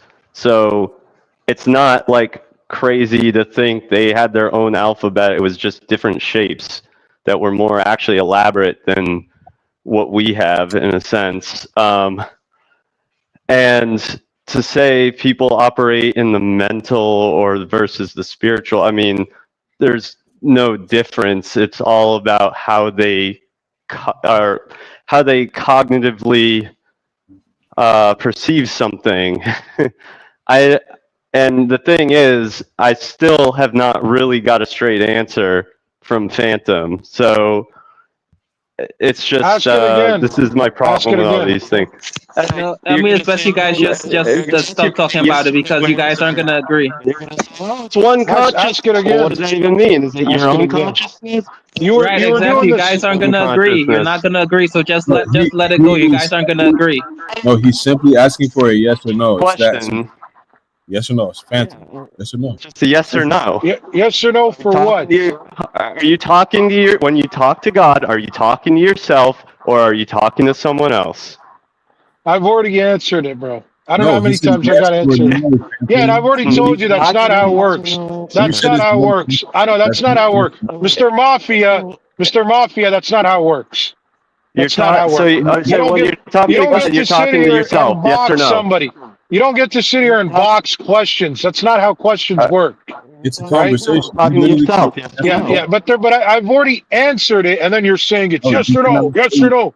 Yes or no? Yes or no? I've already answered. No, I've already answered. I've already answered. Yes or no? If you're not listening to the answer, then it tells me that you're not paying attention. It tells me you're not paying attention. To answer the question. I've You already answered it. question. You should be I've able to. already answered it. I've already answered it. Dodging. I've already answered it. When you're talking, And now you got a little cheerleader. Yes or no answer. And now you got a It's a little yes or no cheerleader. answer. Now you got a little cheerleader helping you out, and that's easy work. It's easy work. Okay. I could take a cheerleader on too. That's easy You work. don't want to admit that you're talking to your imaginary friend. We interrupt No, this you're program not to bring talking you to an an important imaginary announcement. We You're interrupt not this talking to program to bring imaginary you an friend. important announcement. We interrupt this program to bring you an important announcement. All right, guys. We'll Okay, move on. okay, We're not that's going to fine. get Andy. GNW, I think Chickpea had something to ask. Yeah, Can I go after Go Chick-fil-A, ahead. please? I might be back later. All right. Take care, Noodles. Chickpea. Hello. Chickpea, did you want to I say just want something? to ask Phantom. Are you vegan, Phantom? No, but that's my next step is to work towards a alkaline diet. So I've been having that on my mind lately. So No, I'm talking yeah. about veganism, i.e., animal rights, being kind to the animal kingdom. Oh, are you asking if I'm just kind in general to animals? No. I'm talking about animal rights, having kindness. We treat animals. Oh, like absolutely. Absolutely, I'm all up for that. I love animals, and every time I'm around animals, they always come running to me. Yes, I'm a big but animal do you person. eat them? Do you eat them? I do, and I have no excuses for that. I do. I eat chicken. I mostly eat chicken and turkey. I rarely eat beef, but it's chicken turkey. It makes no difference. It makes no difference to me what type of meat you eat, okay? Because to me, all animals are equal. But the reason why this earth is the shithole that it is, that the vibe that comes of what us humans do to the animal kingdom. Chickens and pigs are assholes, and they deserve to be eaten. They deserve it. What? Don't pay attention to him. Chickens and pigs are assholes, and they deserve to be eaten. Are you really? Let's not go there. Let's not go there. Let's not go. Sister, just talk to me, my dear sister. But does this make a difference? Let me ask you this. Yes, I do eat halal chicken, and if you know the way that. Don't you dare say it's even worse. The way they're prepared is it's a lot better because you take the chicken away from the family and okay, go ahead, sister. I'm listening. I know, no, I'm a member of the animal rights movement. I'm all about this, okay? This is one thing I do know a lot about. Halal, non-halal, it's all the bloody same. It's all disgusting. No, how can you say that? How can you say halal's the same? Halal's not the same as regular. No, I'm sorry. I can't listen to this. I'm not going to argue with you about it because I'm sorry. I can't listen to that. Yes, I bet you. Anyway, argument over. I don't want to discuss it. Okay, awesome. Phantom, I have some words for you, man. Yeah, go ahead, my friend. Okay, awesome. So, if you seem like you're a bit more aware than the average person when it comes to these type of topics, but the thing is, when I know you missed the hour where I was calm with the guy. You missed it. I know. And now you calm when it got heated, and you're Mr. Professor. I get it, bro. I get it. Just save the lectures. I'm telling you, bro. Just like, how old are you, bro? Are you 23 or something? I'm 30. Are you like, bro? There's no way you're 30. You sound like a 20-year-old guy that's like horny to give people advice. Just save it. I can give you the same advice. Phantom, be nice, brother. Be nice. Okay, I will, but I can give him the same advice that maybe stop going around. He's not saying you can't do that. You're welcome. I know, but I don't want to hear his little advice. I told him for an hour I was calm and polite and nice with Noodles about the whole bringing conceiving children into this world. I was very calm with them, and then eventually it runs out. Okay, that's called being an adult, bro. So just stop. I really don't care about your little lecture about you should be more calm and talk to. I'm not pushing an agenda. We're talking about our own beliefs, and I don't care what people believe or what they don't believe. We're just simply talking beliefs. That's it. So, I know where you're going with this, and I don't care to hear it, bro. Bomb dropped, microphone dropped, whatever you want to call it. Thank you, Phantom. I really appreciate your opinion. No, if that's the Thank case, you, dear sister. Thank you. then how about Now, Mo, you can talk, brother. okay, awesome. How about you just change your profile picture then? Because I don't think it aligns. Okay, how about I don't do what you want me to do? How about I have freedom to do what I want on YouTube and I'll do it? How about that? How's that sound? Why are you so quick to respond? And you don't listen. Because you're Mr. Advice and nobody's asking you for advice, and I don't really care about your advice. I'm the observer from what went on for about 5 to 10 minutes while I was here, and you Yeah, clearly, and I told you missed the past hour. I've told you. said that. I've told you that. You don't have the full picture. Come on, you don't have the full picture. I understand that, but at the same time, you got to take some. You got to be objective. No, I don't got to do anything. I don't got to do anything. No, I don't got to do anything. One of something that I don't have to do anything. How's that sound? How's that sound? I'd rather just have a discussion. How about you pick a topic? How about you pick a topic and stop trying to dictate where this goes? Something that I like to study as well. But guess what? Since you failed in your delivery, my approach picked up. I take on. Good for you, bro. You want a cookie? Would you like a cookie? Would you like a cookie? Would you like a cookie, sir? Would you like a cookie, or do you want a high five? What your brand is. Do you want me to give you a high five? Do you want me to give you a high five? Sir, do you want me to give you a high five? You can't even listen. Sir, I can go all day. I got stamina. I can go all day. Trust me. Trust me. I can go all day. I can go all day. I can go all day, sir. Do you want a cookie because you're more polite? Would you like a cookie? Okay, then shut up. How's that sound? And just shut up and pick a topic. Shut up and pick a topic. I want a cookie because shut up. And now you're being a demon. All right, now I have to mute you there, Phantom, because you did tell him to shut up, and we just want to chill out. He doesn't understand. He should look in the mirror before trying to proceed with any of these conversations, because as someone that does value wisdom, this type of shit, this back and forth between Phantom and I, it gets spirituality a bad narrative, because now we're saying, oh, this is what you believe, but you can't even deliver it in a palatable way. Noodles is obviously trolling you, but guess what? If you have higher perspective, like you said, why don't you use it? Okay, so let me ask you this. If you say he's obviously trolling me, why would you sit there and give a lecture about how to deliver something? So pick one or the other. No, you're not going to pick two. You're going to pick one or the other right now, because I know you're a demon, because, again, if you really want to practice... Whoa. Hold on. Because why would you test somebody's patience if you're not a demon? You know what you are. You know you're a demon because if you're really stoic, and you're really a philosopher, you would not add fuel to the fire. Yeah, you're trying to add fuel to the fire. So which one is it? Is he trolling, or should I have a better approach when I'm trying to do whatever you said I'm trying to do? You got to pick one. Hold on, can I just say, guys? Okay, can I just say both of you are wrong? Noodles wasn't trolling. Noodles was speaking his truth. That's what he believes, and he does come on the show from time to time and say those things. So when I meant by trolling, I didn't mean like necessarily what he was saying. Oh, now you don't mean it this way. Now you're going back on your words. Now you're a flip flopper, right? You don't speak with authority, my friend. That's the difference between me and you. You don't speak with authority. I speak with authority. That's the difference between.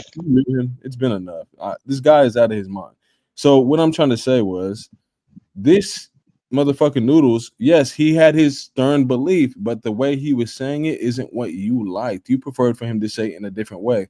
But what I was saying initially was, when we have these topics of higher consciousness and the Most High, and then you start to act the way that you do, everyone buys that shit and thinks it's a bunch of baloney. If you're gonna fucking have that be your narrative, your profile picture, and your fucking name, then act like it, Phantom. No, my friend, I can do whatever I want to do. I don't care what you think. You should practice what you preach and apply it to yourself. You see how that works? You called me a demon, but you described yourself. You are a demon. You are a demon because you were trying to instigate. You know you're a demon. I know it and you know it. Instigate? I didn't try and instigate. You were cheerleading when I was talking to Noodles. You started cheerleading for Noodles. You know what you were doing. All right, guys, so take your own advice. Hold on, guys, just be quiet for a second now. Noodles is back. Noodles, why did you come back?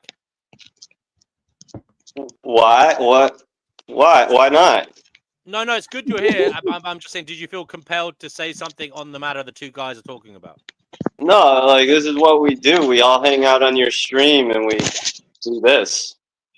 No, Noodles, this is all your fault, man. I call this the Noodles effect. No, this ain't my No, it's not Noodles' fault. No. Me and Noodles were having a good discussion until that guy wanted to butt his head in.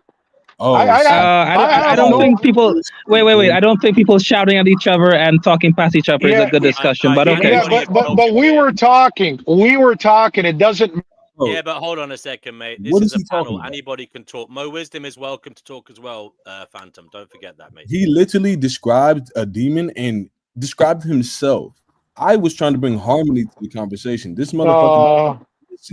By swearing, by calling motherfucker, that's how you bring harmony?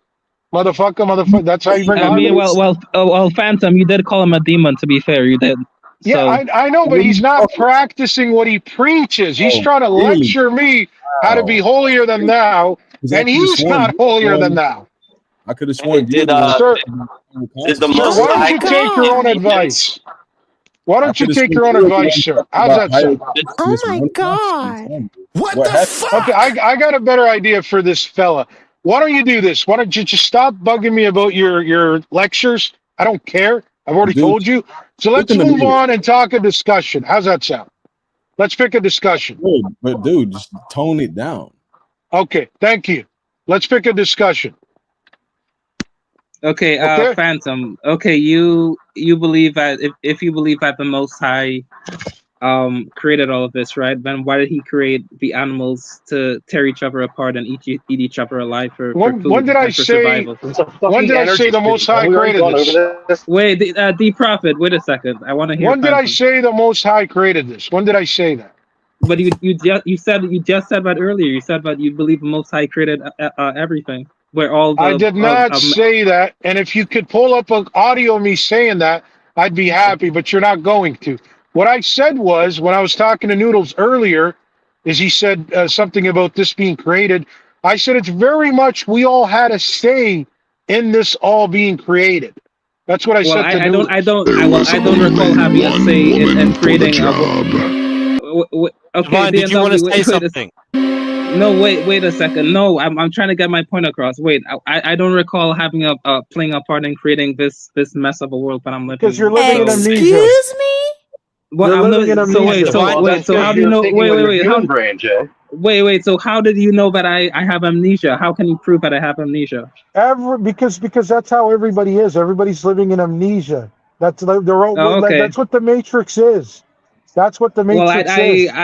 You have no evidence that I created this world and I'm living in amnesia, so I have no reason to believe. I said it's possible. That we all had a say in this. That's all I said.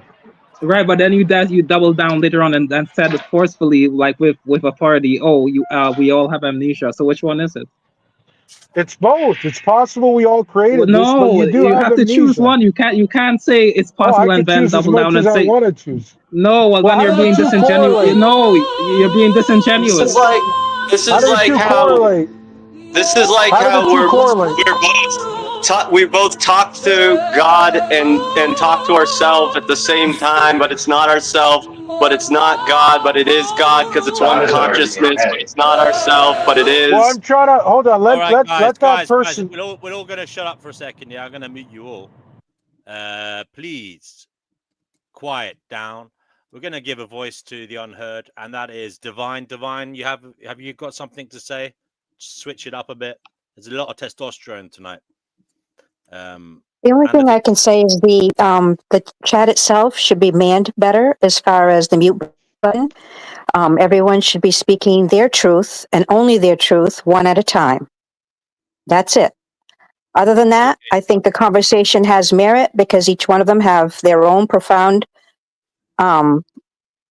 ideas, thoughts, and they all individually have an essence of the divine. You can see it, you can feel it, and you can hear it in their voice. They are committed to whatever they're saying, but they need to say it one at a time so everyone can enjoy each individual's thought. DNW, you need to man that button. Okay, I don't know where Noodles has gone. I think he left, did he? Right. Chickpea, do you have anything to say? Today, well, you know me, I judge people on their eating habits, and if you're not a vegan, I don't give a poop what you have to say. Not interested. Okay, and Brother Marcus, you're back, brother. Do you have anything to say? No. No? Okay. And J.E., anything to say? Well, like I was saying, I feel like Phantom is being a bit disingenuous because he's talking out both sides of his mouth. He's saying, like he just said, he said on the one hand, wait a second, Phantom, just let me say what I have to say, I'm okay? listening. I'm listening to you. Right. You said on the one hand just now, you said, oh, it's possible that we have amnesia, but then you forcefully doubled down and said, No, I yes, didn't we all say have that. amnesia. You're not listening. Okay. I said it's possible we all had a say in creating this. If you're going to quote me, please quote me correctly. I do, believe me. Listen, I don't have a law degree or philosophy degree, but I do study that. And if you're not going to quote me properly, then that means you're being dishonest. You cut people off before they can even finish. So what I'm saying is, I said it's possible we all had a say in creating this. But then this is what I told you when you said, do we all have amnesia? I said, yes. Everybody comes here with amnesia. That's one of the things that sucks about reincarnation. How do the two correlate? Yeah, but Help that's me like understand you could. I mean, wait a second. But Purple spaghetti monster could have created everything. No, wait It was a the second. purple spaghetti monster. How do you know it wasn't? It could have. It could be. Facts. Right, but right, okay, Phantom. But this is what I'm saying. It feels like if you're talking out both sides of your mouth and you're contradicting yourself. That's what I'm trying to say. Okay, what's your claim to that? That when I say we're all living in amnesia, how does that correlate to we all had a say in creating it? Help me understand that. Because it's you seem to be on the one. It seems to contradict to me because you're saying on the one hand, like you know that you know that we had amnesia, but then you're saying at the same time, well, if we all had amnesia, then how can you remember that we all now had you're a part adding in? words. Now you're saying I said, what if we had amnesia? I didn't say what if we had. No, I didn't say that. It was very simple. I said it's very possible we all had a say in creating this. And then I said we're all born here with amnesia.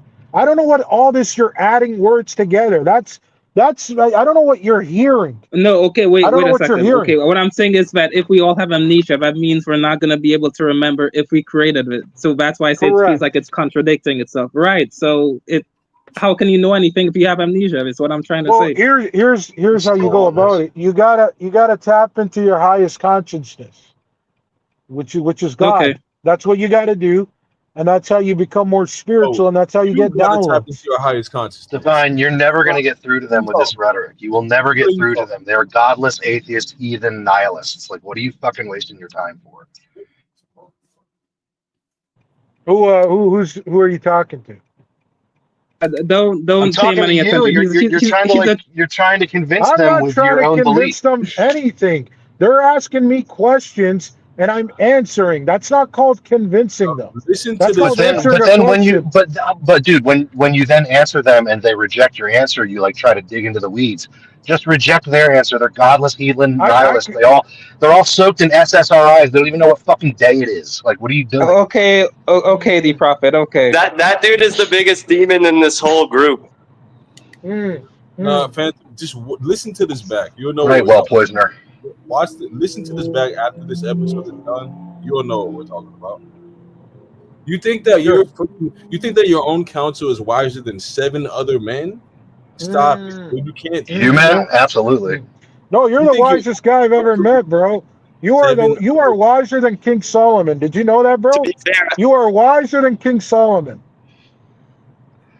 To be fair, we have lost the tether on civil conversation, and now we're just talking shit. Can we roll it back a little? I don't. To be fair, I wouldn't necessarily use appeal to popularity as a good metric for whether someone knows what they're talking about. Because, well, especially for example, most of the world is not vegan, and it would be a lot wiser if they were. So Wait a second. I just want to respond to what your thoughts. There's no such thing as veganism. There's no farming that's vegan. What are you even talking about? Wait, let's not go down the vegan route as yet. Wait, I just want to respond to what your doc said. I just want to say, but I'm not a debate bro, and I'm innocent. Okay. Oh, you're definitely innocent. You No, I disagree. I think he's a debate. JE is literally the only innocent one among us, to be honest. No, I disagree. I think he's a passive aggressive little debate bro. He's what? slimy. He's slimy. Wow. You can't see it, but I see it. Brother Marcus, you are projecting so hard right now. Brutal. That is Brother Marcus' ultimate projection right there. Oh, so you think I'm slimy? Okay. Nice. Projection. Wow, Brother Marcus. I would have expected that from maybe like Deep Prophet, but not from you. Oh shit! You're dissing Deep Prophet now. Wow. Oh, I'm not dissing Deep Prophet. It's just that I just called you innocent. I just defended you. No. Yeah, he just defended you, Jay. No. DSW, where's the mute button? Fellas, can I say this? Phantom, you don't seem like a bad guy. I really mean it. You do not seem like a bad guy. The only thing I'm saying is, and it says this in Proverbs, man, you can't think that your own wisdom is better than 7 other men's wisdom when they're literally trying to get you to understand this is how I know, bro. I know. You're like King Solomon. That's what I'm telling you. You got it. No, I'm not. You got it. I learned how to You're Mr. Know-it-all. I'm agreeing with you. I'm saying you're Mr. Know-it-all, and I agree with you. I think you know it all. I think you're the smartest man I've ever met, bro. I think you should go around and give professors advice. That's what I think you should do. Relax.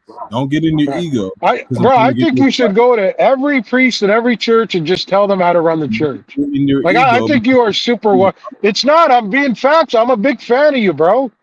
I'm a big fan of you. Where's your channel? Can I subscribe? Sure. Be my guest. Okay. Can you drop it in the link somewhere? Incredible true story. You can cut the condescension with a knife right now. It's so thick. It's not. Yeah. I like this guy. Me and this guy are best. We're BFFs. We're BFFs now. We're BFFs. No, but you can tell that there's a lot of condescension. No, Deep Prophet is right there. There's a lot of condescension. That's obvious. Come on, bro. Come on. You're ruining it. We're bonding, and now you're getting in the way of it. Stop it, bro. Phantom, legitimately, I do think you're a good guy. Bro. For about an hour. Thanks, bro. Thanks for giving everybody my whole biography. Can we talk about anything other than me, bro? Is that possible? Other than you just constant, bro. Like, what is with the whole? What is with the whole just telling me about myself?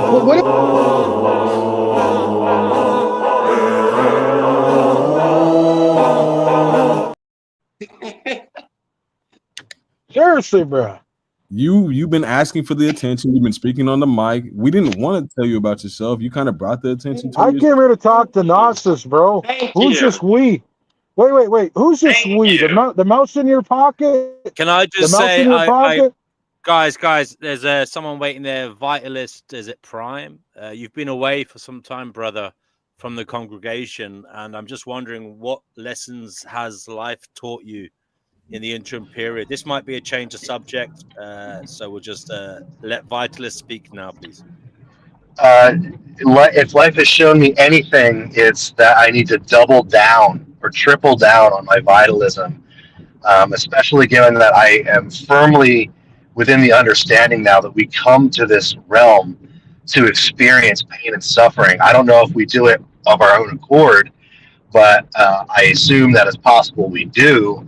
And if there is any purpose and structure in this universe, it is to suffer. And I accept that now.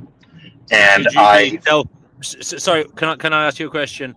What has made you think this? How did you come to this belief? And just tell us why that is, and why particularly now, because you're saying this has been some kind of mega revelation for you since we last spoke on this show. No, it's not a mega revelation. I'm simply reaffirmed in my belief that that's what the purpose of this realm is, if this realm should have a purpose in the first place. Because if it was meant to be something else, it would be something else.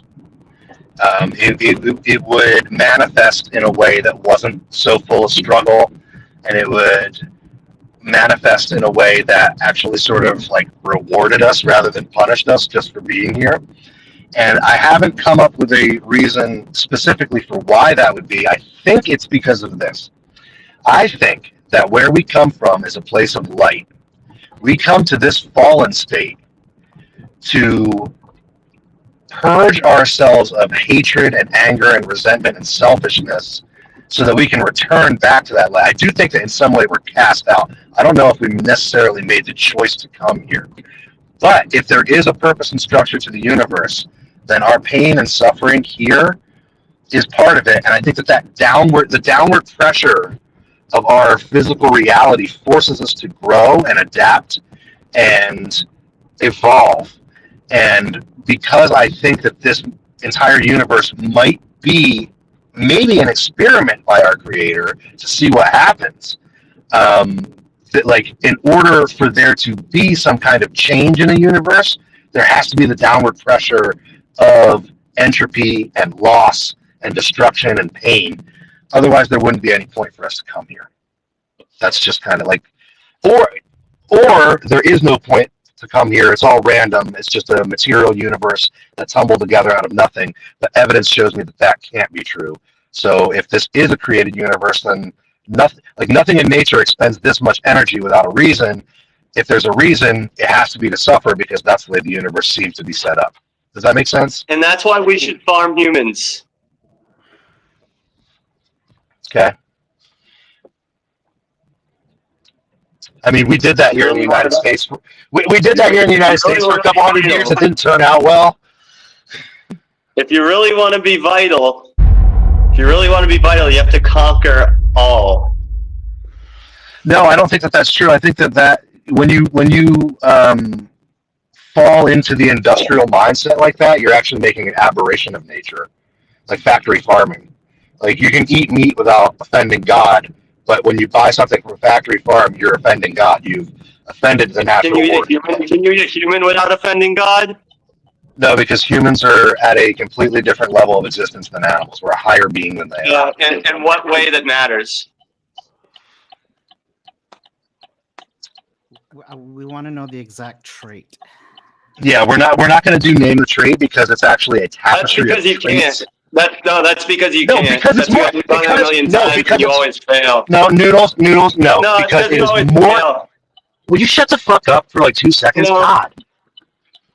No, you and all other vegans expect for there to be some one kill shot. It's not. It's a tapestry of things. We're completely different than animals. We inhabit an animal form. It doesn't matter. We inhabit an animal form, but we have a completely. You can equalize all of them. Consciousness and understanding an animal. You can equalize all of them.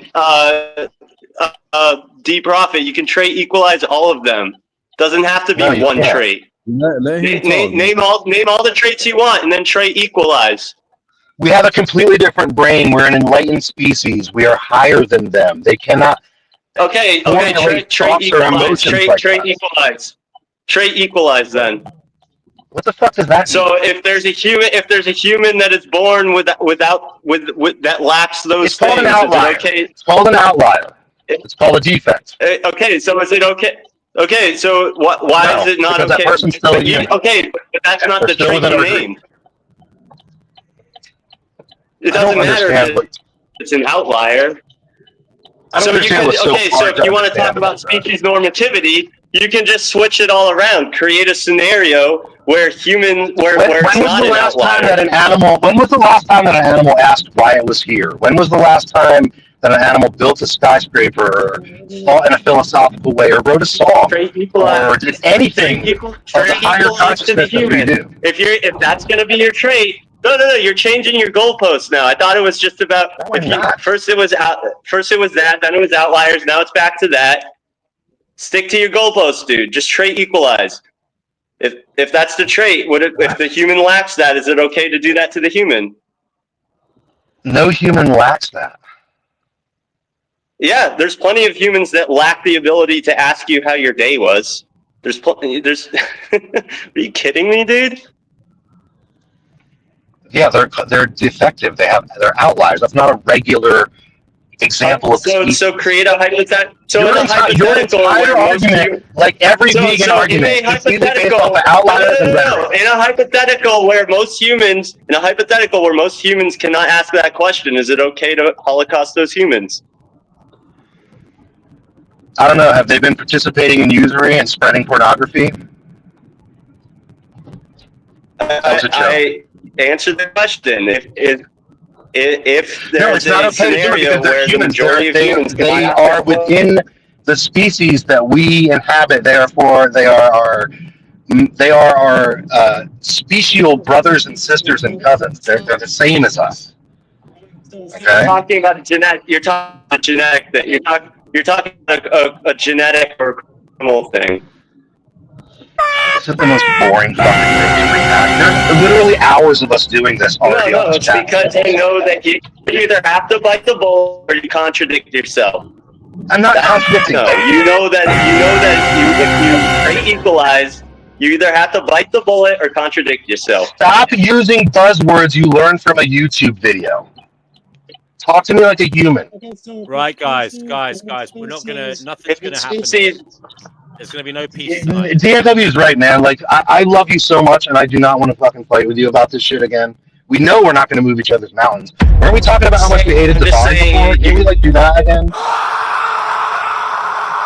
If you're just going to say species, then you can say, okay, if there's a being that's just like us but can't breed with us because they're technically one off or whatever it is it okay to Holocaust them? You are making it once again. You were relying on either a hypothetical, a piece of rhetoric, or a complete outlier to make a point about something that's so test their principles, you fucking nitwit, dude. That is how we test our principles. No, you don't need to come up with some crazy scenario to test something that's very, very simple. Human beings, first of all, nature tells us not to eat each other because we get sick when we do it, right? So that's number one, right? Dude, like when you're saying you're talking about shit about me coming up with hypotheticals, which is a reasonable way to test our principles. When you're talking about invisible sky daddies and like coming here from other realms to be tested, with zero reasonable evidence at all. Those are two completely different conversation. Yeah, but you think it's ridiculous to use hypotheticals, and you believe in something that isn't even based in science, dude. Oh yeah, because science really has it nailed down, right? A lot better than what you got. Science is extremely limited in its capacity to measure the universe. You realize that, right? Facts. Yeah, you perceive a material reality, and that's all that you see, and that's fine. I perceive more than that based on the evidence that I've seen. It has nothing to do with veganism. We can have that conversation. And that just shows how desperate you are in your argument, that you have to cling to some other thing that I said in another conversation to kind of get me. We are omnivore creatures. We're in a universe where there's no morality associated with killing another species for food. Yeah, in that case, there's no morality associated with killing another human. I mean, that's not the same thing, Noodles. We as humans are clearly like a different species. Right. Species, right? Yeah. So here's the thing. But we're humans, so obviously we're not going to kill each other. Well, that's not true. Oh, right. Humans don't kill each other. Of course. No. Okay, you're misunderstanding what I mean. Okay, what I mean to say is that. Jay, are you posing a real argument right now, or are you being facetious? Because I thought you were being sarcastic. No, I'm not being sarcastic. What I'm saying is that we as humans, obviously. Jesus Christ. No. Hear me out. What I'm saying is that as humans, we obviously. We're not the same as animals, so we're not going to kill each other for food like that. Humans do kill each other, and there are humans that think it's moral to kill other humans. So it's all subjective. So I don't know why you're butting in with that. You should know better. No. I feel like if you're. Do you disagree that nature tells us not to eat other humans by making it something that can be a disease vector? animal products are a disease vector. No, not just as much as vegetable products, dude. How many of the listeria outbreaks that have happened in the last 5 years have come from meat? Not even close. No, you're wrong. If we're gonna have a when there's an outbreak of E. coli or listeria in this country, it never comes from meat. It comes from fucking vegetables. That is not true at all. It comes from fucking shit, dude. Right, which is on the fruits and vegetables that get picked. Meat doesn't have it on the fruit. No, dude, it's an animal input. It's a fucking animal input, dude. It does not. Meat does not have shit on it when you eat it. Vegetables sometimes do. No, it doesn't grow from the plant. It comes from animal shit, bro. Which is used to fertilize on the plants. And what would you spray on those plants to grow them without the animal shit? NPK. Oh my god, dude, you like it's Noodles, ridiculous. I've been in the Noodles. I've been in the grocery and food industry for 25 years. For you should many know. of them, If you haven't learned by now, fucking know. Listen to me. You're very slow at your job. Most of the foodborne illness outbreaks. I just did a fucking week-long training on this, dude. Most of them from animals. Actually, all the flus come from birds.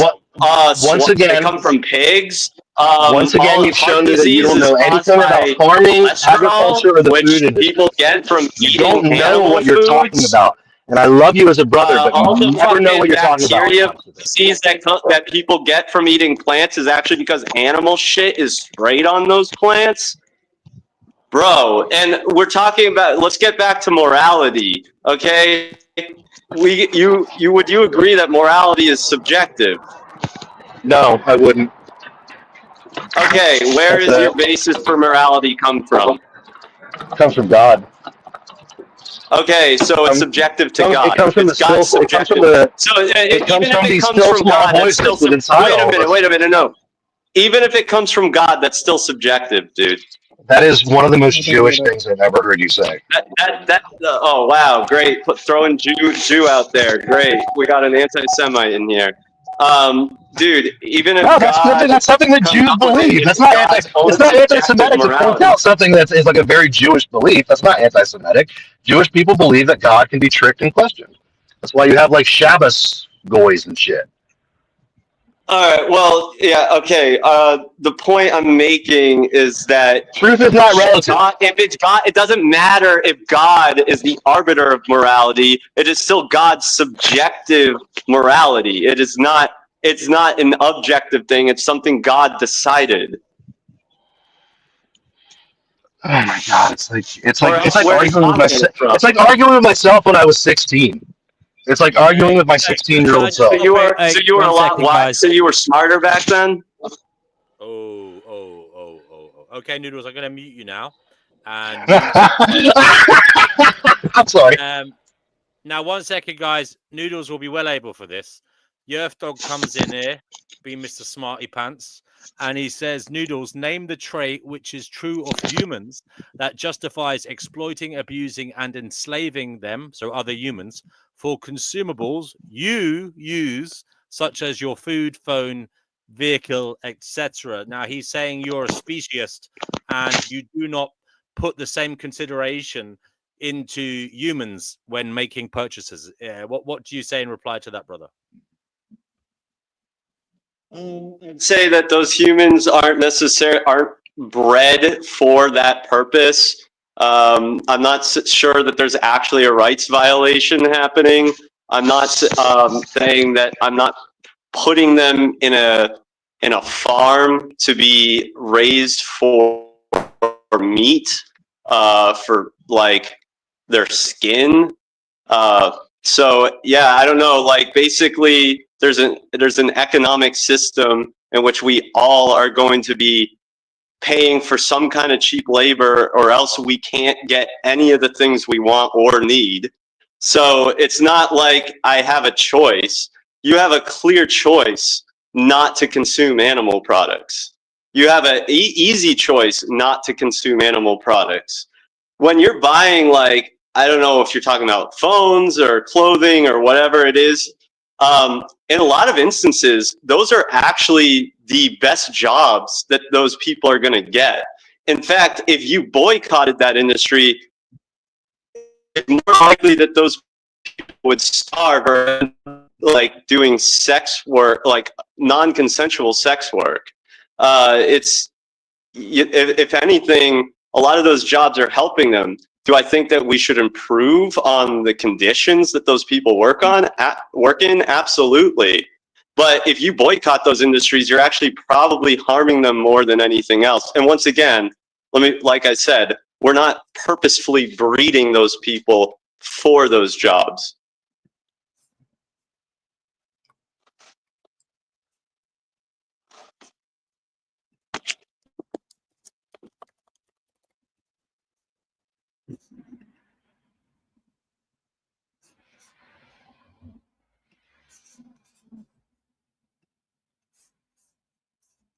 I can't believe the peace on this show. Yerf Dogs says he's running late, so he can't come on to talk to you about it. Now, who hasn't really spoken in a while? Divine, Brother Marcus, anything to say? I have a nice. I think there's been enough said this evening.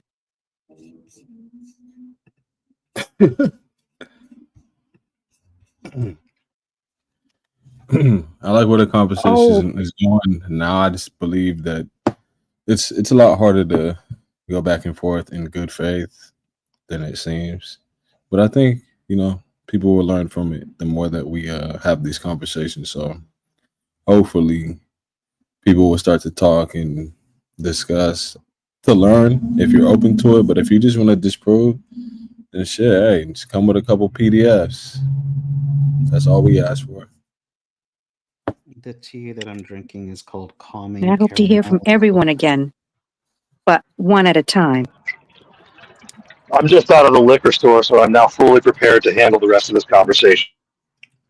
That aligns with God's morality. Drinking is not a sin. Drunkenness is. There's a difference. But nuance isn't something that you're great at. What does good faith mean? Meaning that you're arguing or you're going back and forth to learn where their mind is at. Or you just asking them questions because you already know the answer to them.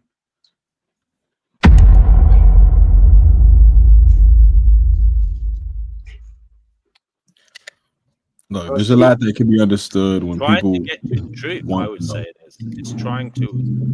It's willing to get to a true point and concede. Yeah, I think doesn't good faith kind of mean that like you're willing to have your mind changed by a good argument rather than just going in and like bulldozing the whole conversation? Would you say you're a good faith argumentaire, Brother Vitalist? Absolutely. I mean, arguing with Noodles over veganism did change the way I thought and phrase things. Honestly, could you see yourself becoming a vegan one day if it was? No, because first of all, I don't believe that it's actually healthy, despite what like the fucking World Health Organization wants to tell you. They're only telling you because they want to remove animal proteins from the human diet so that food manufacturing can be cheaper in the future and have a higher profit margin. Also, I don't think that in this fallen state that there is actually any morality associated with killing another species for food. So, no, I don't think so. But I do consider it murder. I do consider myself a murderer. I've taken many thousands of lives of creatures that did not want to die. And that perspective never truly, fully occurred to me until I had my conversations with Noodles. So, yes, he has. After arguing in good faith, and he has. What are you? Are you some kind of happy murderer, or are you somebody who just is some kind of murderer with a grim acknowledgement of it as something necessary? Are you bashful in your murdering? Are you sad that you have to do it? Or what? How much of an asshole was the chicken? What I'm asking you is, do you feel in any way bad about what you're doing now? It kind of depends on the species. I mean, chickens and pigs, I don't feel a fucking wink of badness eating them, because I know for a fact, first of all, they're fucking horrible, vicious creatures. They will eat you if you give them a chance to. And honestly, no, I don't feel bad about that at all. So we should kill and eat you then, Vitalist. In that case, we should kill and eat you. Thanks for interrupting with the clever remark. No, it is like ruminids. There's a better argument for saying that they are more innocent, but they're not. If you've ever dealt with a ornery bull, or if you've ever tried to get a cow to like go someplace that they didn't want to go, or even for their own good, or like sheer fucking sheep or alpaca, they turn into total assholes, even though you're literally saving their lives. Did you say that chickens would kill and eat you? Yes. You think a chicken would kill and eat you? Hey man, they're related to dinosaurs. This guy is scared of fucking chickens. You think that's why he's not vegan? Because he's weak and he's scared of fucking chickens. You are not equipped for this level of conversation.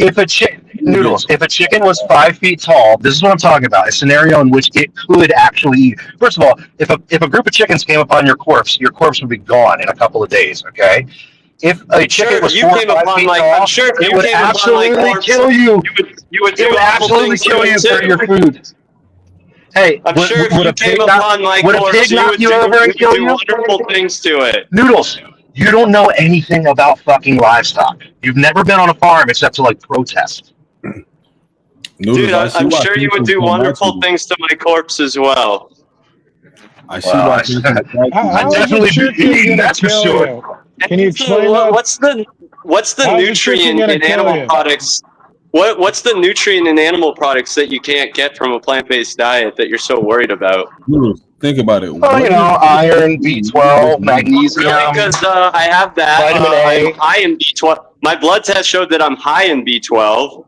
Yeah, because you fucking inject plenty of B12, get plenty of iron. Are you taking supplements? You inject the B12 into your body like you're a sick person. I eat the B12. I eat it. It's a food. I eat it. Okay, what food has B12, sir? B12, the nutrient itself. Okay, Genius. but what food has B12? You're saying you get your B12? Yeah, what was it synthesized from? What are your vitamins synthesized from? I take the B12, I put it in my mouth, and I swallow it. Okay, and what nutritional food? yeast? You can eat. Hold on a second. Nutritional yeast has B12 in it. Oh, does it? And I think you can also get B12 and like have fun eating 5 pounds of nutritional yeast. You know how you go to the store and you buy food? You buy B12. It's there with the food. It's a food item. You put it in your mouth. You swallow it. Right. It's a vitamin. Genius. So you take B12 vitamins. Good for you. Everybody. Wait. You take food. You take nutrients into your body. You consume nutrients into your body that someone else cultivated. Someone cultivated nutritional items, and you put them in your mouth and you swallow them. What? That's not natural. You have to fucking sip nature through a straw. Okay, sir. Can we talk about something real other than like stupid veganism? Can you calm it down, please? Oi. Can you calm down? Please? Can you guys all get it together? Enough of Vitalist, okay? Because people like you make me sick.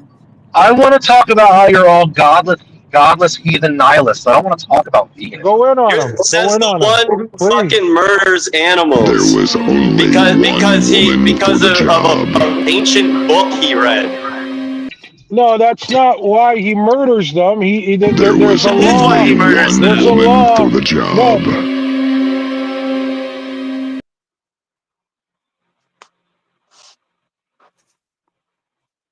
Hey, if there was a race of beings just like us, but we couldn't breed with them because of...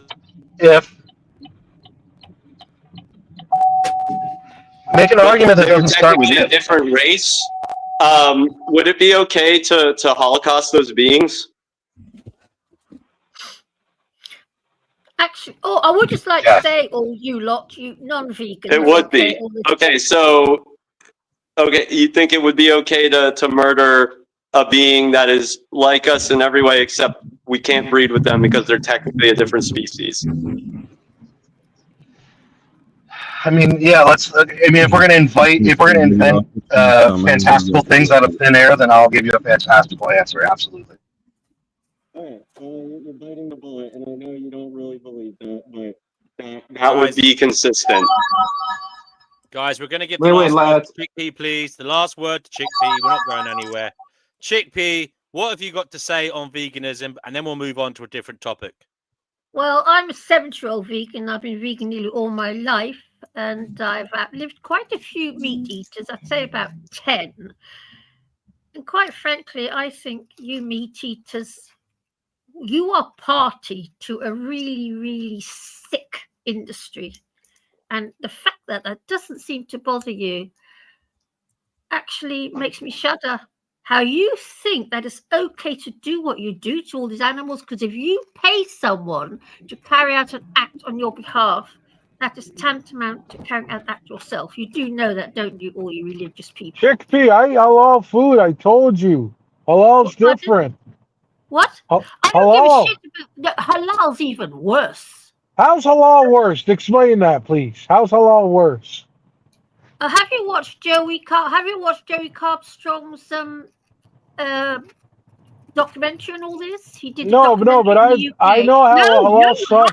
Have you? No, you don't. I know how halal. Out of interest, why do you eat halal if you're not Muslim? Because halal food, the way it's slaughtered is let me answer the question, my sister, please. Thank you. You know everything best, don't you? No, I don't. I'm not a smart ass. How many slaughter videos have you watched? Let me just answer. I've been to a halal slaughterhouse. The reason I eat halal is I'm not a vegan, but I agree with you that animals should not go any harm in order for us to consume them. I agree with you at all. Completely. So hold on a second. I got to interrupt you for a second. Yeah. So you would eat halal meat that has been taken from animals that weren't stunned before they were killed. That's cruel. No, halal. Hey, Vitalist and I actually kind of agree on something. No, the way that halal works is they cut. I know how it works. I've been a butcher for 25 years. You've been a butcher? Wait, whoa. You're a butcher? I've been a butcher and a slaughterman for my entire adult life. Oh my goodness. He is a butcher and he's had celebrity customers, including Matthew McConaughey. Oh, wow, lucky him. Well, gosh, how noble. Well, then you would know that noble. You would know that with halal food, the chicken's going to get the least amount of suffering that it can get.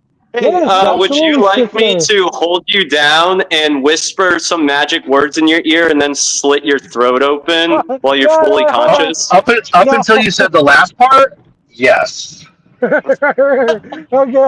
But listen, do you really think a prayer, when they say a prayer over a chicken's ear, do you think that's going to harm it in any way? No, the point is, the chicken doesn't give a shit about your stupid fucking prayer. Just like you wouldn't care if I said something dumb in your ear before I slit your throat and watched you bleed out and choke on your own blood. Hold on, guys. Can the expert actually speak for a second? The primary issue with halal and kosher slaughter is that the animals are not stunned before they're killed. Thus, and so they actually feel the pain, even if it's a completely sharp knife that makes one cut. The animal is still conscious. You lying shit. Now, I belong to the animal rights for a long time. I see. Yes, that's right. You laugh. I suggest you watch some of the YouTube videos made by Joey Carbstrong. I have, and I don't understand this whole anti-halal food thing. You guys are not really. The animal is still conscious when they cut its throat. Wait, you're saying, Phantom, you're saying you would be okay with someone holding you down to the ground and slitting your throat. You're saying that you would be okay with that. If I was a chicken, hold on, dear sister. All I'm saying is they are going through the least amount. I said that already, didn't I? You guys got me like a broken record. No, because you're wrong. Even the guy that's on your side is saying that you're wrong. the way they go through the least amount of harm is if you don't fucking even pay for it to happen. That's what? correct. That's correct. Okay, so then don't fucking do it. By the way, Chickpea, I wanted to suggest something to you. I was thinking about our conversation from a few weeks ago, and I wanted to suggest when your cat wants to go outside, you could take them out in a stroller or on a harness. Oh my fucking God. Noodles, can we stop for a second? Guys, I got to say something for 1 second. I am home. I got to go inside. I'm not sure if everybody's in bed yet. If they're not, I'm going to leave the conversation. If they are, I'll be back later, okay? I love you guys. Thank you for talking to me. I'll be listening in my earbud. Yes, Noodles. Yeah, I have been thinking about it all, of course, and I've even spoke to my vet about it all. Because my vet is a vegan, and we discussed the whole food issue. And he said to me that, in his opinion, this vegan thing for cats, in his opinion, is not viable yet. They haven't quite. Well, it's not that what's he basing that on? Well, he's a vet. He's also vegan. Cats only need nutrients. There's plenty of evidence about vegan cats now. Well, there's plenty of evidence. I actually sent it to you. Did you not look at it? Did you not look at it? Yeah, no, I didn't actually, because I didn't get it. So you sent it to the wrong place. No, I put it in the comments section, and now I'm gonna have to do it all over again. Yeah, well, because you refuse to look at this shit. This is the problem. It's not that the evidence isn't there. It's just that people like you refuse to look at it. Well, you know, I don't want to be funny. I'm doing my best, okay? I don't eat leather. I don't eat meat. I don't wear leather. I don't drink milk. I know, but you shouldn't be buying animal products for anyone. You shouldn't be letting your cats outside when you could put them in a stroller. You could put them on a leash. I am not going to make my cats prisoners. If my cats want to go outside, they can go. You don't have to make them prisoners. Do people make their dogs prisoners just because when they want to go out, they go out on a leash? No, you take them out. If they want to go out, you bring them out, but you put them in a stroller or you put them on a leash. It's okay to prevent someone from killing someone else. That's not like, oh, I'm just going to let them kill because otherwise I'm imprisoning them. Like, that's ridiculous, retarded logic. I do my best on this fucking planet, okay? I'm doing my best. No, you could, no. But you give people a hard time for not being vegan when you yourself are not being vegan, and you could be vegan. You could do it. You could. I'm not going to turn my cats into vegans. It's not. They're not. You can feed them a plant-based diet, and you can prevent them from killing other animals. I know. Just ignore all the reasonable evidence. Ignore all the reasonable arguments against what you're doing, and just keep doing what you're doing because it makes you emotionally feel good. Yeah. Okay. It's just funny when you give other people a hard time about something when there's something you could easily change. Easily. Humans are biologically vegans. Cats are not. No, we're biologically best adapted to plant foods. We're not. Veganism is a moral philosophy. Cats can consume plant matter.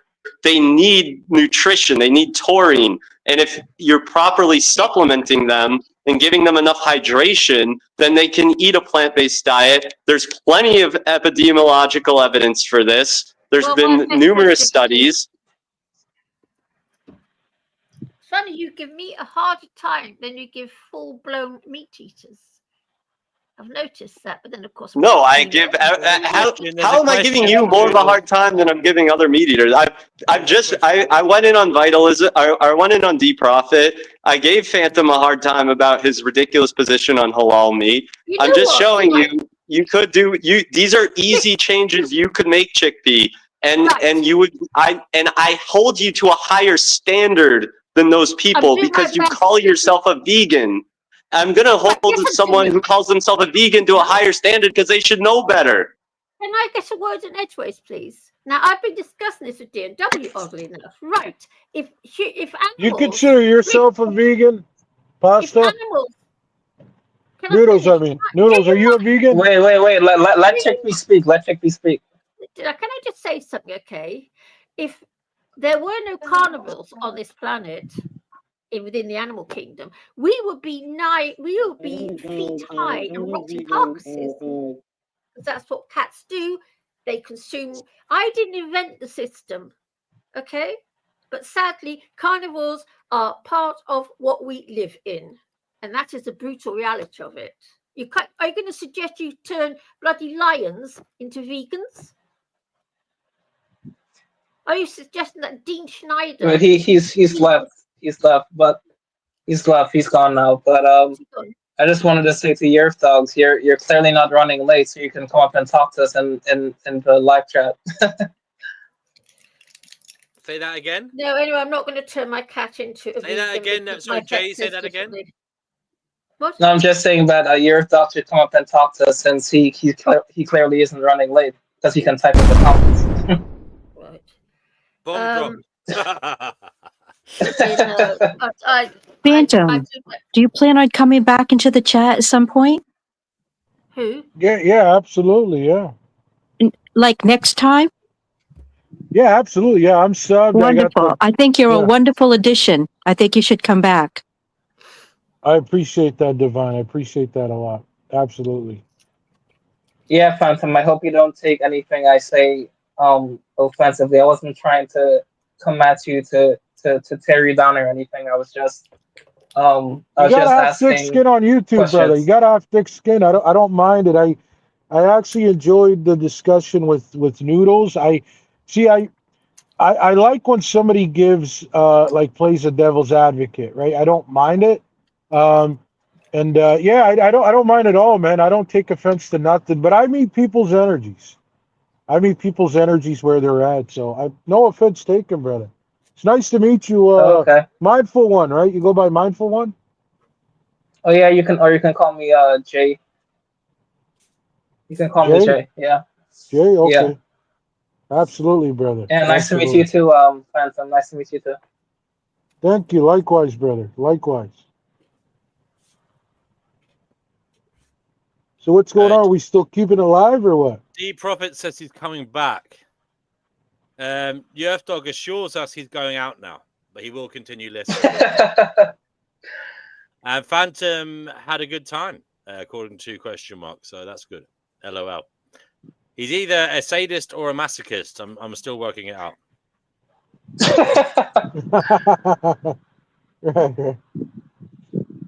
No, just the only issue I had is that I feel like, while I do think it's good to be, passionate about, your beliefs and stuff. I just feel like Noodles was just doing a bit too much. I feel like he could have given people more ability to be able to speak. I mean, he kept talking over people. I just didn't appreciate that. It was rude.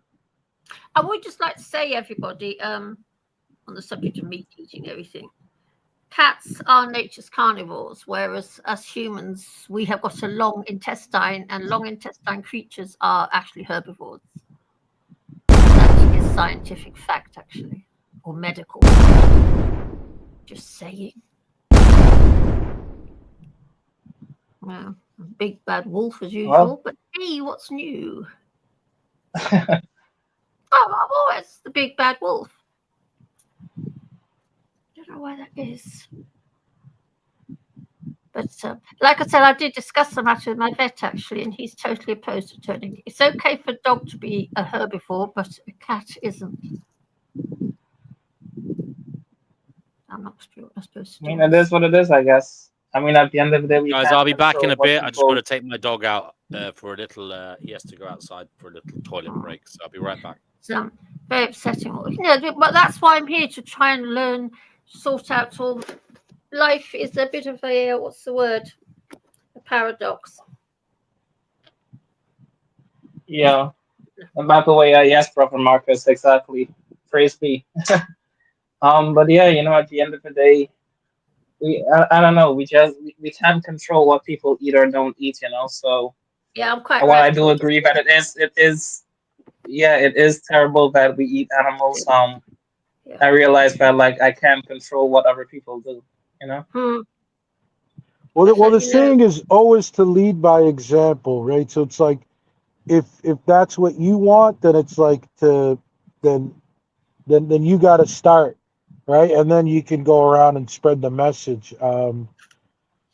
But I've thought about it because the thing about alkaline is, and I did mention I want to get into alkaline. With alkaline, you are a vegan, so there's certain vegetables you can have and certain veggies that certain fruits and certain veggies that you can have, and it's not all of them. Alkaline's very specific. So I've thought of it, and you got to cut out fish, so you can't even have like sardines.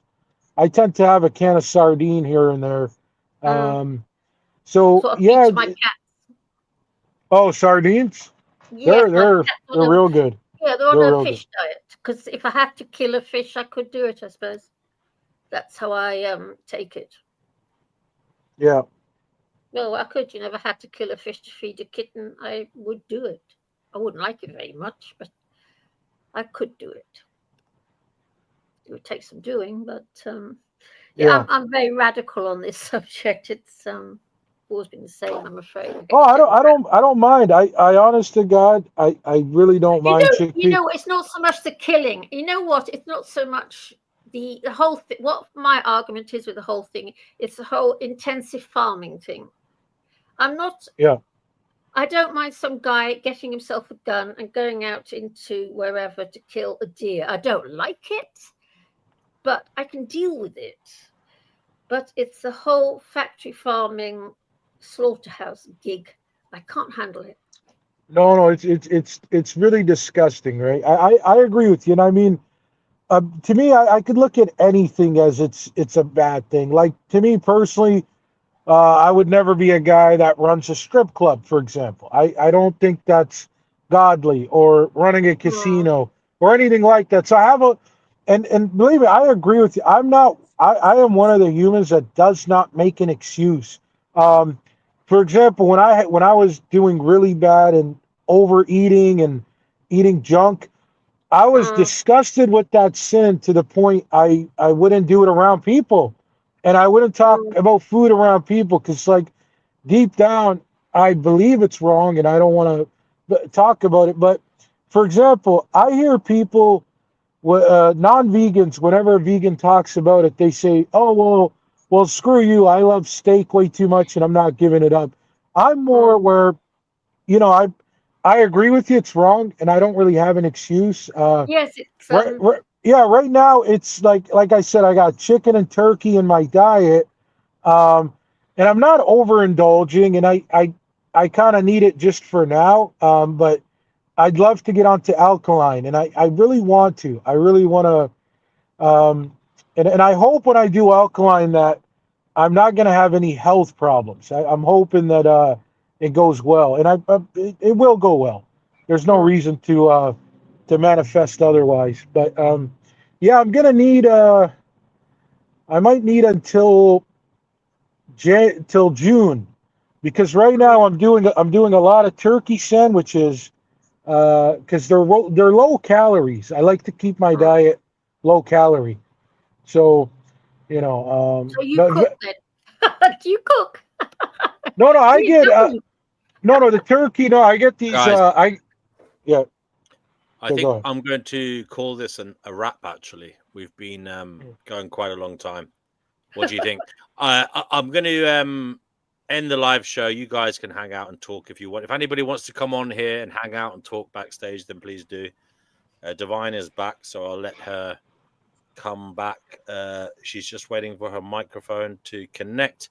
Brother Marcus, anybody else want to come on here? Scott, if you want to come on and chat backstage, it won't be live, so perhaps you'll prefer that. HRI, Yerf Dogs, whoever's there, you can come on and chat backstage after the show.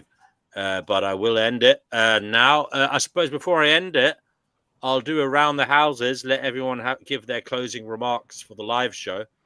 Phantom, you're first. Thank you for coming. You're a newbie. Thank you for sharing your thoughts tonight. And I think you'd like to say in closing. Yes, I just want to say, go vegan. Stop being facetious. Right, the mindful one. You're next. I just want to say, I just hope everyone has a good evening, and that they have a good rest of their week. And that's it. Right. Okay. And Chickpea? I don't have anything to say really. It's been quite a loud evening, hasn't it? Yeah, it has. Yes. If anybody wants to come on, guys, the link is in chat there, so you can chat to the others backstage afterwards. Divine, Divine, what is it you'd like to say in closing? I'd like to say that it was very interesting. Very nice hearing everyone have their own perspectives, but it would be wonderful if the mute button was utilized better. Ooh, so that no one talks over each other. Because I think that we really, because we're all so individually brilliant, or else we wouldn't be in the same groups, if we each had a chance to articulate our own perspective and then mute and then let someone else have their perspective, then mute and let someone else have theirs, I think that we would enjoy the whole thing better. When it gets people talking over others and stuff, it becomes so ego-minded. It reminds me of the way the world is. Yes. And that's something that I'm trying to separate myself from. I want to be in groups that are extremely intelligent, have an attitude of knowing who and where and what they are, be able to articulate it in a wonderful way. But I really would rather not have all the extra hoopla that comes together when a bunch of people are trying to talk over each other. But I enjoyed it. Lovely. Brother Marcus, your closing remarks. Have a good night. Okay. Thank you very much. And yeah, tomorrow, guys, we will continue reading the Pistis Sophia live. So keep an eye out for that. Yeah. Why don't you just read out the updated version rather than sit reading that weird language? Just read out the updated version, saving time. That's all. Seeing you're the one doing all the reading. I mean, I don't know. Personally, I get something from reading the oldie worldly language. Okay, fair enough. I don't know. If that's the way others feel, though, I'm happy to do it. What does anybody else here? Would you like to hear the oldie worldy version as well as the kind of plain English summary? It's up to you guys. It's your show, baby. It's your show. What about you, Brother Marcus? Baby, it's your show. Oh, there you go. J.E., any preference? It's your show. Oh my goodness me! I was just thinking from your point of view. That was it would speed it up. It would speed it up a bit, wouldn't it? Yeah, there's a lot of All right. Well, maybe listen. Just for you, Chickpea, I might try that tomorrow and see how it goes. I was just trying to save you a bit of time. Yeah. Time goes so fast. It does. Yeah, more time to argue after. No, Divine, don't you find the time is racing by? Divine, I'm talking to you. Divine? Oh, I'm not being answered. Okay. Right, guys. Yes, I'm sorry. I was talking to you. The show is over. The show is over. You can ask her backstage afterwards. Sorry about that.